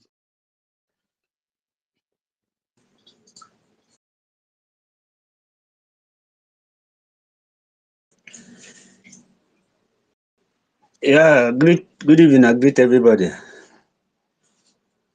Yeah, we hear you. Okay. Um, let me just say, first of all, if you are there in a listener and you heard our Minister of Agriculture and you are interested in agriculture, yeah, you are into poultry, you can grab the mic now to ask one or two question about your poultry, anything that you need, any question, anything you want to know. It is opportunity for you to come up and ask him question. And also, if you are a listener and you have any question about all have been going on in a Brgie government, whichever group you belong to, and you are searching for question, we are searching for truth, you are free to request for mic and come up to ask your question, and it will be clear to you. We have ministers here, and we have acting information minister here. So come and ask question, and you will be clarified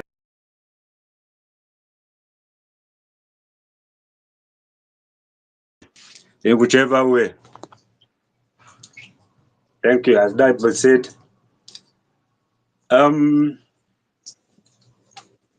things are happening these days, and they are running. They are running. And we'll keep on running So because I will go been able to tell us why he's running. Ugo, why are you running? uh, he cannot talk because Ugo have shit in the church,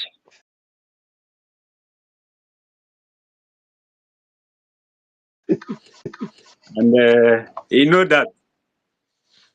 He know that. For today, Ugo will not stand for annual, and he cannot stand for annual Ugo because was so. Oh, Ugo was so.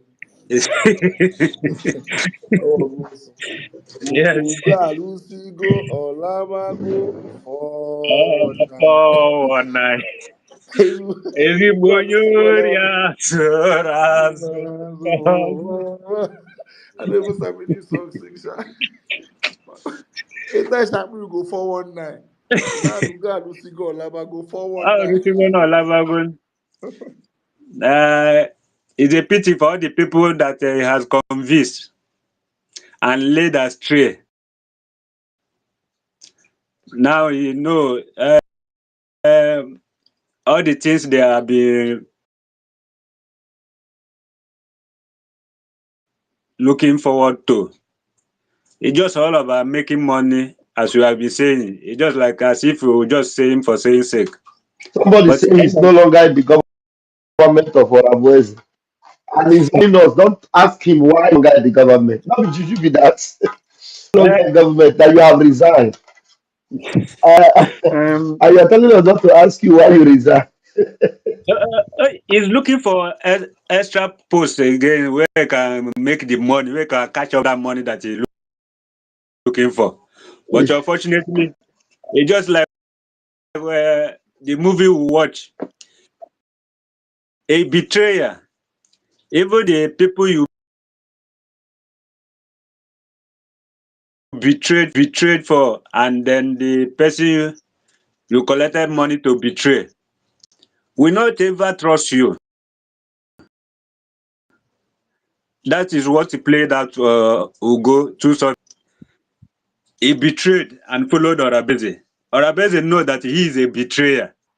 She will not trust him totally, because that's what played out. Because according to Abu Fulani, he said Ugo was eyeing a deputy secretary. So, and Abu Fulani blocked his way.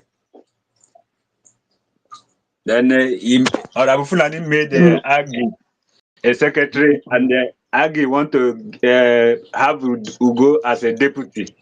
And Abu Fulani said no, that I cannot be deputy, give another person as deputy. So that is where Ugo versus his own. Uh, And then how about and fine. how about how about Clara Deans? There's one lady they call Clara Deans. Is she still there? I know that Marvelous have left also, but Marvelous is hiding his own. Clara Dean, I don't think that was, anyway, I'm not sure about that one, sure. I think it's still there, sure, but I'm not sure, I'm not too sure. It's like now it's also going out a little by little. You know, it starts gradual by gradual.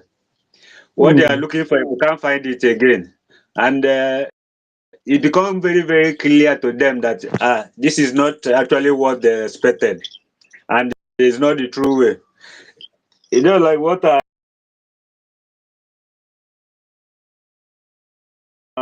always say that many people follow them because they saw that these people were working with our PM before.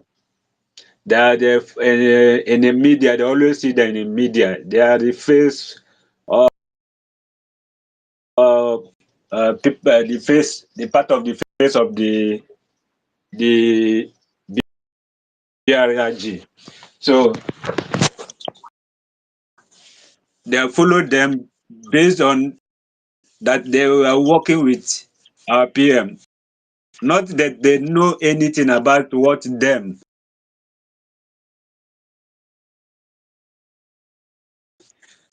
the criminals, are fighting for.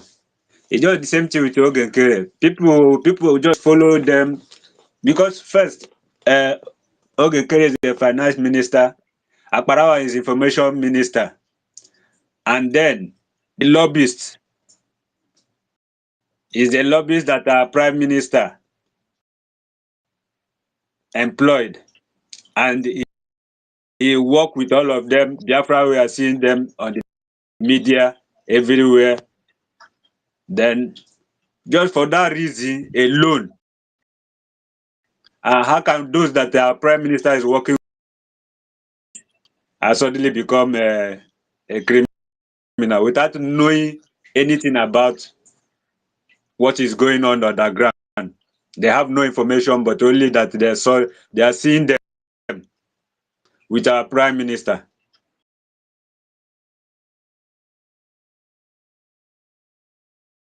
That's just the reason.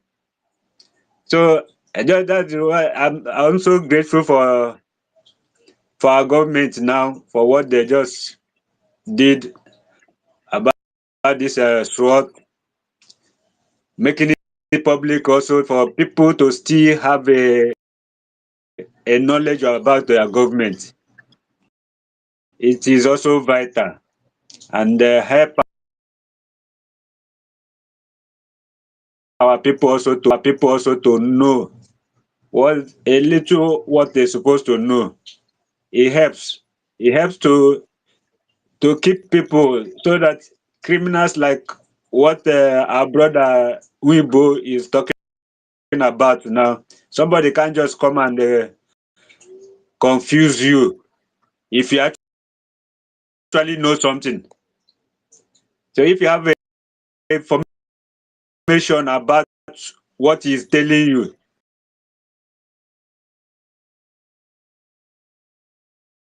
When somebody is telling you what you know, and that person don't know that you know that, if you be talking, you'll be using side eye and be looking at the person as he's just roaming around telling you what you know, but you don't know that you know that. So you just watch him, allowing him to be fooling him or herself. So, but when you don't know that, when you don't have any information, if somebody is telling you cockaboo story, and you will be eager to just listen and be asking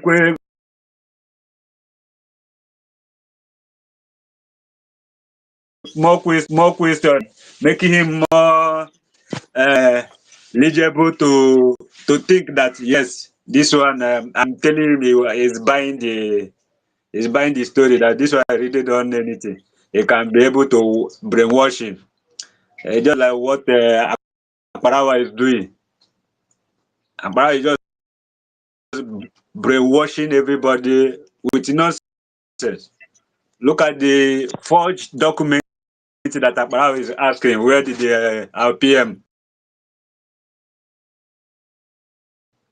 name was removed from forged document?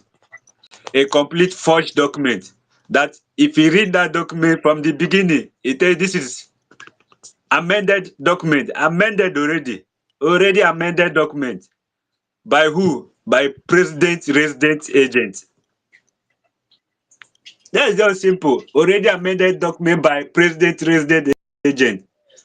It's totally showing that this is not the original document. It's already amended one. It's amended by this person, president resident agent. You can, that means you can only be a criminal to be defending a criminal document. Because that document is a criminal Yes, document. yes, now, Amended yes, document, and you are defending it. yes. How can you be asking where's our PM name on the already amended document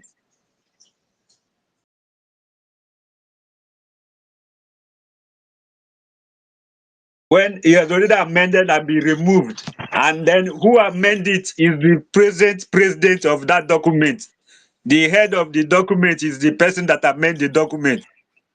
And then, so where will the name of PM come into that particular document? Where exactly are you going to find the name of PM?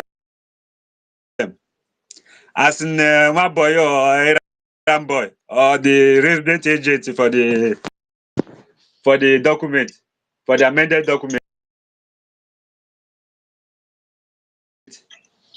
Where exactly are you going to find the name of PM?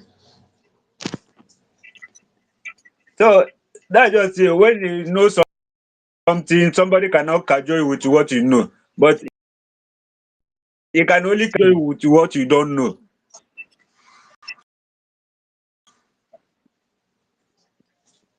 So and for the gullible that is listening to him, yes, he's saying the truth because there's no PM name. There's no PM name that show that they remove PM. PM have been removed, but already he cannot find PM name on that particular document because it is It already was amended. amended. Eh, It is already amended document. So he cannot find the name of PM on it at all in any way. But it's not that particular one that PM registered that is the one that is using to ask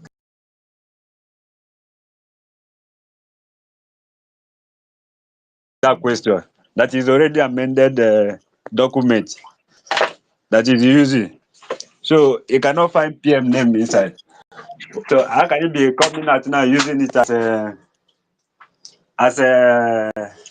as evidence to show uh, uh, that they should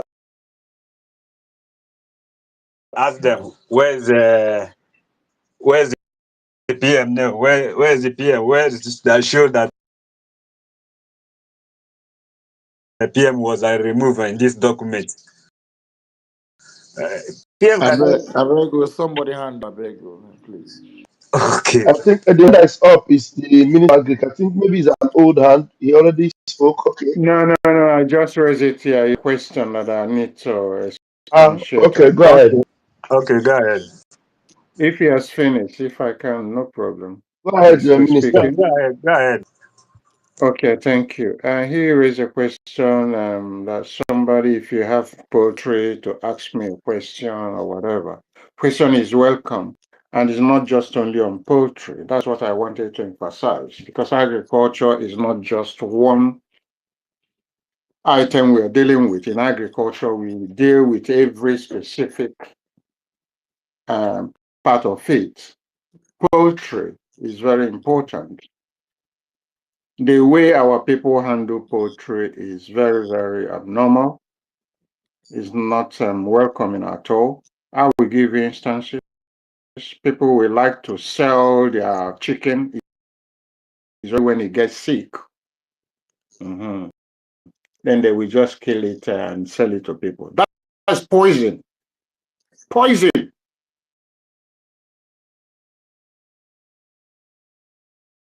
You need to eliminate that chicken and get rid of it.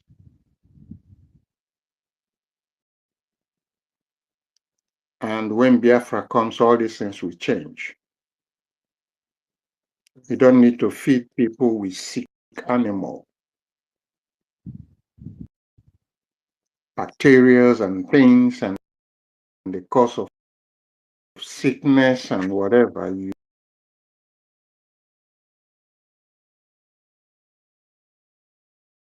to the person individually eat and put in their diet. It's not good. You're killing the people because you don't want to waste that chicken. The way they breed and the food they give to the poultry to make them, it's all this will be checkmated. All this will be under control. You can't feed animal anyhow. And as we're torturing them with what you feed them. Torture! And you think torturing animal is normal, it goes back to human as well. The ministry will take control into that when Biafra comes. Everything is in plan, as planned. It's already planned, waiting for you people to get the Biafra.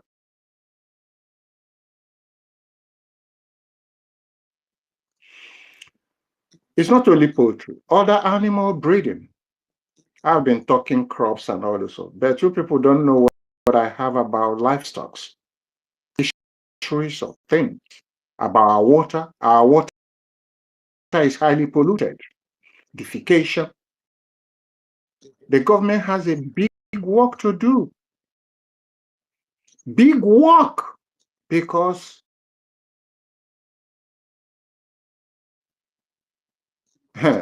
anybody defecating in a public space, all this thing will have a question to answer, because he or she doesn't know the damage he or she is doing to the environment and to himself. I know it's not a fault because it's not up to them, because government did not build a foundation and infrastructure to them. Now Nigeria should have public transport. You go to public, you have toilet where you go and ease yourself. Pay and do it, because people have to clean it, but not exorbitant. Because government don't know what they're doing in the zoo. When Biafra comes, all these things will be checkmated and controlled. There will be public toilet, bath here and there at your corner. When you're old, you can be rushed. You can't resist it. If you resist it, it will harm your body system. And what the government is doing, I can't understand. I heard that 9 people in Oshodi or whatever was given like 9 years imprisonment for defeat on the road in public racing.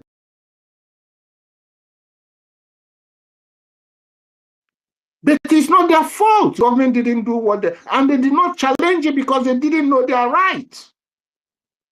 That's what people are facing here and there. Apart from that, as I was saying, livestock doesn't just end up in poultry. Ask me a question, any livestock, anything. Let me bring, for instance, about snail. Snail is very, very important in our land, and people have never realized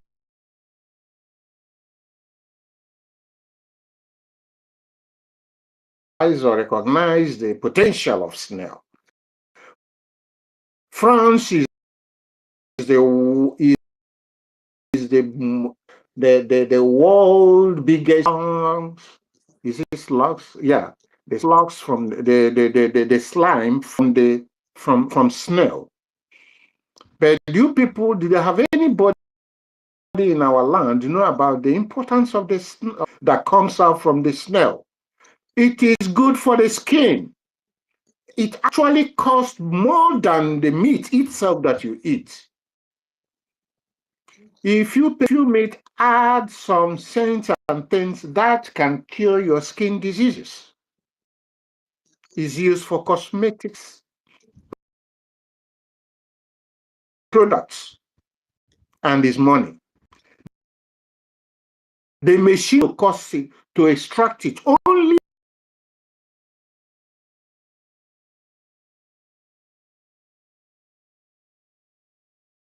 machine to extract it. If I tell you people their price, nobody will believe it. Very expensive, but it's worth doing what it's doing. It's only France that know what is called snail production. But in our land, Biafra meat of snail is more quality, and the slime is more quality of that France. And our people don't know what they have. I have the key. You can't take it away. And I want to give the key to Biafran before I leave. If I live and die with it, it's their fault. I've expressed myself. I have the key in anything agriculture. I didn't read to professional, couple it with practical and experience and questioning and reading. You can't take it away. Nobody. So what am I trying to say? Not just poetry.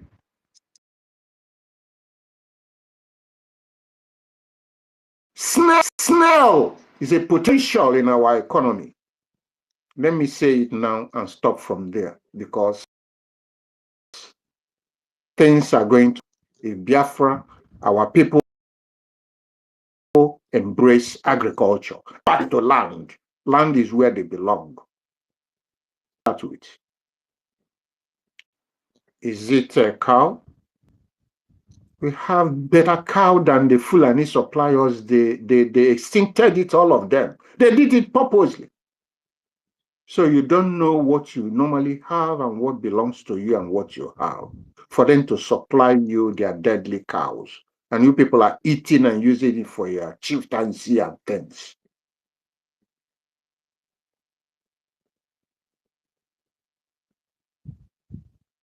Animals and cows without control, no checkup, nothing, no deworming.